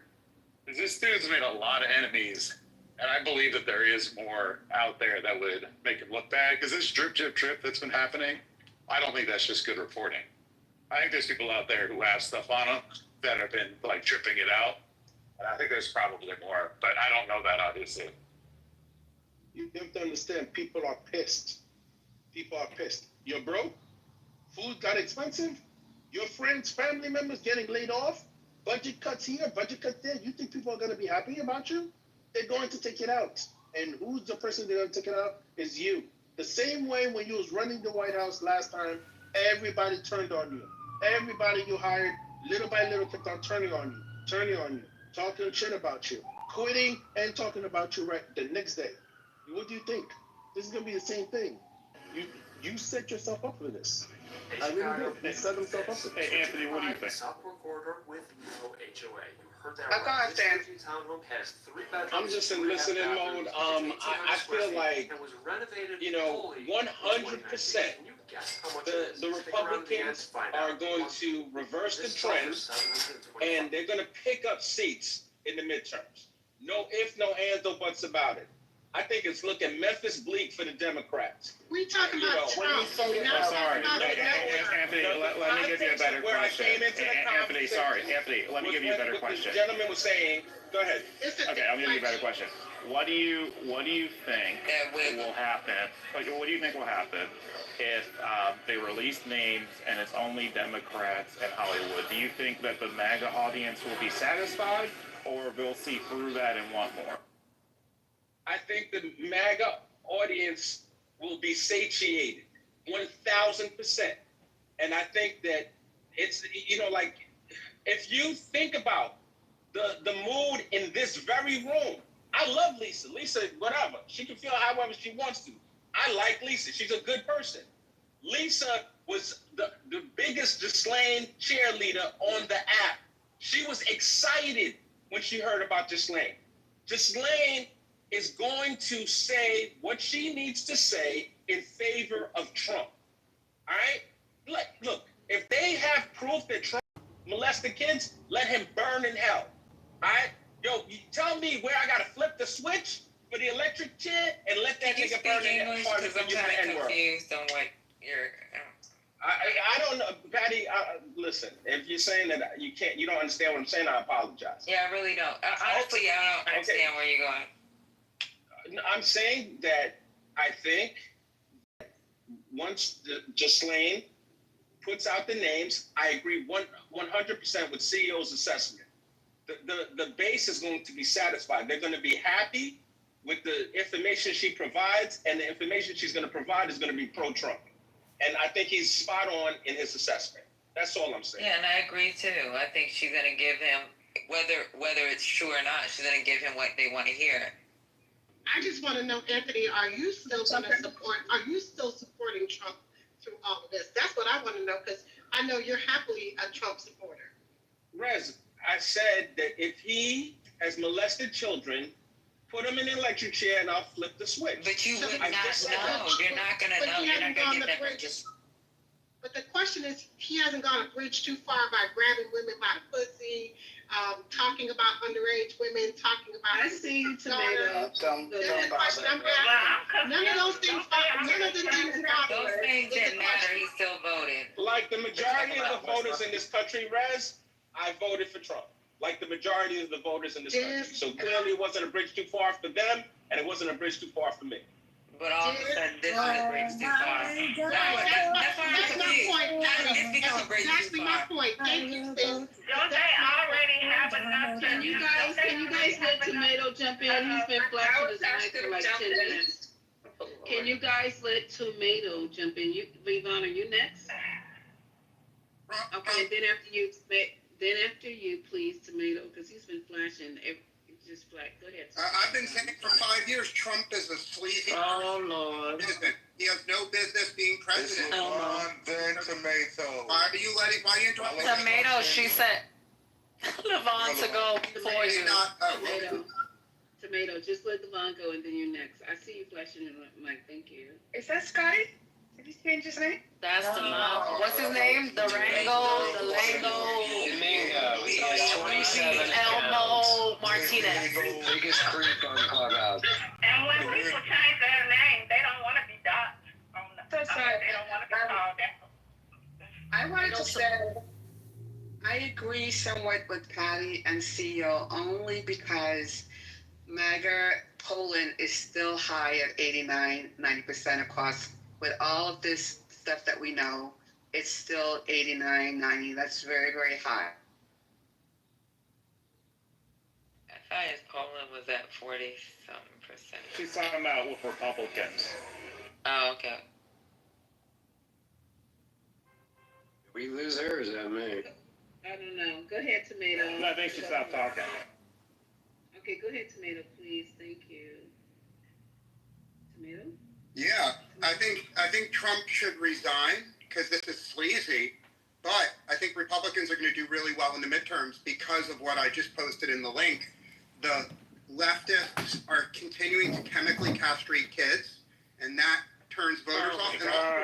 And also the Democrats keep demanding more. Domingo, I told you about this shit. That's his name, Domingo. And you guys are you doing Tomato? But he did No, it. because I'm telling he can't do that. No. In fairness, he didn't say white liberal. He didn't. I did not use that term. Can you guys hear me? Okay, well he got it. So allow me to finish. Allow me to finish. If you read the link in the room chat, if you read the link in the chat, you will see that the Democratic Party, in order to punish a Trump voting man, they're cutting off the penis of his child. So read the link. That's why the vote are going to vote against. They're cutting the penis. Oh my God, Tomato. Thank you very much. And for the people in the chat who are saying, what about Biden smelling people's hair? Let me just say this, and I'm not going to be saying too much tonight because I will be triggered as hell this whole night. Biden smelling somebody's hair is no comparison to a grown, old-ass man sticking his penis inside of a young child. Biden can smell my hair and everybody else's hair all day and all night, but he is not putting his penis in a young child. So if you're using that to counterweight what's being said, then you are a lame ass motherfucker. People like and Biden was not smelling hair. He wasn't smelling hair. Y'all don't get this shit from, y'all just be saying it's shit. It's a goddamn picture where he just happened to be even close. I just posted the Wall Street Journal. Motherfuckers talking about him sniffing hair. You guys are fucking weirdos. You guys are the fuck. I'm gonna be honest with you. If you looking that deep into a picture where he just happened to be close to a child, you're a nasty motherfucker. You're disgusting. Your brain is rotten. Hey, you know what? He sniffed hairs. I'm gonna talk next. You fucking pervert. Wait, hold up, you guys. You're disgusting. There is going to sit around and think this is a real thing. You guys are sick. If you care, you pay attention. I just posted in the chat where Republicans are turning against Trump. And it's from the polls. So I know y'all like polls so much. Oh, hey Matt. Hi, good to see you in Westerfina. Oh wow. I said it right. It's my whole name. My whole name. It's Gwen Stefani. Hey family, happy Friday. The pot does thicken. Let me tell you, they are turning against Trump. Well, Matt, could you imagine looking at a picture and you thinking about little kids? This is what white men in America think about. Disgusting. No, you just Madam President, you I'm speaking that. I told you we got registered sex offenders in the room. Imagine being around men that look at pictures because someone happened to be close to a child. The first thing they think about is them having some type of sexual fantasy. So, you guys are disgusting pieces of shit. You nasty motherfucker. I'm just wondering, though. I'm inviting all you guys to come up. Lisa, you know what's disgusting is that you look over the fact that old men were sniffing little baby's hair. Don't touch Harry. Don't touch. Don't put too many sex offenders on the stage at once, guys. No, hold up. Don't I'm about to go. Harry. Y'all hit me up when y'all done talking to these sex. Wow, all the sex offenders on the stage. Wow. These are some sick ass white men. Moose, you're not allowed near a school or a daycare. Shut up. Who are you talking to? Moose, he's talking about his mouth. You see how mad? Do you see? Just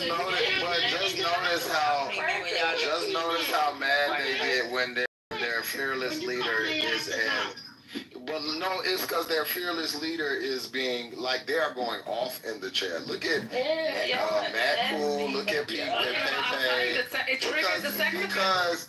Yeah, in the room. And anything you talk about with somebody playing with a kid should be off limits, no matter what party. But Biden's the let's rub his I'm not done talking. Well, okay, well you support. I'm not done talking. You can talk when I'm talking. Patient, get off the phone and mute these people. I mean, seriously. I mean, I'm not going to be doing this tonight because this is crazy and people are getting triggered left and right.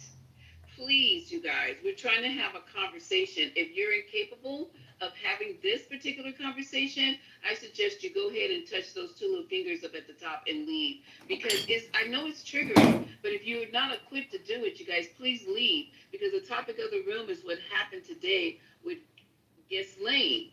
So we're trying to talk about it, right? So, hey, Shay, can you just do the money thing? Because I'm still driving. I appreciate you. And Pepe, lower your mic. Go to the audience. All right, well, they invited me up. Can I just go after him? I wasn't done talking. I was just saying they're all upset. So when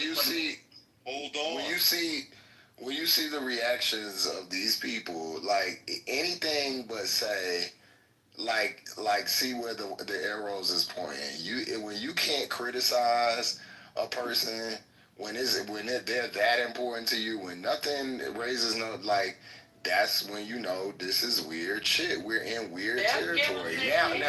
Now, hold on, and I'm gonna be quiet, and you're gonna add everything that I just told y'all. Watch how they show out about this man and a little child. Go ahead, Pepe. Matt trying to give him his kid. Sure. Well, I would say, just the sound of it, after the attorney met with Ghislaine, it sounds like there's a good chance that, some uncomfortable information will come out, and that, the party that loves children and mutilating their genitals and sending the kids to trans cabaret parties. Topic, man. That sure don't Yeah, well, it sounds like we're gonna find it. We're gonna find there's some. No, you gotta stay Brooklyn. on topic. We're get on topic. The fuck? I'm sick of you. Okay, Brooklyn. Stop lying. Who wants to fucking go to that topic like that and pivot? Yeah, because you're lying. And stop fucking lying. Okay, Brooklyn, I can't talk over you, so. Yeah, because you're not gonna sit here and motherfucking lie. That's what you're not going to do. Right? Yeah, but she won't stop talking. No, because what we know about Trump is that they're trying to cover up some shit, and all y'all got on Democrats is fucking rumors. So you're not gonna sit here and lie, alright? If you got anything to say, tell the truth. Period. Point fucking blank. Any lies, I'm cutting you off. Period. Okay? Thank you. There's no proof that Trump has done anything with children. You the motherfucking lie. See, I knew this is a lie. But there is no truth.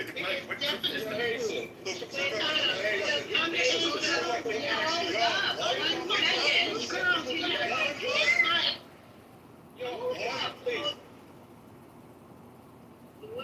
This is going to turn into not ending well.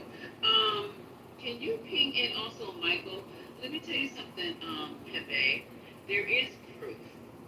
We have a young lady who was 13, and I think her friend was 15. Lisa Bloom, Gloria Allred's daughter, had her case. It is still there, and we have the transcripts from this particular file. If you can ping in Michael Haitian, please. I'm going to stop light real quick. This woman has accused Trump, well, she's a woman now, but she was 13 years old.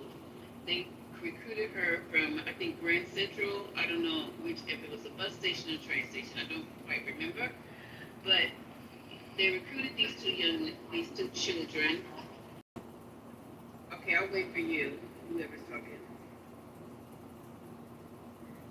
They recruited them and brought them to the Upper East Side, to his mansion. They had an argument in front of these two young women. Who was going to take their virginity, Trump or Epstein? Trump ended up getting to her first. He took this young lady's virginity. This child, it's not even a young lady. I need to get my correction there. It's a child when you're 13. And he raped her. And then when Epstein came in the room, this is all the filing, the court filing. They had an argument, and he got mad because Trump took her virginity before he, meaning Epstein, did. And then he went over and assaulted this young lady, and then he had his turn with her. She was ready to come out. There was a press conference scheduled. Everybody was there. Lisa and this young lady, Lisa as well, started getting death threats from you fucking MAGAs, you child pedos, that they were going to kill her, and they know where she was, and including Lisa, and the young lady was terrified. So she decided not to go forward with it, and Lisa made that clear. There's clips of it out there of Lisa speaking to the press about the young lady being in her office at that moment and scared to show her face or to say anything because they were both receiving death threats. So I don't even know. We're going to read the transcript. If I can get Michael in here because he has the transcripts. We even had an attorney come in who was involved in it and spoke on it. So I don't even know what the hell you're talking about. Trump is a child molester, and that's just what it is. So who's next on that? Was that taken by the court of law? And nobody on the Democrat side is saying that if a Democrat is implicated in this list of people that we're gonna support them, but y'all are. That's the difference. Like, we want all of this the troops to come out. We don't give a fuck who's on the list. Everybody need to go down. But you niggas y'all okay with Trump being the fucking pedophile in chief. I understand now why y'all was so against abortion. Y'all are nasty. This is a party of nasty motherfuckers, I swear to God. And it's showing. Hey, Haitian, have you heard anybody say that they was... I'm asking you, Haitian. You heard that, bro? Anthony, when is talking? I just want to ask. Yo, Brooklyn, you telling me that somebody's stalking you? Of all people? Yo, come on, yo. Let's get civil. Let's go. Go ahead, Wayne. Listen, I just wanted to ask, to anybody that supports MAGA or Donald Trump, don't y'all want to be invited to some cookouts? Y'all would rather have come over potato salad over some banging ass, some burgers, some hot dogs, some good old, vegetarian beans? Y'all would choose you off a cookout? Come to the cookout. Let them go. That's the way it gets cold. It's time to let go of Trump. Come on, let's go. That's the way. What was your question, Anthony? So Haitian, I was saying it's real provocative. There's a lot of provocative stuff being said, but what was said previously was that, people are saying that they would still support him if he was proven to be a PDF file. And no one has said that. I'm asking you if you heard anybody say that. This is really provocative. So, hey, let's keep it a buck, right? No one's gonna say that necessarily. That's what they said. Hold on, bro. But you literally have men over here defending the shit, making excuses. Right? Defending the shit. That's all. Hold up. You know what I'm saying? Like the whole deflection shit. Yo, Trump is the one who said last week, why are we still talking about Epstein? You know what I mean? He's the one who said that he's been dead. So why does he have people from government going to see him? Why is this fucking attorney going to see Justine? If there's nothing there. Come on, nobody with a fucking brain could say that there's nothing there to damage Trump. And if anyone has fucking integrity in here, they're gonna fucking stand on that. Now, to deflect and say Biden's smelling someone's fucking hair and bringing up all this other dumb shit that has nothing to do with fucking Trump right now is fucking disgusting. I don't give a fuck who the fuck it is. I don't give a fuck if it's my brothers. If someone's involved with that shit and it's that fucking clear they were involved, how the fuck as a man, as a father, as a fucking normal human being, can you fucking deflect and make excuses? Haitian, I literally said, right? I'm not talking about you. But here's the thing. No, but Haitian, it's a specific point that I'm trying to address. Someone said that that people that support this dude have said, even if it turns out to be true, they'll still support him. I'm sure someone does. Nothing you said indicated that. Nothing you just said indicated that. There's no... That's a response. And everything that y'all say indicates it. So, and there's more people that have said it too. None of us are going to support a known pedophile. That's a lie. Yes, you're a liar. This is nasty. Because that's a stupid question. That's a stupid question. He knows that's what they're doing.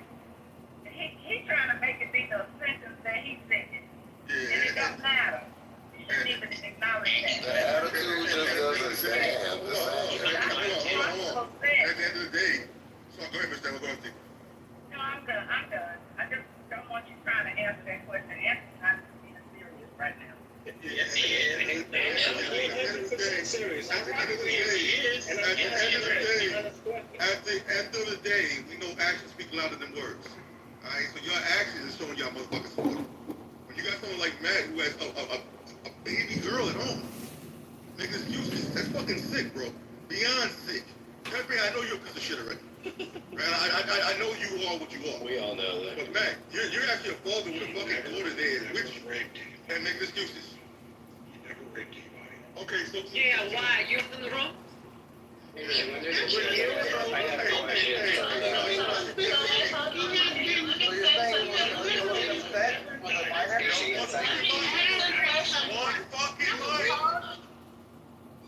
ask a question real quick? So, okay. So y'all say, okay, so it's obvious that y'all wasn't really good in math class, right? You wasn't able to use, deduction. You wasn't able to figure it out from the clues that you had in front of you, right? So you have a president that for 4 years now, for the past 4 years that Biden was in office, he ran, he did all of the rallies and he promoted himself and he made all of these promises to MAGAs about all of the things that he was going to do for you guys. That including the Epstein files. Nobody else, not Biden, not anybody in Biden's administration, no one ever mentioned. They let Epstein die. He was dead, right? Trump ran on this. We're going to release the Epstein files. We're going to do it. We're going to do it, right? So when Bondi gets the Epstein files and gets them on her desk and says that they're there and she hasn't been able to go through them yet, that she's on the way to do that, but she does it, right? They don't want to release anything. It's nothing to release. What part of that is telling you in your mind that he's innocent of something? Matt, Anthony, Tomato, PP. What part of that is showing you stupid ass people that he is motherfucking innocent, right? A person that went from, I'm gonna give you all of the truth, you're gonna get it all, right? So, oh nah, they seen it now. It's nothing to see. We looked at it. It wasn't nothing to release.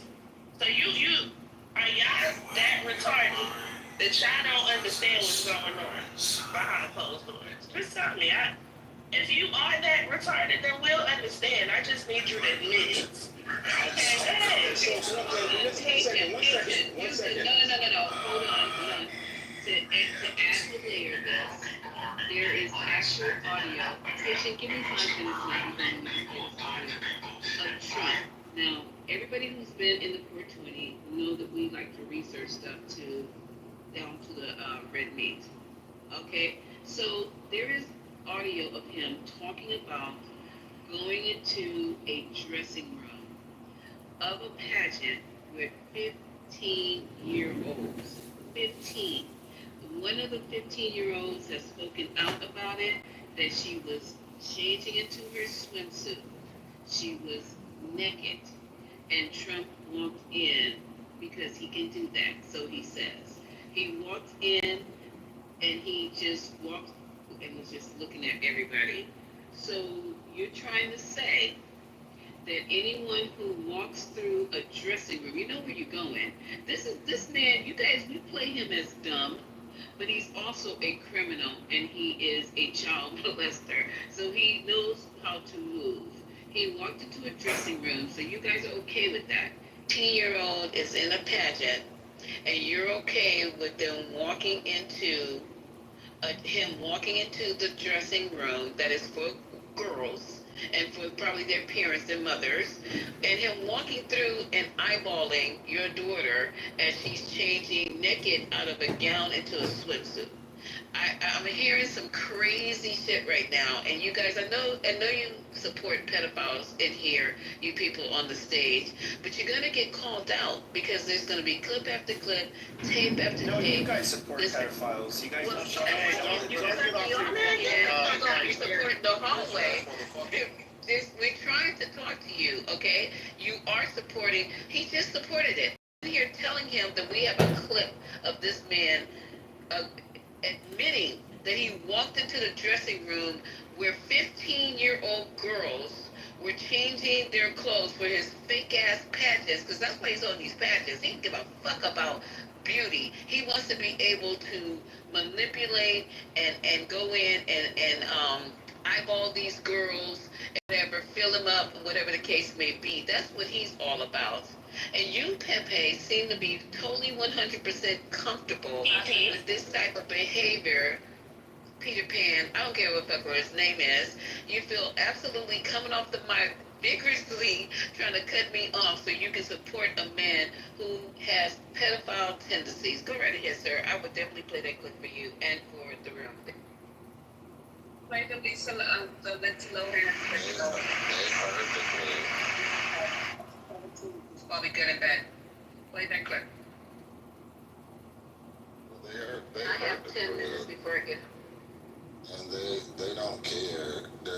And honestly, I thought this would be something that everybody should be able to agree upon, especially since y'all was on the kid campaign about keeping kids safe and everything.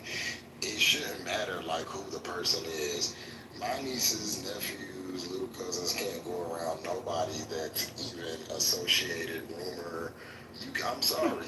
I don't care if that's what they saying about you. Nah. So I don't get that y'all keep saying it's not proven. It doesn't fucking matter.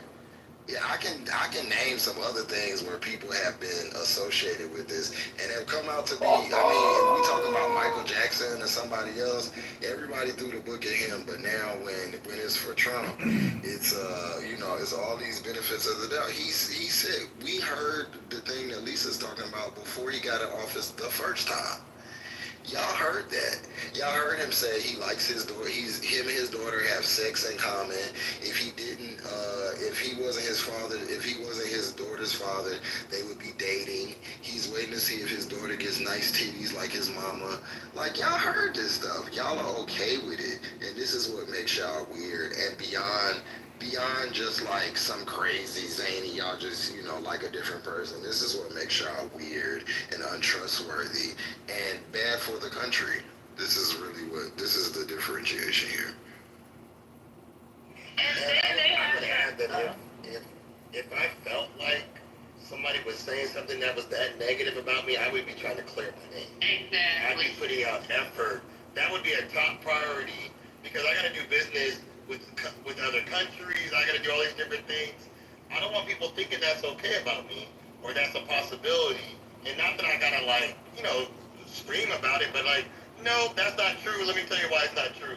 Or, I made some mistakes in the past, but of these comments, but let me be clear, that's not okay.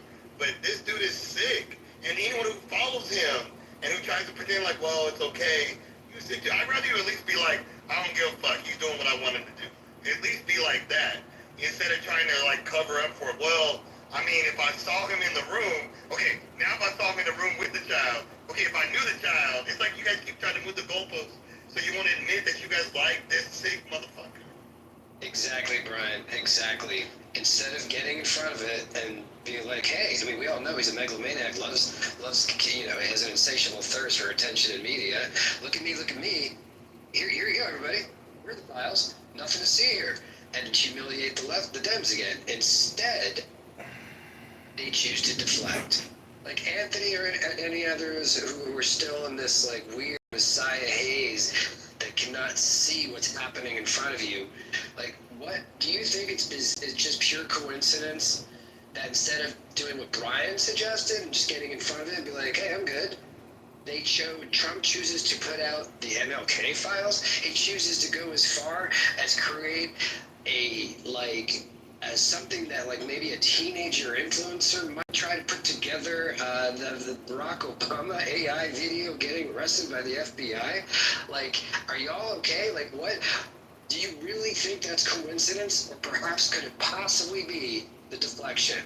The same rude comments in the chat about, well, it's chopping a penis off for transgenders is worse. We're not talking, you go to any level of whataboutism, of deflection to say this man is above the law. This man is above underage women who've been sexually violated by him and other adults. And again, don't care what side of the aisle. Look at all of them. They're not women, not at all. Children, exactly. Underage. Hang on, Brooklyn. I'm almost done, Anthony. So, to that point, come on, man. I've been up here. Y'all heard me. I've slammed Biden for this, that, and the other thing. He never shit around again. I can do that. That's a well-adjusted, citizen can do because you don't allow your whole entire identity to be cold forming and let one man be above the law at the expense of these underage kids. Like, think about this, man. Like, this isn't January 6th. This is the election of stolen. These are children. And you guys are just deflecting, like, left and right. Thank you. Okay, time. I said, let him try. If he did, literally, I said, I would flip the switch. If he's guilty. You're not talking about you, Anthony. You're not talking about you. But they mentioned my name multiple times. Because you're a MAGA supporter. Okay, so this party, please. I'm not even a MAGA supporter. I'm a conservative individual. Okay, I'm glad you said that you weren't MAGA, but you know what? That you guys there's clipping of you guys in the chat. They're talking about really, Mel? Transgender adults. One more time, you guys in the chat. First lady, Lisa, making a decision. Okay, for you adults who are in the audience talking about transgender adults who decide a personal decision for themselves to do what they need to do to deal with a body that they feel does not belong to them or is not they feel they're not comfortable in, it's kind of crazy. You don't sound intelligent because those are adults making decisions. Let's stay on the topic. We're talking about adults who are having sex with children, not adults deciding to do what they want to do with their bodies. And it's none of your business what adults do with their body. Let's stick with children. Thank you.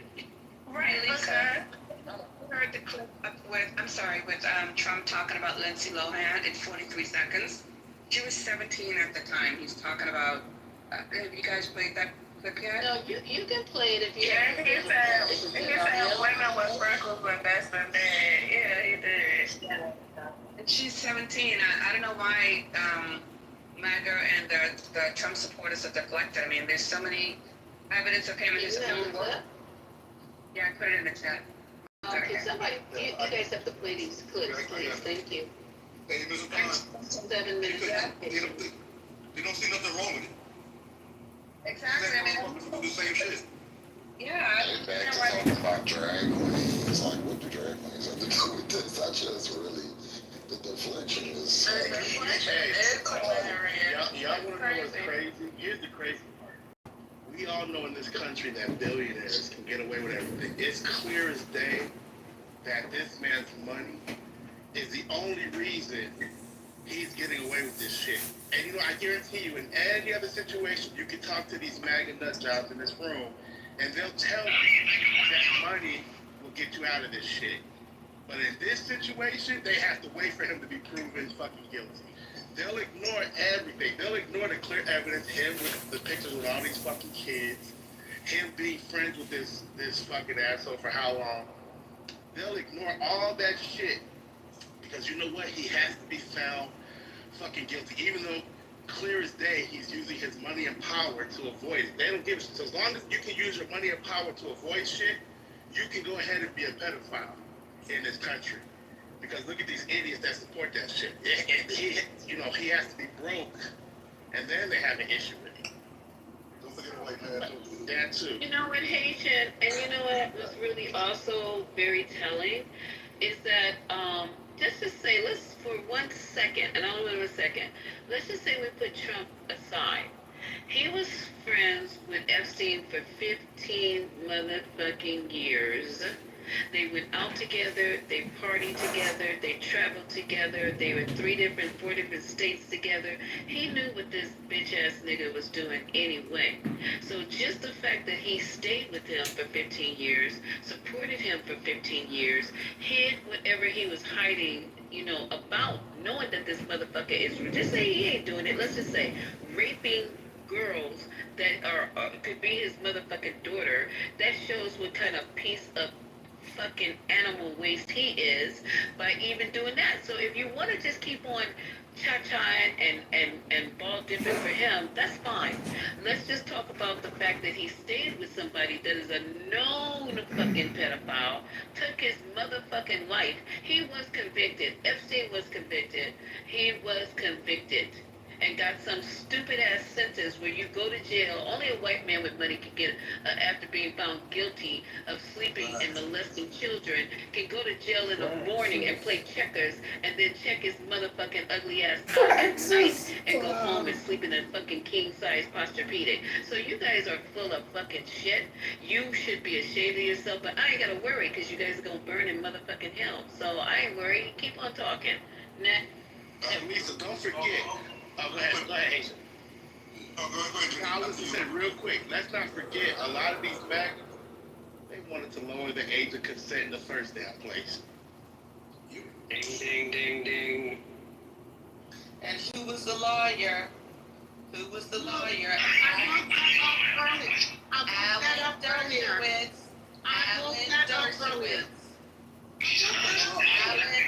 Alan Dershowitz. A co-conspirator and also a child molester. There you go.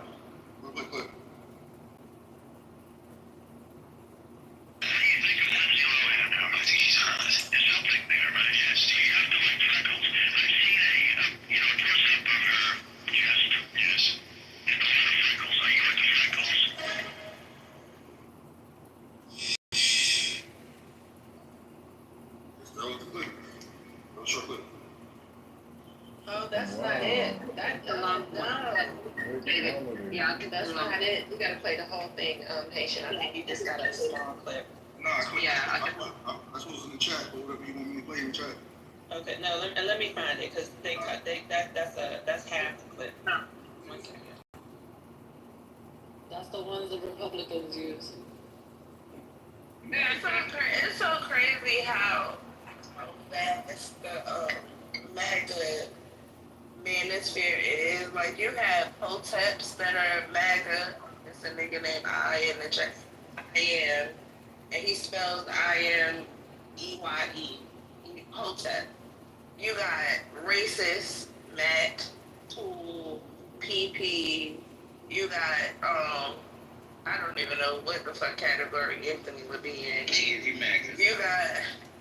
You got dummies. I mean, it's a freaky old ass nigga named Jamal. Anthony's the hero because he's the only one that'll speak. Matt, I found out Matt sounded like Minnie Mouse earlier, so that's why she'll never come up here. Sound like Minnie Mouse. He sounds like a parrot. It's a big defect with all of these people. Anybody that. Yeah, Matt won. That's why he never come up here. Matt, come up here and talk. I bet you won't. I bet you won't. Yeah, sound like his nuts didn't drop yet. But look how vast they are, like how different they are. But they all come under one umbrella because not only do they have a hate for women, especially. You have to have a hate for women because a lot of these things that are going on are affecting women, right? These were little girls they was touching on and feeling and fucking on, right? And y'all okay with that. Y'all had a whole 4 or 5 year campaign about having abortions. No, abortions is wrong. No. And now we see why. Y'all want kids to be here. You want to be the ones to abuse them. MAGA is a bunch of fucking nasty men who don't have any fucking morals about themselves. You hate yourselves.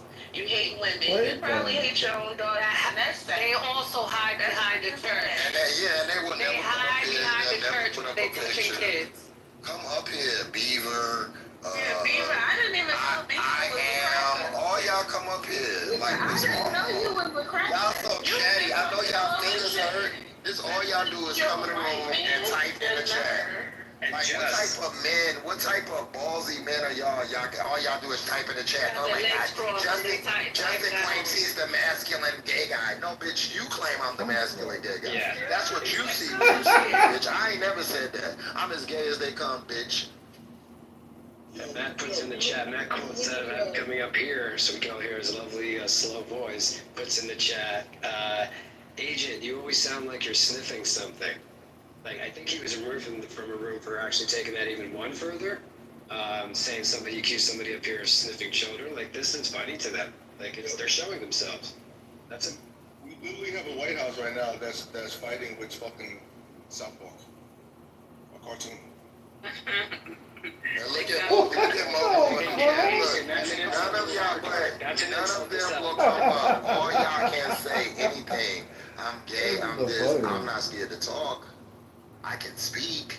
Can you? Yeah, I can. Or do y'all come? Do y'all come and rest under the nuts of black people and type on your phones? This is what y'all do every night. Every night I come up in here, is 6 Peckerwoods in the chat. Oh my God, black people.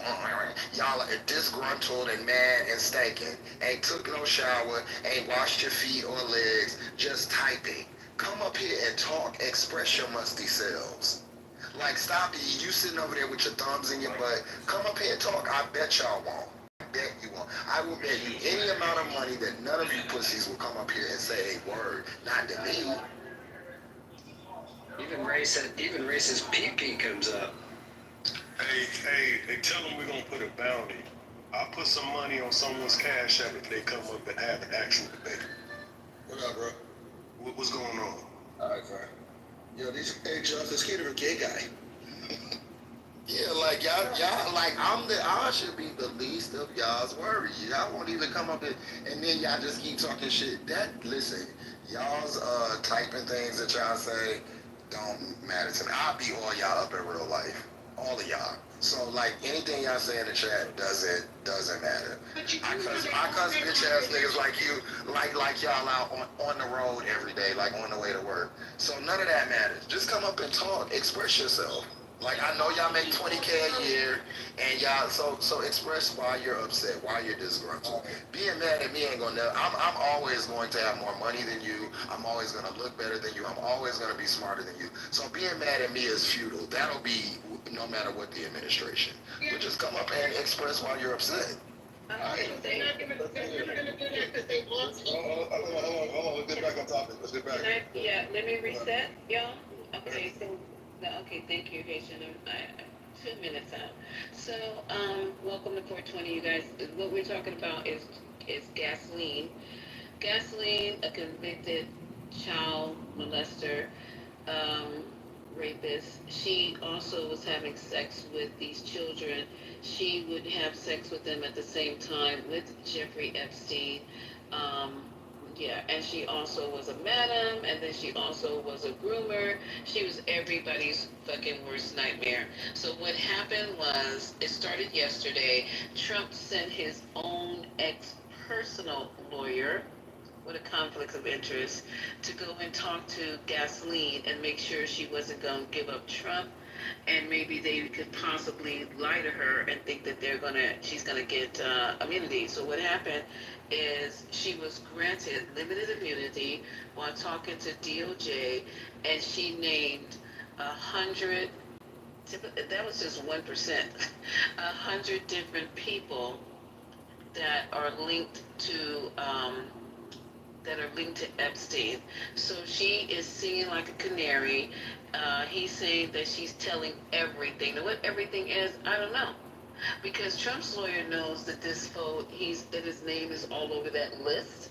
That's why they that's why they assigned 1,000 people to go over the list and highlight where Trump's name is mentioned in these purported files, as well as transfer them on. It's so many times they can transfer it onto a spreadsheet and put it into the computer. It's like, nah, not mention just 1 time, 2 times, 10 times, 11 times. They have 1,000 people going through those alleged files and highlighting Trump's name, where it was mentioned, what page, and put it on a spreadsheet. To repeat myself. So we're here to talk about what's going on with gasoline, and we all know here, anybody who has a brain in their head, know that Trump is connected how many girls he allegedly raped, or how many young women. We have people who are coming out talking about it, and they still in here talking about it. It didn't happen. They got women literally coming out and saying that they were raped by these two fools, and they still in here trying to deny Trump has anything to do with it. It's wild. Why would they need 1,000 people to find my fucking name on a list if I only flew there to have a little crepes and salad? It's crazy. You guys need to get your life and check your ass, because you shouldn't be representing anybody who even has a like you guys like to say, sniff, who even has a sniff of impropriety with children. You would drop your motherfucking kids over somebody's house who the rumor had it that they dicking down children? Lisa, could you play the clip from the lawyer again? Can you? Yeah, can you hit that again, please? No. Because we need to unpack that. The one with the lawyer speaking about gasoline. Oh, okay, from earlier. All right, give me something. Thank you. And if you're downstairs with a pink ticket, can you guys check your tickets in, so then that way we can welcome you to the 420 Club, and we can ping you in every time we have some crazy shit going on like this. Thank you. You guys also heard talking about with Trump and Palm Beach and how they were underage girls and orgies. Did you guys hear that? No. Okay, let me see if I can find that.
You gotta rewind that you went out, so like that's you second. Hold on. That's the video. Hey everybody. We finished for the day. We started this morning right around 9 o'clock and went to now lunchtime, and we're finished after all day yesterday and today. Glenn answered every single question asked of her over the last day and a half. She answered those questions honestly, truthfully, to the best of her ability. She never invoked a privilege. She never refused to answer a question. So we're very proud of her. We're proud of how the process has worked over the past day and a half. I will say this. She has been treated unfairly for the past 5 years. She didn't get a fair trial. We're still appealing to the Supreme Court. We're going to be filing a reply in the Supreme Court on her cert petition on Monday. Remember, people have questioned her honesty, which I think is just wrong. Remember, a juror lied to get onto the jury, admitted to lying to get onto her jury. She did not get a fair trial. No prosecutor even mentioned her until Epstein died. So we know that the process for Ghislaine has been unfair. She was denied bail. She was treated worse than an animal would be treated in jail when she was first held, woken up every 15 minutes. So we're just trying to get through the process where we are now and get her some relief. So that's where we are today. Do you feel like you're going to get some relief? We don't know. We don't know how it's going to play out. We just know that this was the first opportunity she's ever been given to answer questions about what happened. And so the truth will come out about what happened with Mr. Epstein, and she's the person who's answering those questions. We don't don't think this will affect her appeal. We're appealing on a very important ground, which is the government at the time promised Jeffrey Epstein that any potential co-conspirators would not be prosecuted. And so she deserves that promise. And I'm surprised. I don't think President Trump knows that the Justice Department took the position that that promise should not be upheld. President Trump is the ultimate deal maker. He knows that a promise made on behalf of the government should bind the government.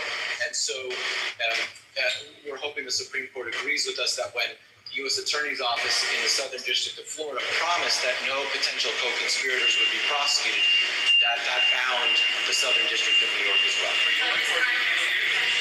I'm sorry? They asked about every possible thing you could imagine, everything. Are you hoping for an appeal as a result of this? I'm sorry, are you hoping for life? I don't even hear the other one with Trump, about Trump with the South Park. As the debate over the Jeffrey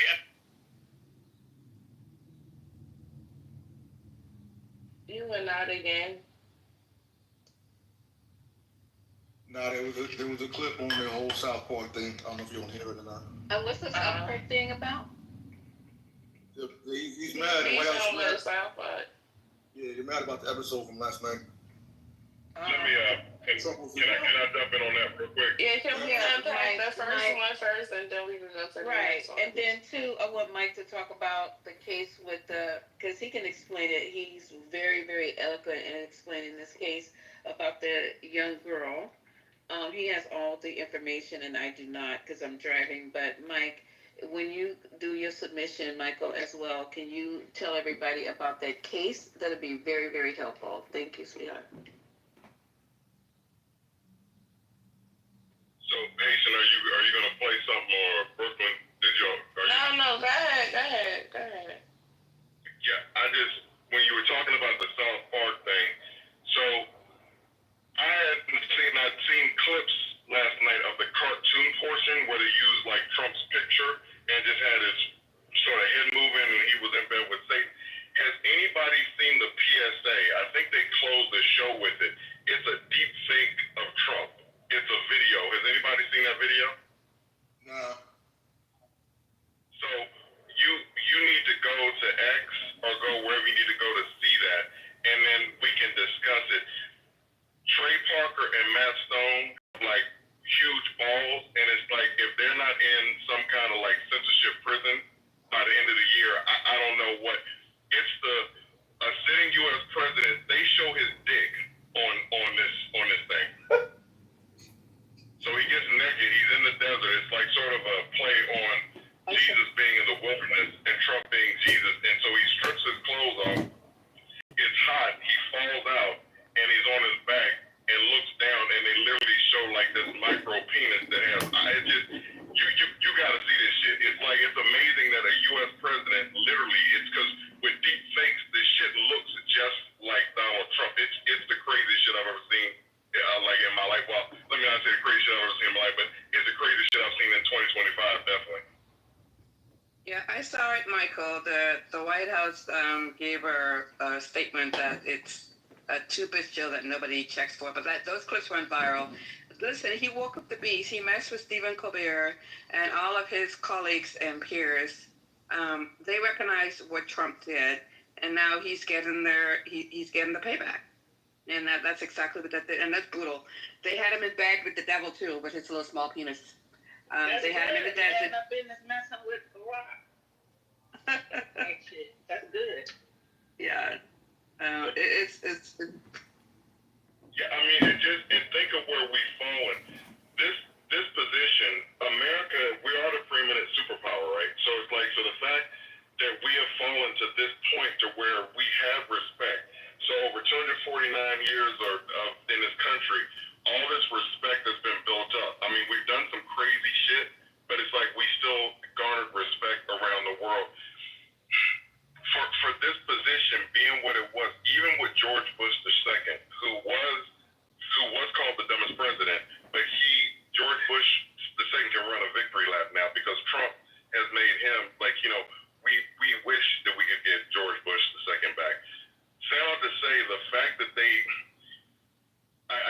say this enough, Paramount, so a major network, for them to run something like this, I don't know, like we're in territory that I never thought that I would see in my life. I don't think we could even imagine that they would make this kind of parody of a president.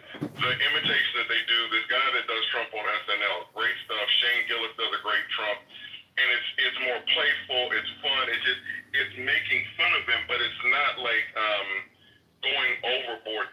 This shit is crazy. They literally show this man naked, laid out, and they have a penis that he looks down at. Again, I'm tripping, but it's like, I'm gonna, I guess, gather myself. But when I saw it today, I just wanted to just find if anybody else has seen it. But if you have not seen it, it's worth looking at. But it's just, I don't know what kind of trouble they're gonna get in. But I mean, it's like anything that they're able to do. This will definitely be a free speech test with what they just put out. So you saying it's worth looking at Trump's penis, Michael? It's crazy, man. I did not expect them to pan down and actually to show a fucking penis. Hey, Shane, I haven't seen it, Michael, but from what you're saying, it sounds like, like LeVon was saying, they will join the Censorship Hall of Fame with Stephen Colbert. Like, you've spoken against the Messiah. Good luck. Yeah, but the situation is different for them because with Colbert, Paramount could try to make the argument that things weren't measuring up.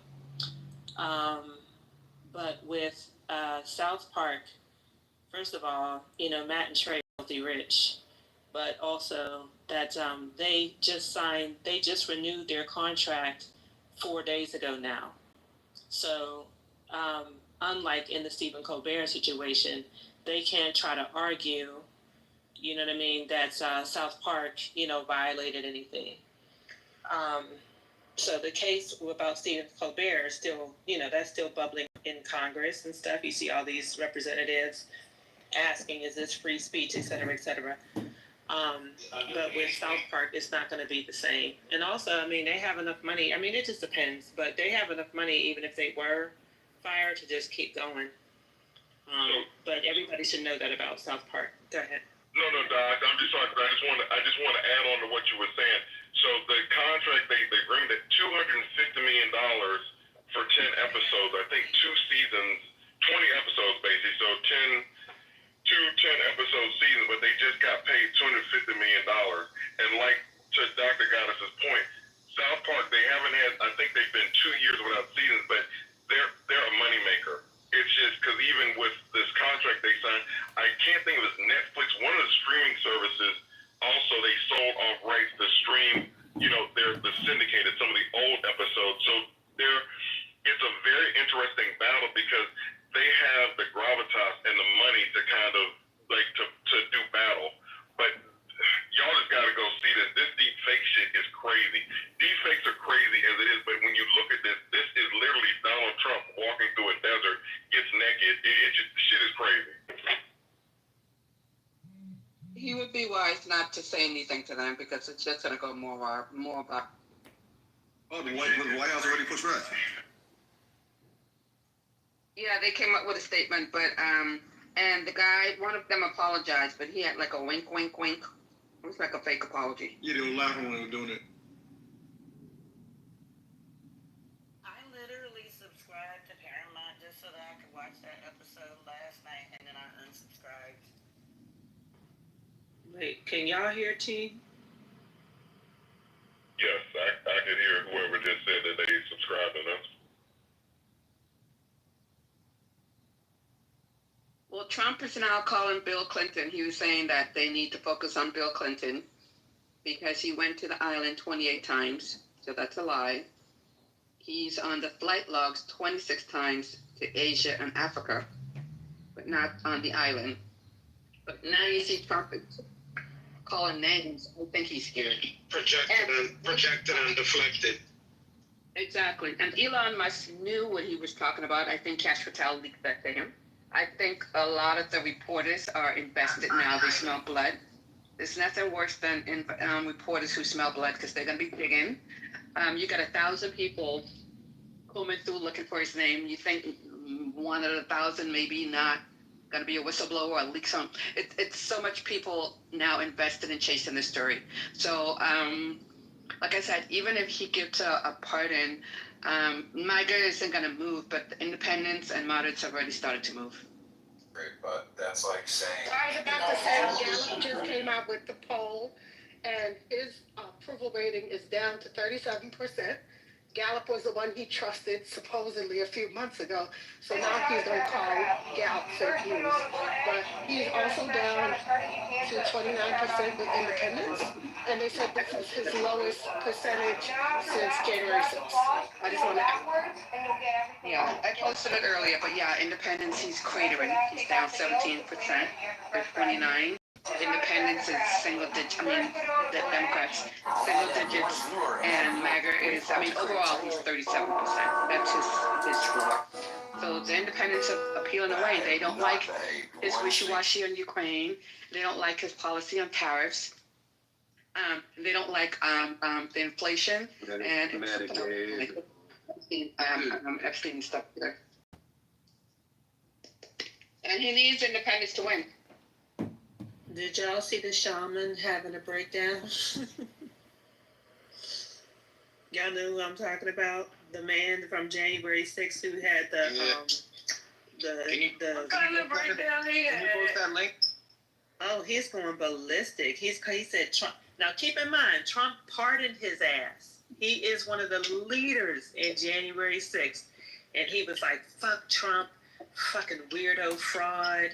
Like all of this stuff. Mm-hmm. Is he the one with the longest sentence, Dr. G? Do you know?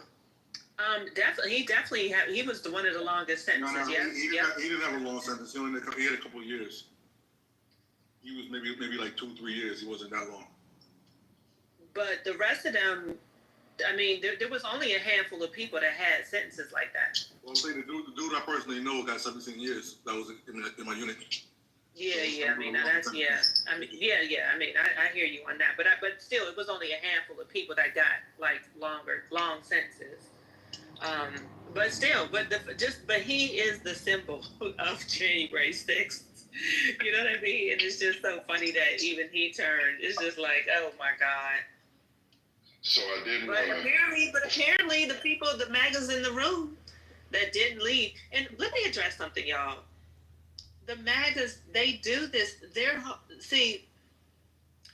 When we talk about the Democrats needing to be on one message and having messaging and so on and so forth.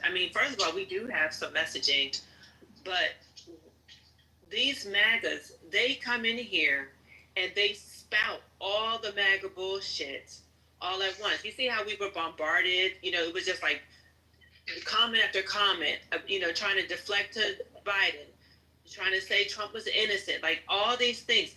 They do on Clubhouse, they do that from room to room. Yeah, but that shit don't work. On Twitter too. That shit don't work and they run. You see how as soon as you, but it's just that like as soon as you, like everybody is not, Clubhouse, we have rooms, we know this, but I'm just saying like the average American is not going through the news and discussing it, the way that we do. And so that's why when MAGA, when they get confronted and they're like, oh my God, they know the truth, they know too much, and we're playing clips and shit like that, then they all leave. Yeah. But for the average American, they're, I think it can work on them because they, people don't have that kind of time, but they do. I just wanted to say that. Right. And they only listen to their own, like, they're only watching the MAGA shit. They are still spouting all of the misinformation that they've been spouting for the last 4 years. It's crazy. Like, all of these things have been debunked and they still say it. They're literally living off of rumors with no, like, actual things that have been investigated, like Pizzagate, for instance. They investigated that bullshit, even though it was some bullshit. They investigated it and found that it wasn't true. But they still running on it. They still running with that shit. Like, they're going with all of the distractions that Trump is giving them. And even though they know that it ain't true, they're still going with it. It's crazy. It's like Yeah, go ahead, Brooklyn. I'm sorry. Go ahead, Greg. No, I'm not. I mean, you're hitting it right on the point. Because here's the thing: they claim to care about child sex trafficking, right? Like you said it with the whole Pizzagate. They were saying Democrats got this secret ring going on and they're drinking kids' bloods, right? So they claim that they care about sex trafficking and all this pedophilia, right? But they are condoning, like they literally are giving a pass and saying, "Oh, this is fake." But wait a minute, everything about Pizzagate that was investigated was found to be a complete lie. But they will still espouse that it's true. But this guy, and now some of them, from what I'm hearing on the news, are willing to give Ghislaine Maxwell a pass as if she's been victimized. This woman was grooming young kids to be sexually assaulted by fucking monsters, and the guy that they praise is one of them. And she participated. Right, and then when he talked about she was treated unfucking fairly. That's what I wanted to talk about right there. Exactly, Brooklyn. That stuck out to me. Untreated treatment you wouldn't give an animal. Really? What about all the underage girls that she arranged and participated in? She violated them. What about the 40-year-old that killed herself? The one that they molested as an eighth grader. The 14-year-old, right? What about her? I think she was treated. Can you tell that story? I asked you earlier if you wouldn't mind. That is a different story. The one that killed herself is a different story. That's one I just heard about it last week, but we can talk about Katie Johnson. But wait, don't get off of Galene. Hold up, you guys, please. Just let me finish telling Michael. Okay. Michael, it's the one about the two girls and Lisa Bloom. I can play a clip to get everybody to understand what we're talking about, but you know it much better and can recount it more eloquently than I can. No, I definitely got you. I got you covered whenever whenever you want that. Okay, I can play the clip, or you can. I think you should. Let me play the clip. I'm gonna go look up Lisa Bloom real quick, and you guys can go ahead and keep adding while I look it up, and then we'll let Michael tell the entire story because Lisa is not giving us the entire story. The attorney, she's only letting you know why the case did not go forward because of the death threats to both of them that happened. So you guys can go ahead with the conversation. I'll try to pull it up. Haitian, I'm in the White House right now. I'll do it. So let's talk about this. Let's continue this conversation about Ghislaine being treated unfairly. Because did you all hear the lawyer? He said that Yes. that when Epstein was prosecuted, they made a deal. Not to prosecute his co-conspirators. Any co-conspirators, exactly. I almost threw up. That is terrible. The deal, the MPA said Wait, can you repeat? Hold on, Lamont. I thought I heard something that I didn't think I heard. What did you say?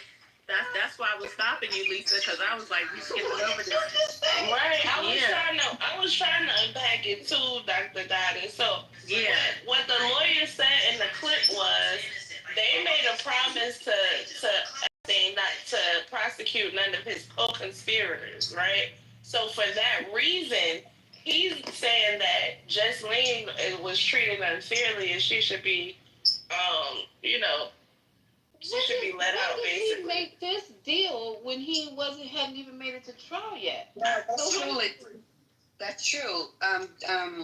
Alex Acosta, he did the NPA sweetheart deal with Epstein. It had on there up to 4 co-conspirators that they are not to be prosecuted or immunity. But that was a different deal, though. That's the basis of her appeal, because this is what her lawyer was espousing, that she's a co-conspirator, and based on that deal, that MPA deal that the government made with Epstein, she should not have been prosecuted because she's a co-conspirator. And we don't know. I mean, we're not 100% sure whether or not this is the second case or the first, right? Because even in the first case, like Lisa outlined, he got treated with kid gloves. You know, you get to check in to jail, and she's like, and the charges. He never got charged with child molestation. In that case, he got charged with trafficking. So, yeah. Yeah, but he's an attorney, so he's gonna say that. I don't care what he said. That's what he's getting paid to do. I expect him to say that.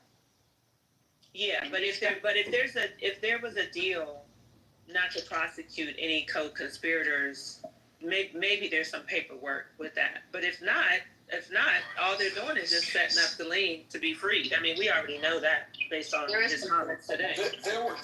It seems like there would have to be, because that's a plea deal, it would have to be some documentation stating that he's going to take that deal, contingent of his co-conspirators not being prosecuted. There would have to be.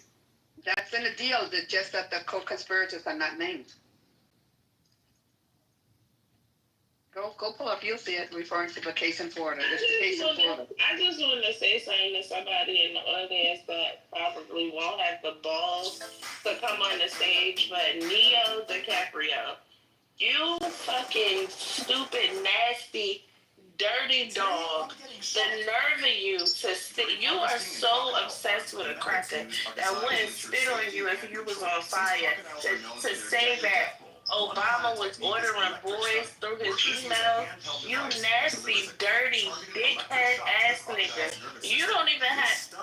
It's the fact that you are such a low fucking nasty person that you would lie like that. Like, it's okay if these things happen, then they happen, and we're gonna fight against it. But for you to tell that sort of lie makes you the worst type of person in the whole entire world. And I wish nothing but fucking fire for you. I wish that you was setting something fire. You nasty, dirty, dickhead ass nigga. Okay? Thank you.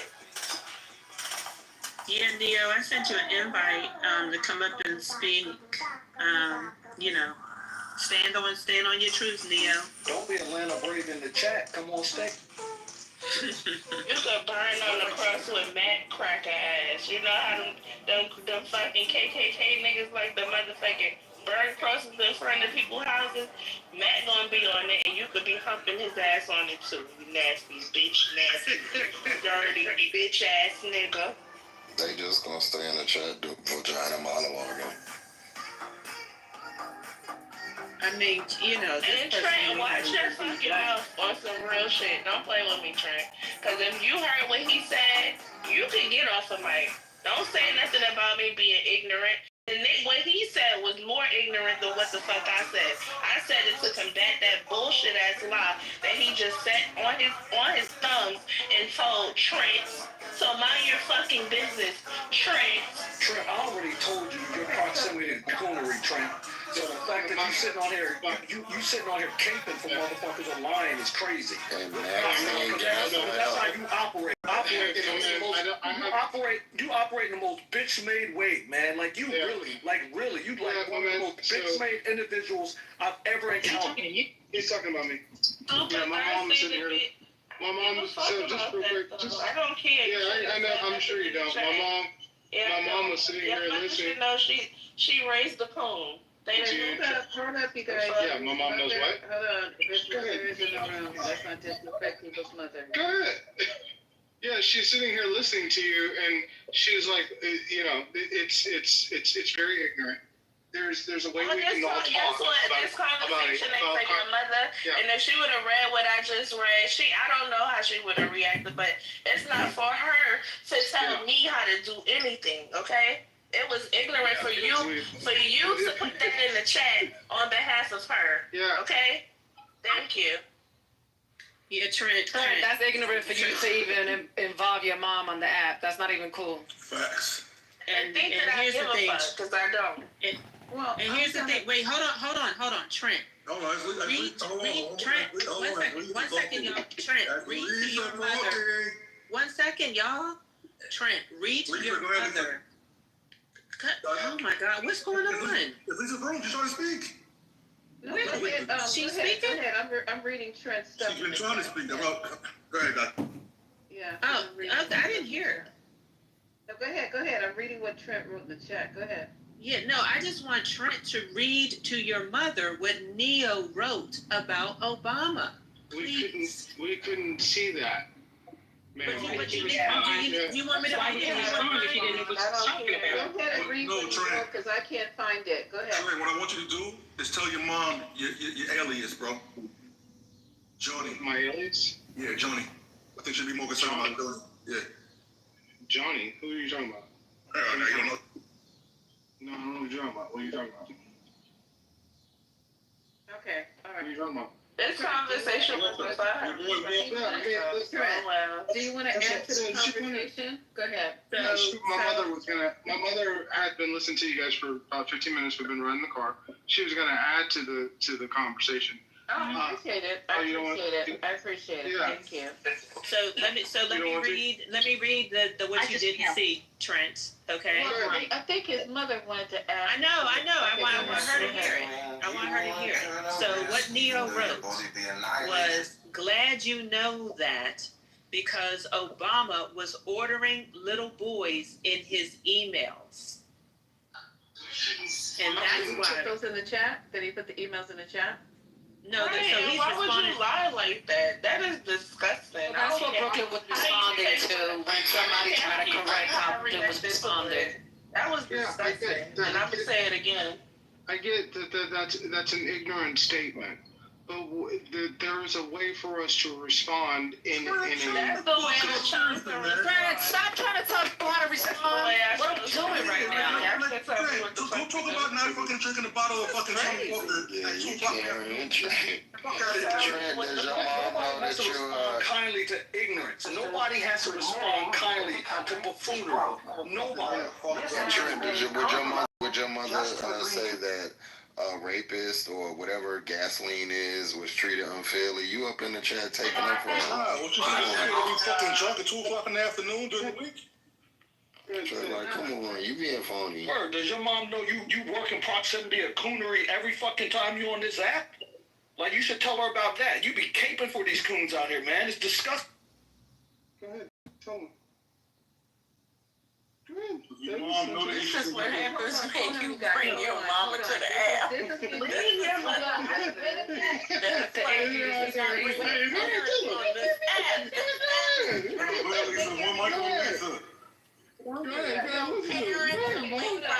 app. You know what, Haitian, just mute the stage right now, because Trent, I don't want this to get out of, I don't want this, listen to me carefully. I really love my mother, and I respect my elders. I do. I'm saying here, if your mother wants to speak, I'm going to give her. She's holding the phone. Okay, I'm going to give her the opportunity to speak uninterrupted and not have people try to disrespect her. You understand what I'm saying? Yeah, all joking aside, no one disrespect Trent's mother. You getting fucking boomed from the room. No, because I don't. We'll talk about what I don't do later. But go ahead, Trent, and let your mom speak. I appreciate her. Call her a coon. Huh? I'd like for you to. Go ahead. No. Go ahead. Just let him call you. You acting really weird. Yeah, that you would put your mom. Don't do that. And you put your mama on this trash. Just mute the stage, because this is not going to end well. I can feel it in my soul. Well, Haitian is speaking. You want him to say? Okay, so Trent, is your mom gonna speak or not? Because she's trying to respond to you. Go ahead. Okay, let me Like go. I said, I'm gonna. No, I was listening. Like I said, I was listening to his conversation, and I did not realize that he was texting you. And then when someone responded to him, I was like, "Are they talking to you?" When Brooklyn, I think it was Brooklyn, and he goes, "Yeah," and I'm like, and then you explained that you were responding to whatever he said in the chat. And so my response to him was, you have no idea what whoever this person she was lambasting said about Obama. So how are you going to comment on the matter when you don't even know what was said? That was that was the conversation I was having with him. I was like, how are you going to comment and you don't even know what they're talking about? Thank you, Mama. Yeah. Okay. I still think it was ignorant. Well, good for you. But, that's neither here nor there. So, and to the young man who asked me if I knew about the buffoonery. Coonery. He said coonery. He said both, whichever you said, darling. And, yeah. And let me put it this way. Trent's views and mine are diametrically opposed. Okay? I raised him to be a free thinker. Okay? So, and unfortunately, he took that to heart. And as I would say, his views and mine, no, they're not in line. And what you do have to understand is, don't believe everything he says, because he's a clown. He is a clown. He's gifted and talented in the theater arts, always has been, from a child. So some of the things he says, he's saying it just rise out of you. He doesn't necessarily believe it, because then he'll come and say the same nonsense to me. I'm like, please tell me you didn't say that in public to anybody, please. Because, and as you said, for me, because when somebody does something, people always say, where was his mother? Okay, so people, do not judge me on some of the idiotic things that comes out of this fool's mouth. Okay, darlings. Yeah, thank you. And like I said, go ahead and call him and all. And Brooklyn, darling, I have no problems with you using profanity. Thank you, Mama Trent. I appreciate it. Okay, because like I said, because when I cut loose, you would be saying, is that his mother? Okay, I'm just being honest. I'm just being honest here. Hold on, you guys. Hold it, Mom. I asked you the last time that you came into my room. I asked you to please sign up for Clubhouse, so you can be a part of my club. No, Trent, you don't know what your mom. Don't speak for her. She's eloquent and very well spoken. She doesn't need you to speak for her. If you ever would like to, Mom, I've been saying this about you, and Trent can quantify it, that I think you are a wonderful person. For the first time that I met you, I got nothing but what I'm getting from you right now, and that is respect and good vibes. So if you do choose to join Clubhouse, I wouldn't recommend you going anyplace else, but on Clubhouse. But if you choose to, please make me happy and join the 420 Club, okay? Because we do. Okay, thank you so much for the invitation. Yes, ma'am. Thank you. I appreciate you. All right, ma'am. And Trent's mom. Okay, I'm at home. Trent's mom. This is Dr. Goddess. How you doing? Just fine. Thank you so much. So it's good to hear you again. And Trent's mom is an educator. I love her. Yeah, and we've been trying to keep Trent together, on the app. So we're doing God's work. But I told everybody, you're gonna love Trent's mom. She's with us. That's right. And trust me, you guys, he talks about you, and in a positive light. Doctor, especially Doctor and Lisa and CEO and there's a few names that I know. And Deborah. Yeah. No, I don't talk good about Deborah. No, please. But no, trust me. And he'll say, no, and he'll come and say, oh, I talked to your people today. I'm like, oh, what are my people? What are you talking about? People. But then he's talking about you, Doctor and Lisa, because they're like you. They're educated, extremely bright, intelligent women, and this is what they had to say today. I'm like, okay, very good. So I love all of you too, and take care. Say goodbye. Your hand's shaking. The phone's shaking. Say goodbye. Land the plane. Ready? Land the plane. All right. Bye. Land the plane. I'm getting ready. Yeah, I'm home now. So he's all yours again. Sorry. Okay. Sorry. He's yours again. Trent's mom is lovely meeting you, but Trent, for the record, I never said coonery was hereditary, so let's just be clear about that. But your mom sounds like a lovely person. Yes, and she is. Yeah. And intelligent and all those positive things. Yeah. And intelligence is supposed to be inherited. From a mother. Goes through the. But I don't know what happened in this case. Well, so anyway. You got some work to do. You got some work to do. Trent's mom, I have a favor to ask. Is it possible if you could occasionally beat Trent? beat me. Beat it better like shoulder beat Instead of, that's so hard. I'm just playing, It's y'all. Dr. Y'all G. know I'm just playing. It's Dr. G and you that are very similar. Okay. Listen. I do talk about you guys often. That's you because guys your are some mother is brilliant, Fred. That's why we're similar. She's got a master's right now. She's got a master's from Pepperdine. She's an extremely bright woman. Done a lot of things in education from Head Start to other organizations. I have extreme respect for my mother. However, she did teach me to look at the other side.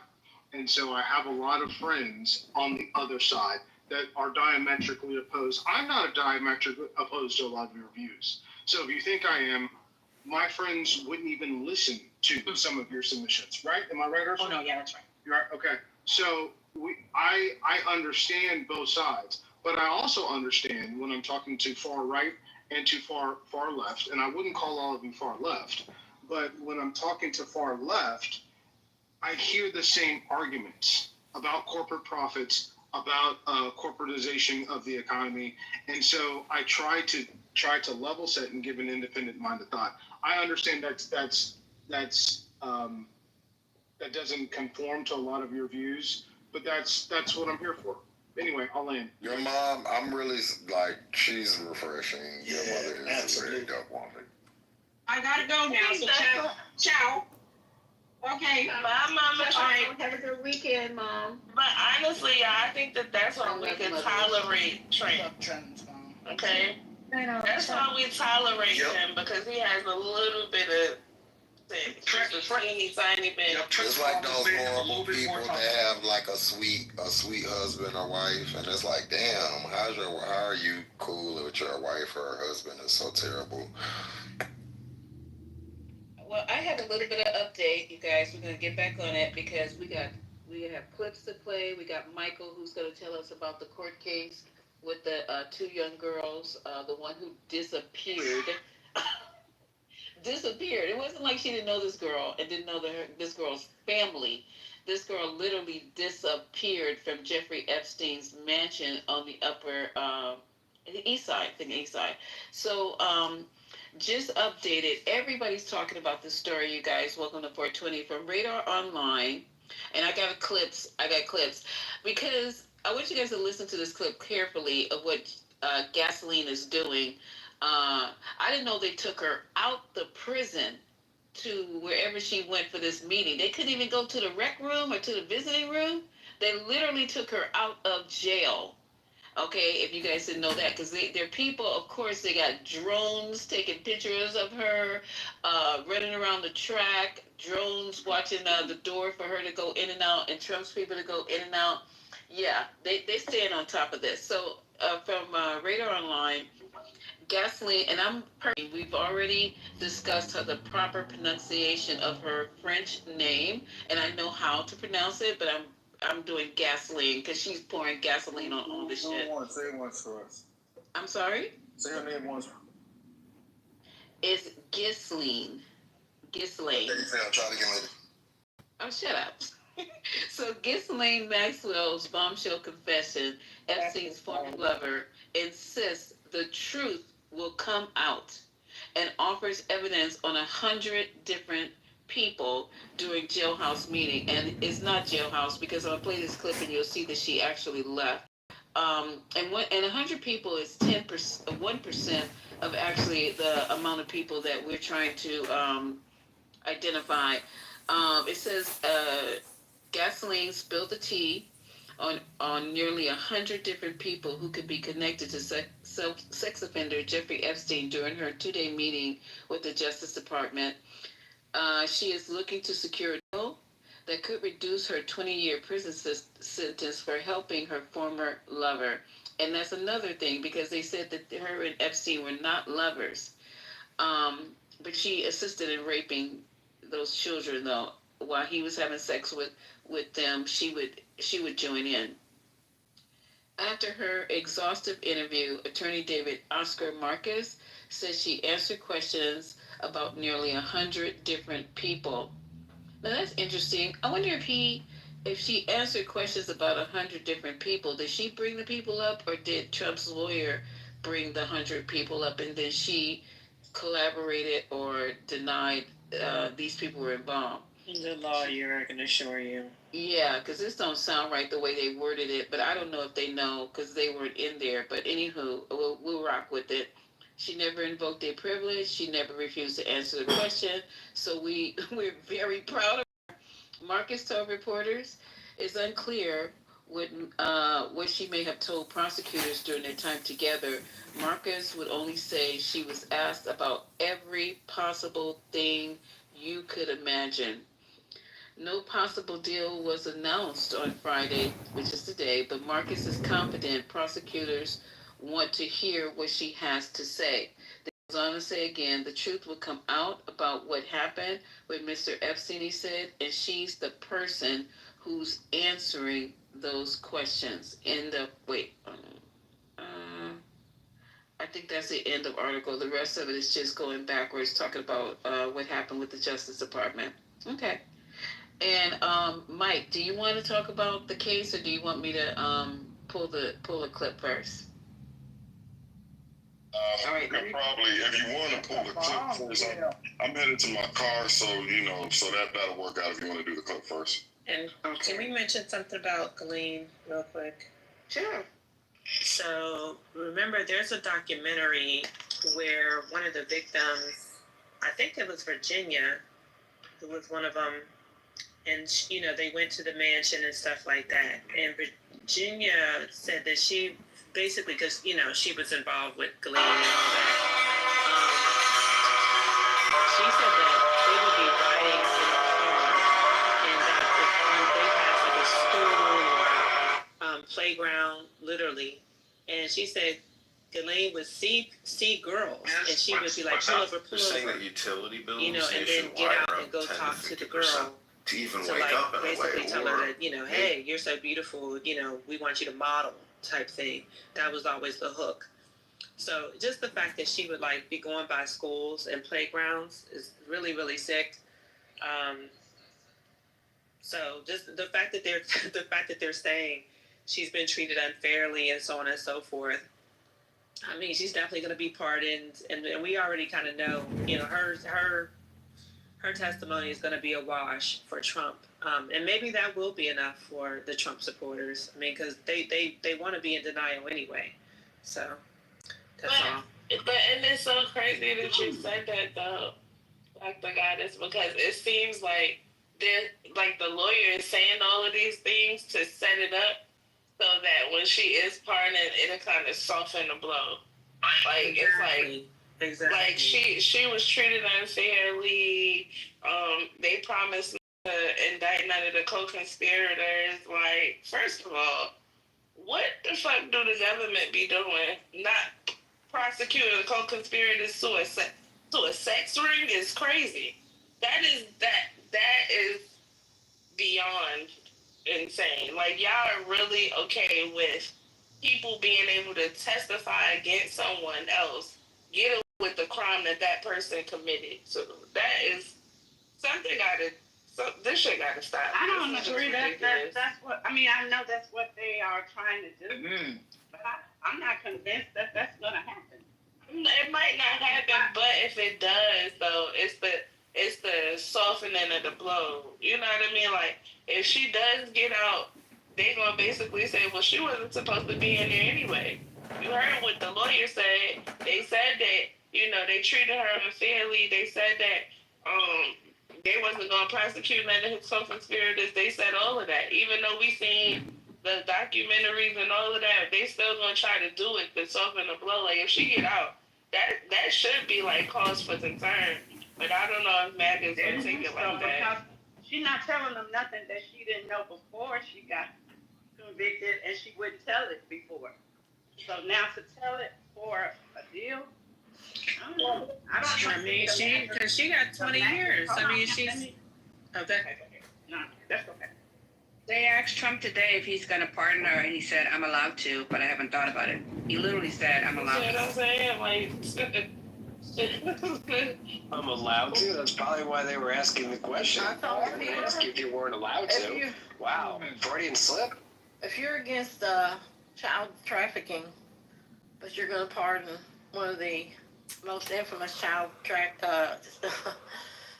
sex trafficking individuals, it wasn't just Jeffrey, it was her, like everybody knows, and you're going to say, okay, let's pardon her. This is disgusting and sick. While you're also rumored to be a part of it, because, you know, they won't release files, so we won't know, but you're also rumored to be a co-conspirator yourself as the president, and you're going to pardon. That shit this is beyond scandal. This is some other type of shit. So can I jump in on that real quick? So what I think people need to start saying, people need to start understanding that that this support for Donald Trump, we need to have an honest conversation and say what it is. You don't care about the economy, you don't care about the deep state, you don't care about the Epstein files. What you care about is white supremacy. For all these supporters of Donald Trump, it's just about keeping the country white at this point. Because all the things that they say they care about, they cared about Pizzagate, they cared about finding Bill Clinton. With all the stuff that's coming out on Donald Trump, they know there's videos that he was hanging with Epstein. Epstein, out of his own admission, said they were BFFs for 10 years. I think Trump gave it 15 years. The stuff on Howard Stern where he talks about a 12-year-old Paris Hilton and being floored when she came into the room. What y'all just played about a 17-year-old Lindsay Lohan. The stuff he said about his own daughter, hoping that that Tiffany had a rack like her mom, said her legs were already like her mom's. The stuff he said about his own with Ivanka or whatever, and talking about the fact that what they have in common is sex. What are we talking about? If anybody, unless these people are, I'm sorry to use the R word because I just can't think of a better, unless these people are retarded, what are we even talking about? They don't care. What they care about is keeping the country white, and that's why they support Trump. Period. Michael, you're 1,000% correct. I read this morning from casino employees that Donald Trump and Jeffrey Epstein were good friends. They were seen together often. They were at the casino together often. And one night at 1:30 a.m., they brought two women and a 19-year-old onto the casino floor, and they had to tell them that she couldn't be there. They had to go up to Epstein and Trump and tell them that she couldn't be there. She was not of age at 19. That may have been Gabriella Sabatini, who he was dating. I don't care if he was dating her. She's not legal to be on that floor. No, she's not legal to be with Trump. Right. She's 21 years old is legal, right, for those type of situations. Mm-hmm. I'm just saying what the name is. I'm not making it yet. I know, hon. I know. I'm not. Talking about this shit is ridiculous. Trent, no one cares about 19. We know you don't care about a 19-year-old being with a goddamn 40-year-old me. Trenty, go take care of your mommy. Make sure she gets home okay. You don't need to be in here. I did have a take on Trent too. Because I love his mom. His mom is amazing. I kept saying in the chat that this is in the safe space, but when hearing her talk, to me, Trent is Carlton Banks. He's personification of Carlton Banks. If you think about the first Aunt Viv and Uncle Phil and how cool they were, and then what Carlton was, that's what Trent is to me. That's what I kind of look at Trent like that. Carlton was lovable, but he just Michael, I got something better though. Trent can be your stepson though. Mike. Hey, you guys hurry up and get off the tree. Yeah, Mike, hold on. Hey, Trent, hook it up, Trent. Mike, if you're gonna say some shit, you got to be able to back it up, baby. Because there's a big difference. There's a big difference between me and Carlton. I'm not saying that I don't believe a lot of what's going on. It's on. I'm not saying that I don't believe a lot of. I agree with a lot of what's being said on the stage. I actually agree with you 100%. I'm just saying nobody cares about 19. 19 is a legal age. What they it's are. It's not legal in a casino. Anyways, is it legal to drink? Is it legal to drink alcohol? At 19? Thank you, April. Thank you. Listen. I don't know the fascination And Trent, maybe, and I don't like bringing. Can I finish what I'm saying? Okay, go ahead. Yeah, thanks. So nobody cares about 19. Yes, we do care about 19 when it's an old ass man. Maybe you got. Let your daughter date an old ass man. If I can finish what I was saying, the vast majority of people are going to care about 17 and under, and what may happen is if SWJ, my goodness, I mean WSJ, Wall Street Journal, they have photographic or video evidence of Trump doing something with somebody under the age of 17. It's obviously monumental. I don't think that the Murdochs took this step that they're taking up against Trump without having something very, very, very significant. I think it's going to take photographic evidence for there to be an impeachment, right? So you guys think I'm like against you? I'm not. I just know what it takes to. Implore the masses. To move the masses, you need photograph. You need video. How do you know? They're never going to release those photos because the men are. April, let him land so he can take his brother home. Yeah, my mother is home. Oh, yeah, she was dropped off. That's why she said bye. That's why he said go now. He's just riding. He's just riding in the car. Door? Yeah, just drive the doorstep. No, he peeled off. Yeah, we look 5 minutes. We don't live far. Hey, so, that's what we need to get back on in all sincerity, in order for there to be a case against Trump for impeachment, you're going to need photographic evidence. And I do think that there's something significant, like I told you folks. Like I said, Ghislaine Maxwell is going to get a pardon, but there is something significant that is going to drop in the next probably 3 or 4 days from the Wall Street Journal that will turn this on its head. I don't know what that is, but if it's not photographic or video evidence, then I don't know that it changes the narrative enough for an impeachment. Though I'll agree with many of you. Ghislaine Maxwell getting a pardon in the next 3 months, in the next 90 days, is not going to sit well with even the MAGA base. It's going to be seen right through. So we'll see what happens. Why do we? Okay, I have breaking news. I have breaking news. Okay, hold on. I want to see if I can get audio instead of me reading it. Okay, so Donald Trump. I'm trying to see if they got him seeing it on audio. They should have it. Okay. I'm looking at the see if I can find audio on it. All right. Anyway, so I can't find the audio on it, but let me just do the breaking news, and I'll try to look for the audio a little bit later because we got tons of things, evidence, what we call evidence in here. Trump drops Epstein. This is from I'm on Fox News, and of course they're gonna publish this.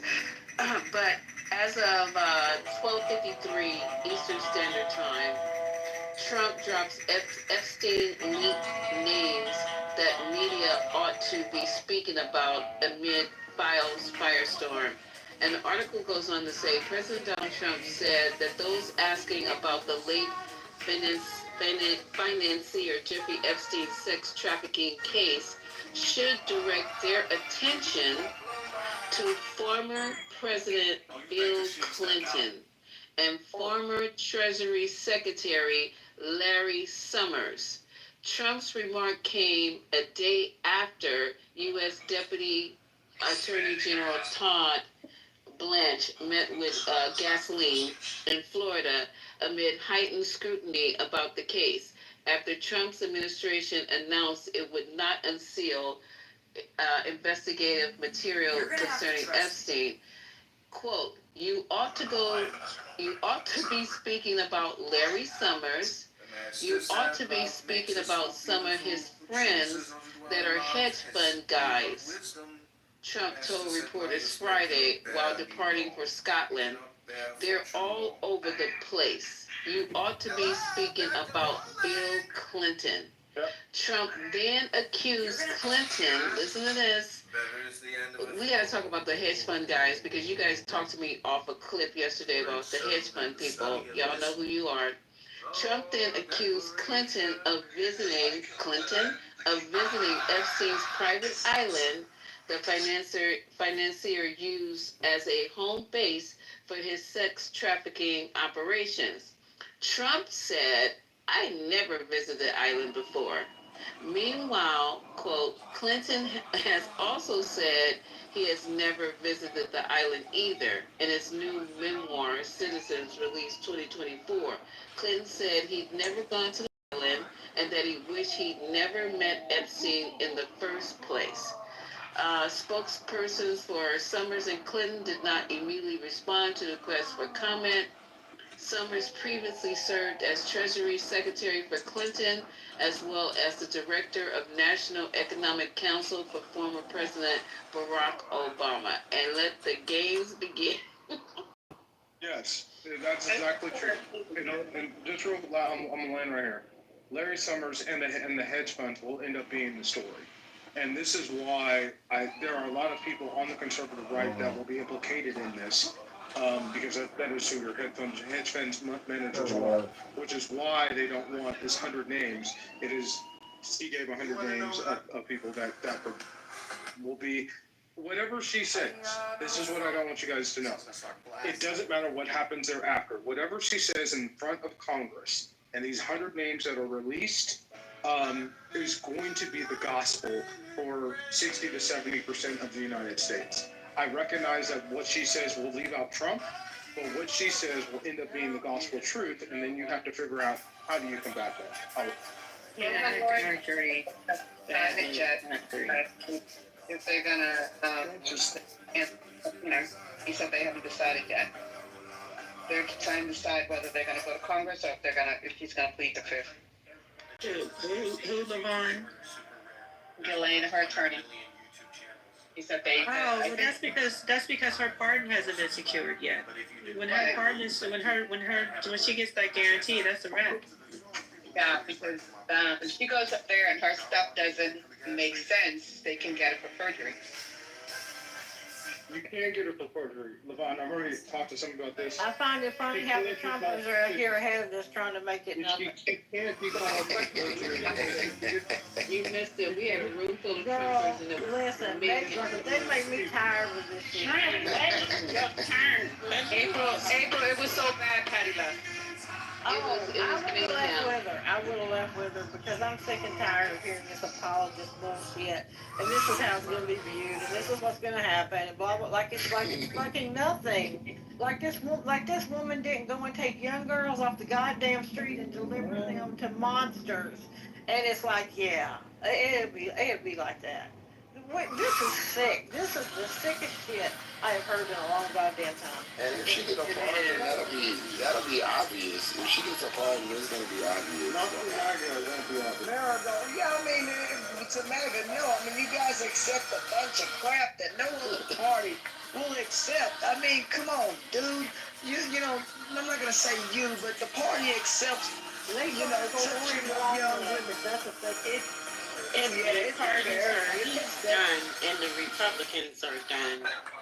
They're not going to survive that. If he pardons her, he's going to pardon her on his last day. And Craig, what you're saying about the perjury, they can get her on perjury if she perjures herself. You won't know that she's perjuring herself because you've got still testimony that's in the house. I'm talking about if she testifies before Congress. Right. And if she lies, that's perjury. She lied. What are you talking about? I don't understand what you're saying. Okay, I'll explain it to you. Okay. You won't know that she lied because she's going to say things that are in line with what the DOJ has already authorized her to say. Correct. Correct. Hold on. So again, the recognition, the lie that is told, right? You won't know that there's a lie told until sometime in 2029 if there is a Democratic. Hold on, April, just let me answer. I'm trying to get him to hush, Dr. Stop, Trent. Stop it. I want to stop you right there. No, that's not true, because there are existing documents in the record that her testimony can be measured against. So it's not just the six. Don't talk while I'm talking because you can't hear me. Stop talking. Some of them are open already. I get it. Right? How do you think that they got a hold of this birthday book? Stop fucking talking so you can hear. Ma'am, I'm understanding. How do you think they got a hold of this birthday book? Ma'am, I Because the birthday book is part of the seized evidence from the previous case. So there is existing material against which they can measure what she testifies. Ma'am, but what you have We to got on recognize- stage. We got Neil on stage. Oh, wow. But what happened is Epstein took the fifth through most of his testimony. That's fine. That's fine. So these names. So listen, just hang on. These names that she has given, she has already provided names. You're stuck on something that I'm not talking about. The names are not the only details that they can ask her about. They can ask her about dates and times and places. They can ask her about other things for which there is documented evidence. You're under the influence that the DOJ is a independent form. I'm not talking about the DOJ. Okay, then how else do you get this said evidence, right? If Ghislaine the same way the Wall Street Journal got it. The Congress can subpoena. What is going on? And that's why I said, if the Murdochs have something that is concrete, that's going to implicate Trump, that's the only thing that you can hang on. But if Ghislaine Maxwell goes in front of Congress, and I do believe she will go in front of Congress, and says that Larry Summers and Bill Richardson and Bill Clinton, she's not going to say that though. Okay, she's already given 100 names, ma'am. Who do you think was on that list? You don't know that she's given 100 names. You've only been told that she's given 100 names. You don't know that. Okay. Sure, she hasn't. I mean, like it's. We don't know that. We just know what. Did the lawyer say that? I know what the lawyer said. The lawyer said that. You know, we don't know that. Yeah, I know that you don't know that. This reminds me of like. Anyway, like, just look, windmilling for Trump right and left. It's wild. I'm just saying, Trent. I'm just saying, and this goes back to what somebody else said before, right? Because maybe I'm thinking of this too legalistically and not politically. But to my mind, her lawyer saying something is not evidence of the thing. It was Trump's lawyer. It wasn't even her lawyer. Or even the deputy AG saying something, it's not evidence of the thing. Okay, and that's what's see. I so that's where we're gonna just disagree. Yeah, I understand that you mind that don't think that the deputy AG has any standing in this case. But that's not what I don't think. I don't think that he's honest. I don't think he's honest either. But that's the problem. 60 to 70% of the United States is going to take the word of the deputy AG and these names that are named. They are going to be when we get the names, we'll see what the 60 to 70% say when we get the names. Because we don't have the names. I'll just give you an idea. It'll be everybody except Trump. Okay, we'll see.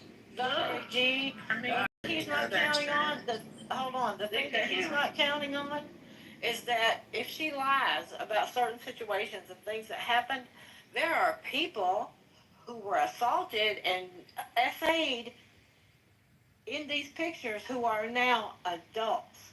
And they could come in and say, hey, she's lying about this. This is what really happened. They've all been paid off by JP Morgan. Oh, shut the fuck up. I am so tired of this. This is so fucking... How do you know all this shit? You don't know. And I don't know, so you need to provide me some documentation. You guys should have asked his mom that. Why does he think he's always right? Why does he have experience in all fields? Like, you guys didn't ask those questions. Because she said he is a clown. You heard her. You can look this up and find out. You that can JP look it up and give it to me JP then, Morgan since Chase you know made a it. I think you fell on your head when you was a baby. Ma'am, JP Morgan Chase made a $290 million settlement with the victims. Okay, this is easily for you to quickly Google. Right? Why did he do that? They know all the victims. What does that have to do with what we talking about? All of them. They found every last victim. Is that what you're saying? Hey, hello? April, okay, hold on, April. Can you go ahead so I can get Neil in? I'm done, because there's no way they found every last victim. Okay. Unfortunately, yes, Leo. Alright, so first of all, let me start off by saying, I wouldn't say Trump ain't a pedophile, but Obama definitely is. Those emails weren't real. Those were FBI records that they got on Obama and Hillary. They really got it from Hillary's records. I don't know if y'all remember that case that Hillary had where they were going through her emails and shit. Those were real. Obama was ordering little boys. If y'all need me, now I can post the link to the FBI records. Yeah, you can do that. Who cares? Who cares? Obama is not president, you crazy fuckers. Who cares? Who cares? But who cares? Obama is a private citizen. He's not president, you fool. Okay, have you? What? Wait, you know what? Have you landed? What's your name, Neil? Have you landed? He landed out the door. He landed out the door. He's not here anymore. He must have swiped out. Okay. It's almost family. Can I just say something about what Chris was saying about JP Morgan? Because he got the facts half right. Can I just say something about it? Horrible night. Yeah, go ahead. Thank you. Okay. So Trent was half right about JP Morgan Chase and their settlement. Let me tell you the rest. People from the stage, please. Thank you. Go ahead, sir, ma'am. The rest of the story is that it was not for the payoff of for the victims.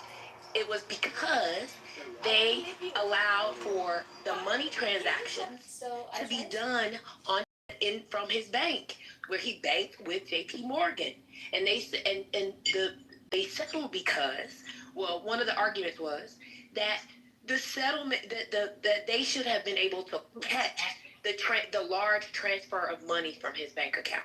That's why they settled. It was not like a payoff like the silent people. And if you read the documents and the articles, you will see what the facts are. So he was half right. Yeah. You're right. As the article stated the part of the article stated that I put up, it is that therefore, while a large number of victims have been compensated through JP Morgan Chase settlement, it's not possible to definitively state that all victims have been paid off. It was just the ones who had been in the lawsuit that filed against 100%. The bank. It was not all of them. Yes, your mama, you're 100% correct. But part of the reason but that's not what you said. But that's not what you said. Okay, listen. When you are paid money from a corporation or any entity, you are given Can you not do that, please? Thank you. Appreciate you. Yeah. When you're paid from a corporation, right, or anything, same thing with Shannon Sharp. You sign a non-disclosure agreement. Okay, that's part of what the payoff is for. They don't just give you money and say, "Oh." And how do you know? Right? Yeah, but the non-disclosure, though, sir, would not be about the underlying facts of the case. It will be about the fact that they settled for a particular amount related to the transactions made through JP Morgan Chase. And then while I completely agree with you on some things. Typically, when people receive money and they don't want to jeopardize it, and in this case, they will be jeopardizing it because of the people that they will be going against. right, in order to speak out. Who? And they going against Jamie Dimon? Is that what you're saying, sir? I'm sorry. I'm really trying to understand, but you really don't know who you're talking to right now. And I actually understand this case a lot more intimately than you might understand. So who they're going after? Who are they going after? Jamie Dimon? Are they going after him? Are they going after the CEO of actually Chase Bank? Who are they going after? Name them. Jamie Dimon is the CEO. So let me be clear, Trent, and you can look this up. Jamie Dimon is the CEO of JP Morgan Chase. The retail bank is Chase. That has a CEO too. Do you know her? Her name is Mary Ann. Did you know that? Did you know that? Did you know that it used to be a black woman named Tashar Jones? Did you know that? Let's back up for a second. We would not know this information if there was a non-disclosure agreement. And specifically in this case, there wasn't, which is why CNBC, Financial Times, you name it, is reporting on the facts given from the case. Because it's not grand jury testimony. It's not sealed by a judge. It's not sealed by a court. Which is why we know about the exact amount of the settlement and the number of trafficked women, right, who are getting compensated.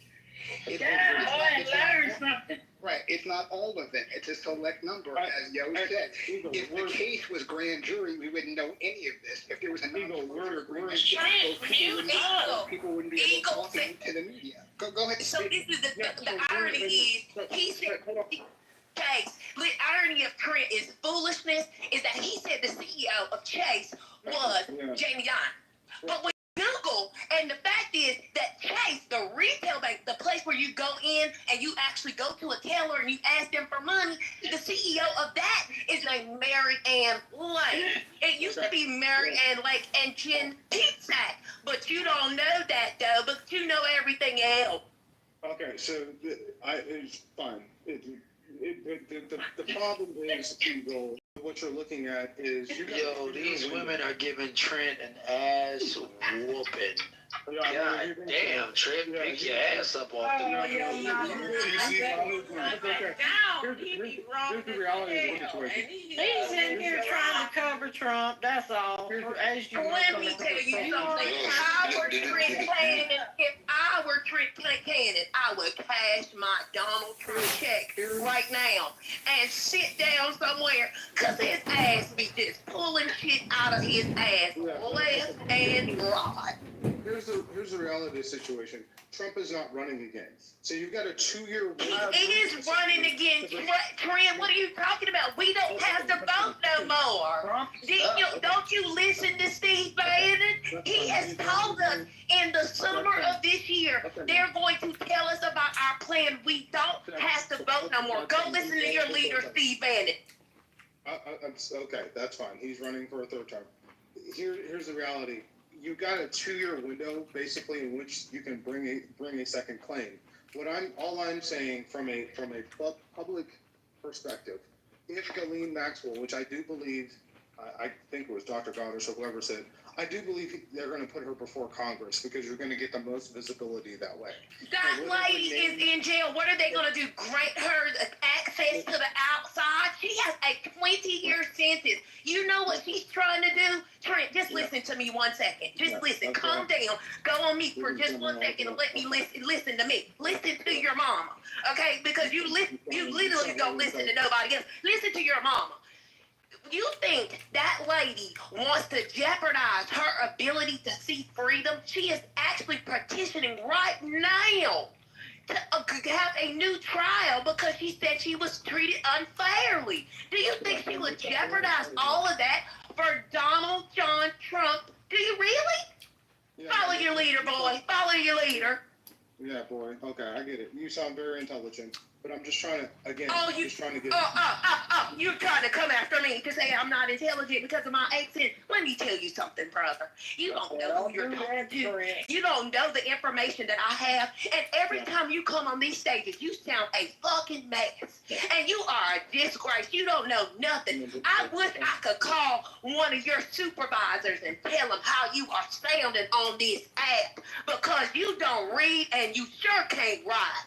Man, They don't know about your mama. Trent is obviously. I mean, Trent, you should fall back now. What you know about me? What you know about me? My little sickly property. Already. Again, all I'm trying to say, look, and I'm trying to be very even keeled on this, is if I believe that they will call Ghislaine Maxwell before Congress, right? And because Trump's going to want maximum exposure. This is straight out of Roy Cohn's playbook, by the way. This is McCarthyism. If Mike's on stage, this is McCarthyism. Are you leaving soon? Yeah, I am. But this is the reason why you got to know, because you can look at Roy Cohn, right, and what McCarthy did during the McCarthyism era. Are you taking us back to the Cold War, boy? What is going on? Yeah, yes, I am, because For what? Let's stay in 2025, can we? Yeah, okay. Is partially one of the people who trained. Why is there shit that we already know? Trent is crazy. We already I have know when Trent is done, I have the when Trent lands, I have the clip of Trump actually talking about Clinton being on the island 28 times. Yeah, he wastes stage time. He wastes stage time and takes some other people to be able to speak to repeat shit we already know and done heard him say 3,000 times. And repeat lies. I'm not. I don't think these are. That is really. What I think will happen is they will call Ghislaine Maxwell before Congress for maximum exposure, and she will say name. And she's gonna rip off her mask and be Roy Cohn. No, I have one more question. I have one more question. Thank you, Angela Lansbury. I Can I ask one more question? One more question. Yeah, I just have one more question and I'm done speaking. But Mr. Cannon, you just said that she's going to be hauled in front of Congress. Which committee might call her, and who is the chair of that committee? Because the last time that I checked, in both the House and the Senate, ruled by Republicans, you know, the grand old party, who might call Miss Maxwell to Congress? And which committee might she go in front of? Okay, it'll be the House Oversight Committee. Yep, it is run by Republicans. This is why you have Todd Blanche going to the prison. Who is the chair of the House Oversight Committee? Let's not skip. Let's get this straight. So it goes in front of the House Oversight Committee. Who might be the chairman or chairwoman? It's a male. I can't remember who it is. No, don't come in here. No. We're not going to come in here and just start saying stuff and thinking we could just say anything and not source up. You're going to have to source up, sir. Not up in here. Source up. Yeah, I don't know who the chair of the House is. I don't have time to look it up. Yeah. Which they'll call her before Congress, and the reason why you go to the prison to get her cooperation is so that you know what she's going to say and what name she's going to drop before you place her before the House committee. That is why they gave her qualified immunity. I've been saying this for like a week now. Sir, the next time you come before this committee, would you please have your homework done before you waste all these good people's time like this? Hey, can we move on to the next witness? So just all good. I'm gonna land right here. So look, I'm not telling you that I want this to happen. This is what I believe that they're setting up for, and this is as you have to be ready to be. We're gonna be ready now that you. Okay, Trent. See ya. Shit, go get that Johnny Walker. Okay, so anybody want to jump in before I play this clip? Anybody have anything relevant to say before I play the clip? This clip is Donald Trump talk about people need to be looking someplace else and not at him. Like, for example, Bill Clinton and in reference to Jeffrey Epstein. And also, they need to be looking at this summer guy who was on Obama's, where was he? Oh, this guy from. So it is former Treasury Secretary Larry Summers and Bill Clinton. So you can hear him say it out of his mouth. And I haven't heard this clip, so it's not that. Whoa, is it only 30 seconds? Okay, hold on for a second. Let me see the other one. That's all we need is 30 seconds, I promise you. Oh my God. At least No, baby, you need the whole thing so you know what exactly is going on at 30 seconds. What are you, microwaves? Popcorn? We got this. All right, here we go. This one's not 30 seconds. Oh, it's not going to queue up? Hold on.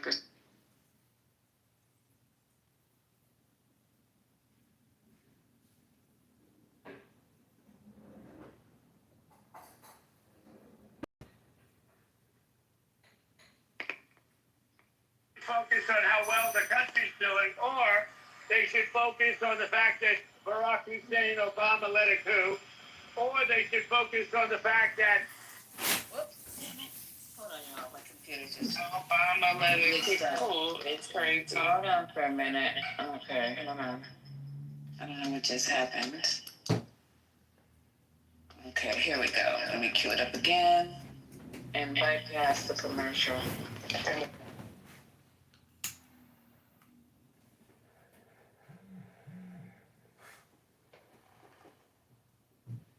the country's doing, or they should focus on the fact that Barack Hussein Obama led a coup, or they should focus on the fact that Larry Summers from Harvard, that Bill Clinton, who you know very well, and lots of other friends, really close friends of Jeffrey Summers, should be spoken about.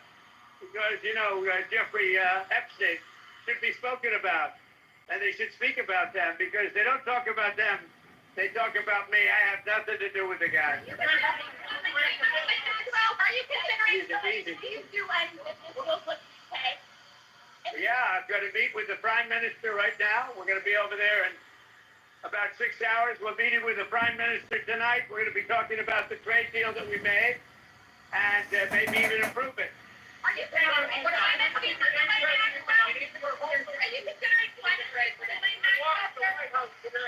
I saw homeless people sleeping right outside the gates of the White House.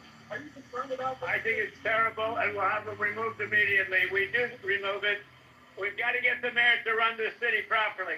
This city has to be run. You know, I have the right to take it over, and I think it's terrible. Where are they? Where did you see them?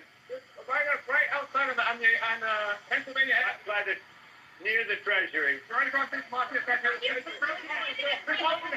about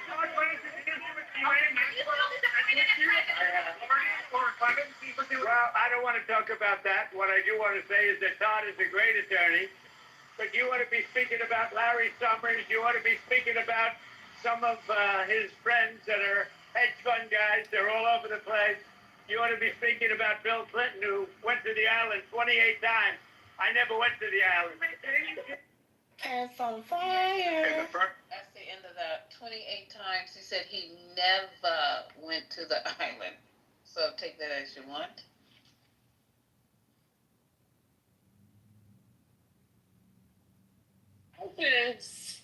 So going to the island is not a crime. Do they have something else? No, There's no evidence that he hosted events that was set, like people actually rented the island or, had events on his island. But there's also no evidence that Bill Clinton went to the island. The evidence is that Bill Clinton flew on the plane. There's no evidence he went to the island. Well, we don't need to really focus on the island. I heard a clip of Clinton saying he would love the files to be released. Yeah, there's no evidence there's no flight logs that place him on the island. And it's not 28 trips, it's 26 trips, flight logs that he took flights to Asia and Africa, but not Epstein Island. I think the real shame here is that he gets to say all of this stuff. Oh, I'm sorry, Debbie. Go ahead, Debbie. I'm sorry. Yeah, you go ahead, Debbie. I was just saying, I think it's a shame that he can just say all of this stuff. Right, he's lying. Whether it's true or not. He should be sued for defamation of character. Job. He should be sued for I don't even talk that much. But y'all go ahead. I'm tired. No, Debbie, I need for you to finish. I don't need for you to have other people talk over you and then you don't speak. Go ahead, Debbie. Thank you. I mean, I was just saying that that's not his job to mitigate stuff that's going on. He is the president. And that part, I don't understand why everybody's not in an uproar over that part. It doesn't even matter what he's saying. Why is he saying it? That's all I'm saying. And so to answer the island part, it's not, stuff just didn't happen on the island. Stuff happened at his Upper East Side mansion. That's where the one young lady said that Trump took her virginity. So we don't have to focus everything on the island. They were having parties everywhere. He also has a mansion, I think, in New Mexico or Arizona. I forgot which state it was. Can you mute your mic who's ever chewing or do whatever you're doing? Thanks. So, yeah, let me... But Lisa, I think the comment was made because the comment that he made was Bill Clinton went to the island 28 times. So what was being corrected was that there's no evidence that Bill Clinton went to the island 28 times. So it was just specific to the comment that he made. Oh, I thought LeBron said that he went 26. No, he didn't. No, there's no evidence he went to the island at all. Oh, wow. He used the plane. He was listed 26 times on the plane. And it was for other trips, Asia, Africa, and other trips. Yeah, that's what I said, Lisa. I just put something in the chat that you might find informative. Whoever would click on that might want to take a look. So Trump is lying again, Lisa, and he's deflecting. He's lying and he's deflecting. He's trying to redirect attention from himself to get them to say, squirrel, look over here. Look at Clinton. Look at all these other people, and it's not me. And it's just a pack of lies. That specific thing, it's a provable fact, unless something else comes, to light. But from everything that I've seen that's in the public discourse, there's no evidence of flight logs to him on Epstein Island. I just have a question. If it's about Larry Summers and Bill Clinton, why wouldn't they just release everything anyway? If it's not him, then why not just release it and show how it's all the other people that he's listed? Why won't he do it? It's his name is on there all over it. But I'm saying, if he's saying that he's not on it, then why won't he just let them why won't they let the FBI release the information? You know what I'm saying? You see what I'm saying? I hear what you're saying, but the answer is he's lying. His name is on there. That's why he's not going to do it. Well, again, his name is on the paperwork or whatever documents, the 3 gigabytes. His name is on multiple. We don't know what the papers are or what files he's on, but his name is all through and through, and he knows that. I don't know. We don't know what kind of documents, but that's why he doesn't want. That's what I think. Why he doesn't want those documents. Him and other prominent individuals was the... Yeah. And I think Elon knows, and I think Kash Patel was dropping dime and was snitching. And that's why Elon Musk could have said his name is on that. You know what doesn't make any sense to me? Like, I'm just sitting and thinking, like, so if Clinton was implicated in all of this, during what time did this happen? Was it before he was in office, or was it after? Like, it just doesn't make any sense to me that Bill Clinton would be, like, involved in anything. Like even though he's a freaky ass old man, right? It just I just don't even. I'm trying to figure out how. I ain't swearing to nobody. I believe Bill Clinton definitely. I'm not trying to like, make any excuses, but I'm just like, he would be that stupid to do it while he was president, or even after he was president, when he had the Monica Lewinsky situation and all of that. He would be on a private island with a Wall Street person fucking on little girl. I just don't. Yes, Brooklyn. Yes, he's that stupid. He's that stupid. Okay. Did you ever see that painting? Yeah, but we're not doing Bill Clinton. We're on Epstein and. Yeah, but real quick, Brooklyn. Yeah, but it don't matter. We're talking about the sex thing, so it don't matter. Yeah, but you're dealing with I'm sorry. Go ahead. Did you see the painting that Epstein had of Bill Clinton in the skirt, dressed up like a woman? Brooklyn? Wait, did you see? What does that mean, though? Hold on. Who did that sound like? Hold on. Did you see the picture? Did you see the picture? I just want to know, did you see it? Because I know what I read in the newspaper, and it says, according to people who saw the picture, meaning the reporter didn't even see it. So did you see it? Yeah, I saw it. Did you? Yeah. Where is it? Show it to me. Pull the PTR. Source up. Click on the link in the chat that I put in there, and you can see the picture.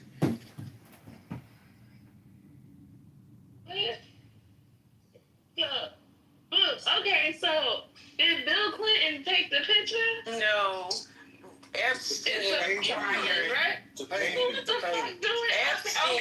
Okay. Epstein acquired the picture from an amateur artist. That drew a picture that Bill Clinton. He had a picture, and it was another picture too. I can't remember what the other picture was of, but it was another picture that she did these two pieces, and it was like this protest art. This person's she's like an art student, and Epstein bought the picture. Mm-hmm. And so she's just a random ass person. Yes. That just thought it would be funny to. Yeah, it was part of a project. I can't remember the exact details. We're relying on that's the evidence. Like, come on, y'all. Oh, no. That's not what I'm relying on. I'm just asking if you saw that. Okay. Yeah, that's not. Because I don't think nobody saw it. I didn't see it. I definitely didn't see it. I heard about it, but. I just told you if you want to see it. I don't understand. It's in the chat. But I don't understand what that would mean. Like, what would be the point of it? Like, somebody made a funny. That's like that's like somebody made a fucking painting a funny. Wow. Yeah, but you know these are homophobes. MAGA is full of homophobes. So that the Clinton address, you know what I mean, is par for the course for, more character assassination. So I don't think Clinton had an issue with him having a fucking big ass painting of him with his legs crossed in a dress, in a skirt with lipstick on? I don't know. What did he say about the picture? Oh my God. No, I mean, he may have had an issue. He may have had an issue, which is part of the reason why Epstein bought the photo. You see what I'm saying? Like, they play around like that. So Epstein could have done it out of being vindictive to Clinton. Yeah. They could have done it as a joke, like, you know what I mean? Yeah, but the existence of it, like, ultimately, it doesn't mean much. Yeah. You know what I mean? Like, there's no history of cross-dressing or anything. Nothing. And it certainly doesn't point to him fucking on little girls neither. Right. Like, I just don't. I mean, certain things just don't make sense, and that just don't make no fucking sense. And you can't say that because Epstein had a painting of it. The fact that he had that painting, the Clinton, make it all the more make it where it doesn't make any more sense. Because why would Clinton fuck with somebody that got a painting like that of him? Like, seriously. And you he bought it. Like, I just. And Epstein was an asshole. Epstein was a known asshole. I mean, he did a whole bunch of stuff. And the painting was making fun of Bill Clinton and the whole Monica Lewinsky thing and the gender bending and all of that. So, I mean, yeah, I just think people be doing too much with the painting. I mean, it was an art student's project. Y'all funny, bitch. And when he bought the painting, I think it was like $1,000 he paid for it. I mean, it's not like it doesn't make any sense. But here's the thing, Haitian, Yeah. What do you think that it means? I I don't give a fuck what it means, but at the end of the day, Bill Clinton to me is just as suspect as anyone else. That's all I'm saying. Bill Clinton is not some fucking angel. So that's it. I'm not gonna make any. Hold on. I'm not gonna make any excuses for Clinton. Clinton's a piece of shit like the rest of them. But I didn't say that he was. Hold on. I didn't say you did. Wait, hold on. So we can, even though we can have critiques of Clinton, but so the stuff that we know about Clinton, right, is he's like a philanderer, right? We know about that. But there has never been any accusation that I recall that has anything to do with any children. Like, so that's why I'm just trying to understand what connection you're making between Epstein, Bill Clinton, and this painting. Yeah, I wouldn't really say that when it comes to Clinton. Because Clinton also got motherfuckers that were over there child trafficking in Haiti released. So let's really not go down the Clinton road. Okay, no. I mean, I just wanted you to make the connection. Okay, so you're basically saying there's a loose connection around this whole Clinton and Epstein thing because Clinton pardoned or got some human trafficking charges swept away in Haiti. I'm saying that they're a shit. And Clinton is the devil like fucking Epstein. That's what I'm basically saying. But come on, Haitian, we got to be a little bit more precise than that, right? Like, I mean, like, we just got to be a little bit more precise than that. And in case in point, right? Because when I saw Chris Tucker's name, right? And it's so funny because I had, I'm trying to think, Chris Tucker, he came to my city last year. And he was talking about, I don't know if you've ever been to his show or any of y'all, but he just tours around. So his tour consists of telling all stories about his life, like his work with Jackie Chan, and so on and so forth. One of his stories is he imitates Bill Clinton, but one of his stories is about going to Africa with Bill Clinton. Mm-hmm. So when I saw Chris's name, and they were like, Chris Tucker's name is on the Epstein list, and he's on the flight logs, et cetera, et cetera. And then I looked, and it was like, then it came out that Clinton used one of Epstein's planes to go to Africa. I knew that, I mean, if you know anything about Chris Tucker, there's never been any, accusations about him messing with children or anything like that. He's actually very square. But I knew that part had to be, that part was likely true because he told the story about flying to Africa with Bill Clinton. And then he told that whole story. So just because somebody is listed on a flight log doesn't mean that, it doesn't automatically mean that they're a pedophile. Yeah, right? So that's all. Yeah. I mean, no, I got you with that, but let's just keep it a buck. Clinton's a piece of shit. Just like the how many females did he have illegitimate kids possibly with? Like, come on, like Clinton's a piece of shit. At the end of the day, to me, anyone on the left, if they hear that, to just say, okay, well, if Clinton is part of it, lock him up. Not like, well, why do you think Clinton's this? Why do you think Clinton's that? Clinton's a piece of shit. Well, no, because you led with the painting. That's why. The reason why we're having this conversation is because you suggested that the painting meant something, and we were trying to understand. But I hear you because I do fully believe that Clinton has so-called illegitimate children out there. No question about it. Danny Williams. That's fine. I don't see how that still is like those are two different things. Yeah.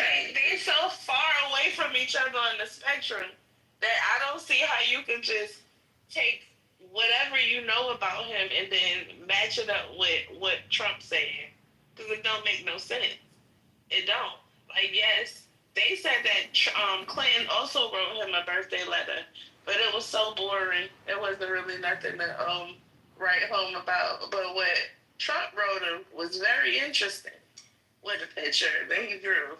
Like, these people know each other, of course, but I don't think that Clinton would be that dumb. I just don't. As a former president, he was a former president at the time.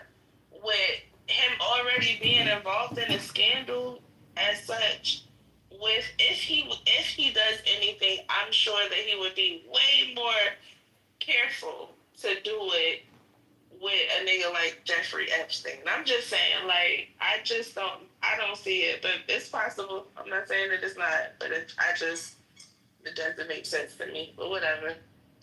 And did y'all know that Clinton is younger than fucking Trump? That shit is crazy. How is that possible? Well, go ahead. Y'all go ahead on.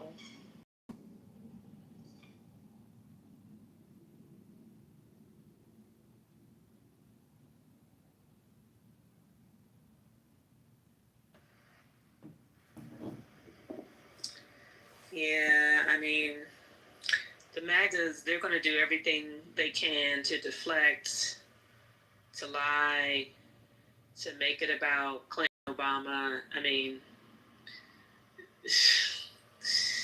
you know, we gotta separate some stuff. I mean, if there's evidence, you know, there's evidence, but there's no evidence when it comes to some of these people being pedophiles. But there's a ton of evidence when it comes to Trump and his bullshit. And yeah, I mean, there's a lot of reasons why people are not, you know, but that they don't rock with Clinton. I mean, you know, we can run down the list, but pedophilia is actually not one of them. So, Trump yesterday was overheard in the office that somebody had brought up once again. They're not going to let this man live because they're going to keep on hammering him. But he was overheard yesterday in the Oval Office when somebody brought up, when Republicans, I guess he was having some type of meeting with somebody, and brought up the fact that, you know, wanted him to comment on what was going on with this whole Justine thing. And he said, I'm sick and tired of this, and they're going to fuck me over anyway. So that was him yesterday in the office. This is obviously getting to him, and which is shit. If he would have been honest in the first place, we wouldn't be here. No, but he couldn't. It's hilarious to think that he could. He's going to have to keep lying.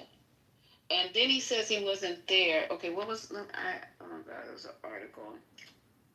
Okay, so he was hoping that he was on the list, but he's clear that he is on this list for some reason. And you guys saying there's other reasons than him going to the island. Okay, that's fair. But, you know, everything didn't happen on the island when it comes to the raping of young girls. Yeah, and it makes more sense, Lisa, for Trump to spend most of his time with Epstein and the girls right there in New York at the mansion. Exactly. That's what I was going to say. No, you're good. I was going to say, yes, a majority of this stuff, the shit that happened, that went down between him and Epstein and the girls, happened in Manhattan, right there in Manhattan. He didn't have to go too far in Florida, because they had a lot going on in Florida too as well, from my understanding. Look at all the modeling agencies. They're all interlinked. So Trump had his own modeling agency. The Casablanca guy had his own modeling agency. I think Michael was signed to Casablanca. I think he was charged or sued for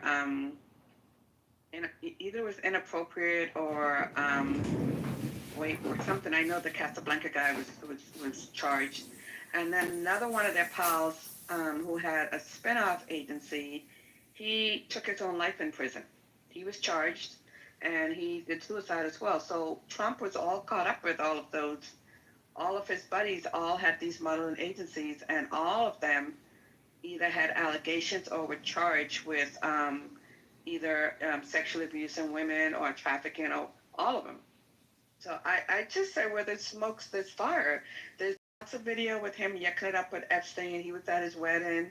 I mean, the connections are much closer than anyone else that we have seen. It's so close, like the what is it? 5 degrees of separation is mad in this in this story, this Epstein story from the what's his name, Cohen, Roy Cohen guy that y'all was talking about the other day.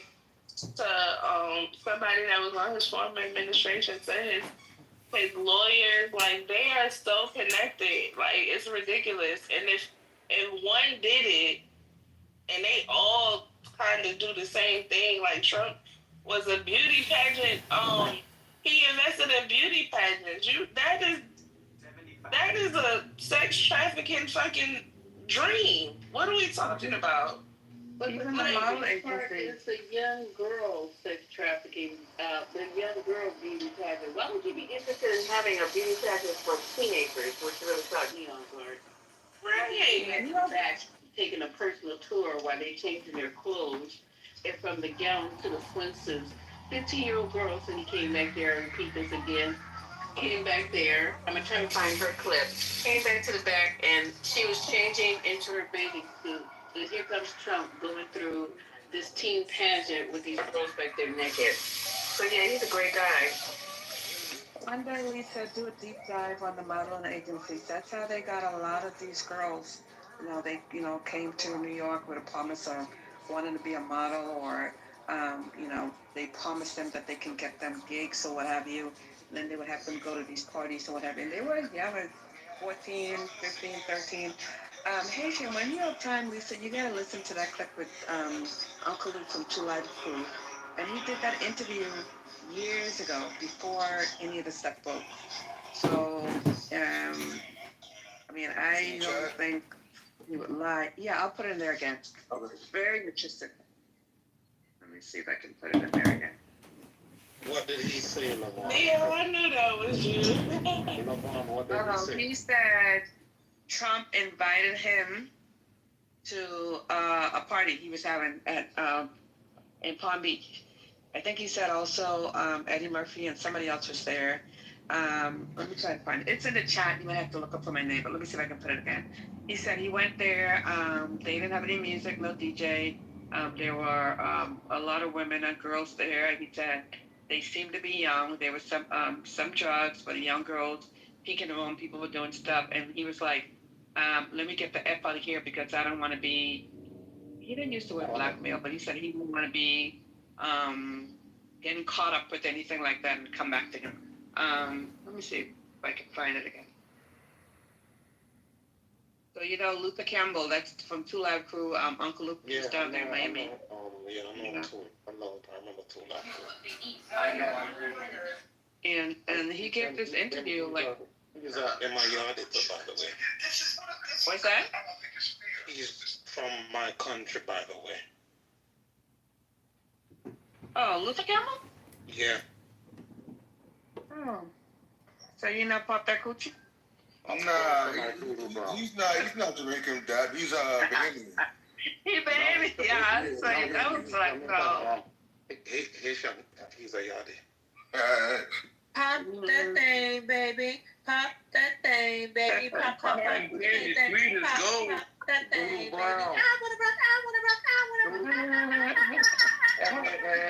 wanna rock. That's that 305. Let's see if I can find it. This is so inappropriate. Oh my God. Okay, I found it. That's what I'm saying, Brooklyn. That's what I'm saying about the context here, people. Oh, jeez. I was in your mind. Listen, I was in the agent mind. I was like, I know she like, what the fuck is going on right now? So I had to say it. What about that song? Come around the chain. Okay. We don't need Jane. Thank you. Okay, so what happened to Michael? He was supposed to go over that case file with Lisa Bloom. He's out? No, I'm still here. Okay, Michael, it's been a whole bunch of conversation. You were gonna play a clip. I know. I've been Starbucks, so you're fine. Okay, sorry. Okay, what did you say, Lord? I put the clip in the chat. I'm going to put this in the chat. Hey, but don't make me curse you out, please. Wait, what clip is in the chat? Uncle Luke. It starts at 6:45. What is that about? That's him talking about what he saw at the party Trump invited him. Okay, go ahead, and then we're going to get on this thing with Michael because we want to get into this case before it gets too late. All right, and also, Michael, I don't think you thought we peeped that. We just talk about this late, bro.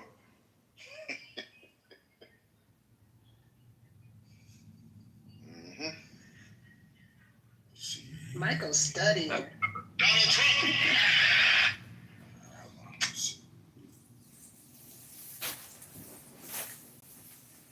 Started at 6:45 Haitian. Yeah.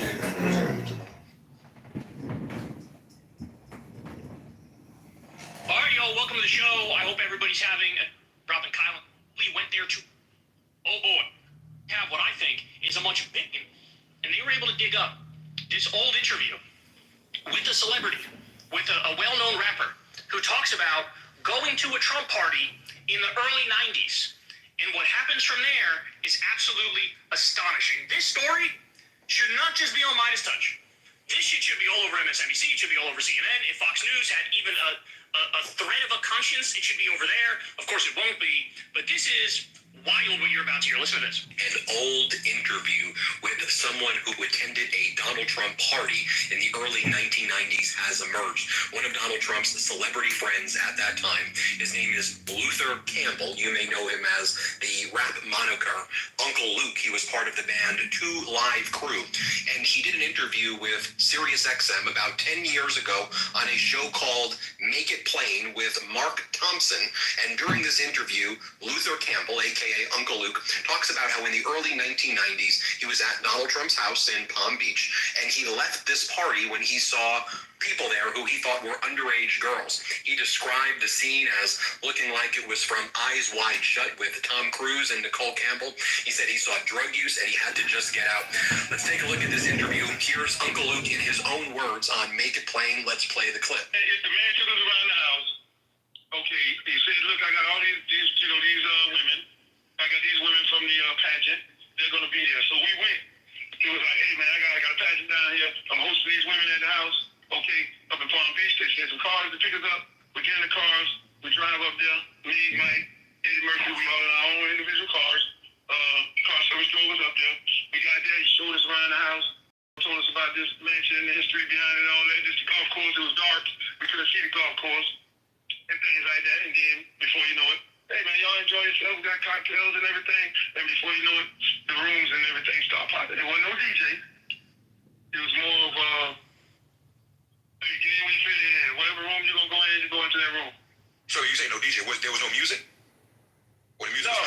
No music. That was the interesting part about it. There wasn't no music. So women just naked in rooms with no music. Hey, people walk around.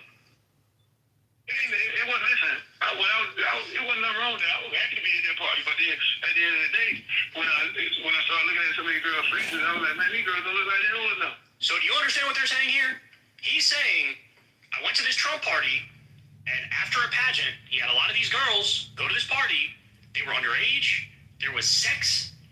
And this was all happening out in the open. And remember, Trump ran this modeling agency. Trump ran this Miss Teen event. Trump ran Miss Universe, I believe it was, for a while. There's stories about him walking in on these girls while they're getting dressed and then being fucking mortified at that fact. Like, what are you doing? But he owned the pageant, so he thought, I could do whatever the fuck I want, right? Here we have validation. Underage sex parties, underage orgy parties at Trump properties. I don't know why this isn't a bigger story. I didn't ask nobody their age. And then all the other stuff going on. You know, it was like, okay, I can't be up there. I got to go. If I'm going to jail, then somebody's going to exploit me. I really, you know, I don't do drugs. Never did it in my life. You know, I smoked marijuana 2 times, you know, when I was in high school. And I didn't like the experience as far as drugs. I may have sold drugs. I never liked the people who I sold them to when I was young, because I thought they were stupid for buying it. So I never cared to indulge in it. So when I do see people doing it, if I'm around it, I get away from it. Put it that way. And here Uncle Luke again talks about showing up. He was there with Mike Tyson. He was there with other celebrities. And he talks about how the girls there were so young, he didn't want to be around it. He thought that he could also be extorted if he was there. Listen to him in his own words again, talking about the event. Let's play it. Let me tell you, the thing is, when you're I've been around a lot of models and a lot of these pageant women, because that's what most of it was. It was mostly pageant women. And a lot of these women ain't of age. So when you got a whole bunch of these women running around, whether they of age or not, there's a lot of things going on. You just, some women look too young. Oh. You can move. I see. So there wasn't nobody beating no women, nobody taking advantage of no women. They were all enjoying themselves. That's what they were there for. But were they old enough to be enjoying themselves? I don't know. Was there sex? Of course there was. I guess that's a stupid question I'm asking. Okay, so I think I got you now. You're saying that all this was going on and you weren't clear as to whether these were adults. I wasn't clear whether or not they were adults, and I wasn't clear whether or not, whether I wanted to be in that kind of environment where some of these other things that was going on in. I ain't gonna too much elaborate about everything else that was going on outside of the sexual act. But my brother, we love for you too. We love for you too. That's why we on Sirius XM. Because we can open up. We on Sirius XM. We can bust them wide open right here. The drugs and the alcohol and the sex and all that. But I don't talk about the drugs and the alcohol and the sex. But now you did say that if you were on XM, you could talk about it. So that's why we here, man. I mean, people inquiring minds want to know. I said I would use the profanity and all that there. And talk about, naked people and all that. But then I ain't do the drug part. I don't want to talk about that part of it. Jesus Christ, bro. So here's the thing. I mean, now this is, I lost count of all the evidence we have. I mean, you can go back and watch that video that we did. It was titled something like "Exposed Trump is how Trump is in the Epstein files." I don't remember the fucking title, but you guys go find it. I did a video which is basically like, proof Trump is in the Epstein files, right? And watch that. We got a whole bunch of evidence that indicates that of course he's in the Epstein files there. But even since I did that video, I've been hit with story after story and new revealed fact after new revealed fact. And I'm looking at this thing going, this goes way deeper than even I thought, bro. I mean, my mind was blown when I saw that this motherfucker, he was 40-something, 50-something years old, and he owned a modeling agency where he was handling girls as young as 13 and 14 years old, and they were scantily clad in front of him. And then you got that story that was, what was it, the Daily News, I believe it was, New York Daily News, talked about the underage women at the sex parties at the Trump hotels, and he participated in that. That was on the record in 2015, 2016. And now it's all coming to light. Why? Because Trump made it very clear with his actions that he literally was best friends with Jeffrey Epstein. He was a client of Jeffrey Epstein. Jeffrey Epstein has tremendous dirt on him. And so now people's antennas are tuned to that. And they're going, oh shit, what the fuck else is this man hiding? What is he hiding? How dark is this? Was he involved in international human sex trafficking? Is that what this modeling agency front group was? Why were you friends with so many prolific pedophiles?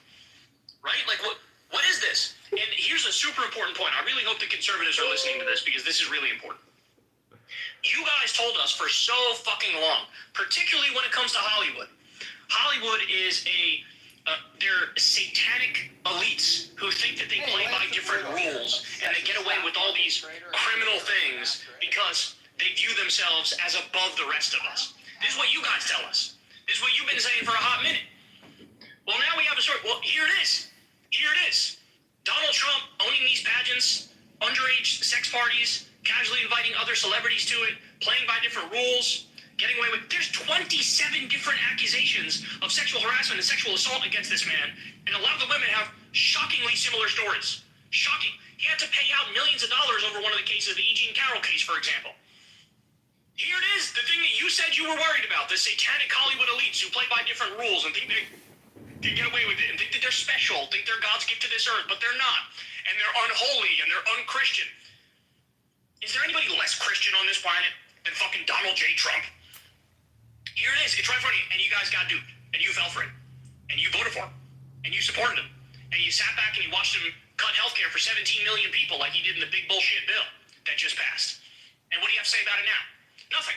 Watch, by the way, all these fucking right-wingers who are struggling desperately, the Tim Dillons and the fucking Alex Jones and all these bro podcasts who are like, this is kind of weird, bro. Why is Trump like kind of hiding this Epstein stuff, bro? Will a single one of them do a detailed segment talking about how Trump was involved in international human trafficking, like we covered the other day? Will a single one of them talk about this story, where you have a famous rapper on the record saying, I went to a Trump party and there were underage people having sex, and I felt like, hey dog, I'm not comfortable, I got a dip. Will any one of them talk about Jeffrey Epstein on literal audio tape saying I was Trump's best friend for over a decade? Will any one of them bring up Michael Wolff and what he said in an interview recently when he said, I was working with Jeffrey Epstein, doing all these interviews with Jeffrey Epstein. Jeffrey showed me some of the dirt. And one of the things was there were about a dozen pictures that Epstein had of Trump. One of them included girls of an uncertain age, topless, pointing at Trump and laughing because he had a stain on his pants, and some of them were bent over. Will any of them talk about that? It's like, oh bro, it seems like something's fishy here with this Trump thing. Might as well not look any deeper and tell people the truth and just keep saying it's fishy as opposed to telling everybody the ironclad truth, which is this guy is in the Epstein files. He is a co-conspirator in the Epstein crimes. Say it or shut the hell up. But shout out to the Midas Touch guys. This is a huge story. Guys, spread this story far and wide, please. Spread this story far and wide. CNN should pick this up. MSNBC should pick this up. All the major network pick this up. How is it not already in that position? Look, I'm happy that CNN did hey, here's the resurfaced pictures from Trump's wedding in 1993. Jeffrey Epstein's there. Here's Epstein and Trump at the 1999 Victoria's Secret fashion show. I'm happy that they did that. But let's be serious. The bigger story here is verified, validated, another celebrity says underage sex parties at Trump properties. Damn. Now imagine for a second, this was a story about Barack Obama throwing an underage sex party, which is literally a fucking pedophile party. What would the right say about that? They'd be screaming to arrest him right this very second.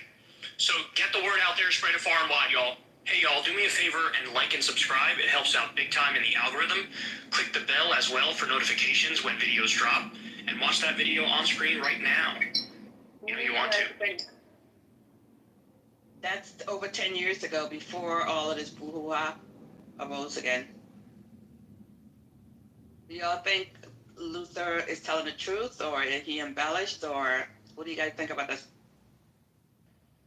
And don't make me start singing again. You don't make a difference. That Gucci. Oh, just I think he's telling the truth. He had no reason to embellish it. You know what I mean? Welcome to the spam world. Welcome to the spam world. I want to hear from Mike Tyson, because what the fuck? I know he done seen a lot of shit. A whole lot. If he ain't participated in too much Tyson medicine. It's too much out there, actually. Okay. Yeah, no, like Brooklyn said, if this was too much for Uncle Luke of 2 Live Crew, you know it had to be wild. That was some crazy shit if it was too much for 2 Live Crew. He said, I got a dip. He said, I don't know how old these girls look. I'm not sure, but I'm dipping up out of here. And and you see how he actually got tricked. I mean, he didn't talk about it like extensively, but Trump telling him, hey, come over, we have some girls from the pageant, right? So girls being in a pageant, I don't think you can be like in a pageant unless you're 18. And, it probably gave him the impression that he was going to be dealing with adult women, right? And then he starts looking around the party and he's like looking at these girls and like everybody is looking real young. And so he starts to wonder, like, are they even old enough? Like, what the F is going on? You see? Because those may or may not have been the same girls from the pageant. I mean, we do know that Trump ran a teenage pageant too, but I just get the impression that in order to get people over, you know what I mean, he just sort of mixed up, just playing with people's expectations. They could have been from the pageant. Miss Teen USA pageant starts from 14 to 19. Oh, 19. Oh, 19. Okay. Age 14 up to age 19. So they could have been from the pageant. Right. But I mean, technically speaking, only the 18 and 19-year-olds would be safe to deal with. Yeah, you know what I'm saying? They shouldn't have been there at all. But yeah. Landing drugs and liquor around. The 18 and 19-year-olds ain't had no business there neither. Facts. I believe These reporters gonna get a lot of tips. I think it's like piranha in the water and they smell blood. I think more stories are gonna drop. Everybody wants to tell a story now. It's too good. Money's too good. Yeah. I think the Republicans, I think that the Republicans would just cut their losses and get rid of them. Like, if they would, I think the closest thing to this going away is slow singing and flower bringing. That's basically how I'm feeling right now. That stupid guy that is airing out, is, what do you call that? Streaming our room. He got the nerves to put mom on phone, speaking on trans mom, and then he puts Democrats versus Republicans. You're a fucking weirdo. And you're a fucking piece of shit. So you can hear me.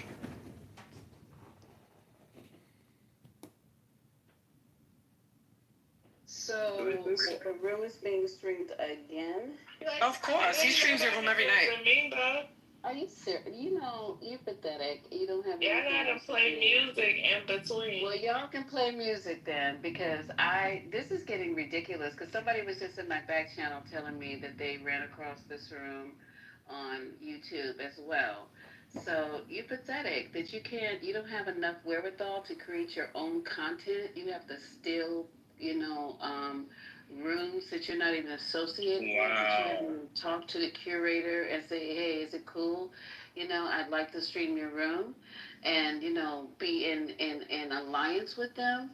You are a weird, sad man that you don't have enough wherewithal that you can create your own stuff.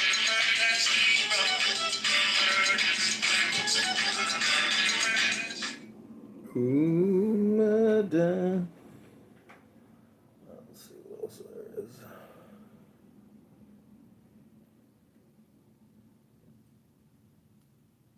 He can be hurt to the point to where that one person, that one woman, can change his out.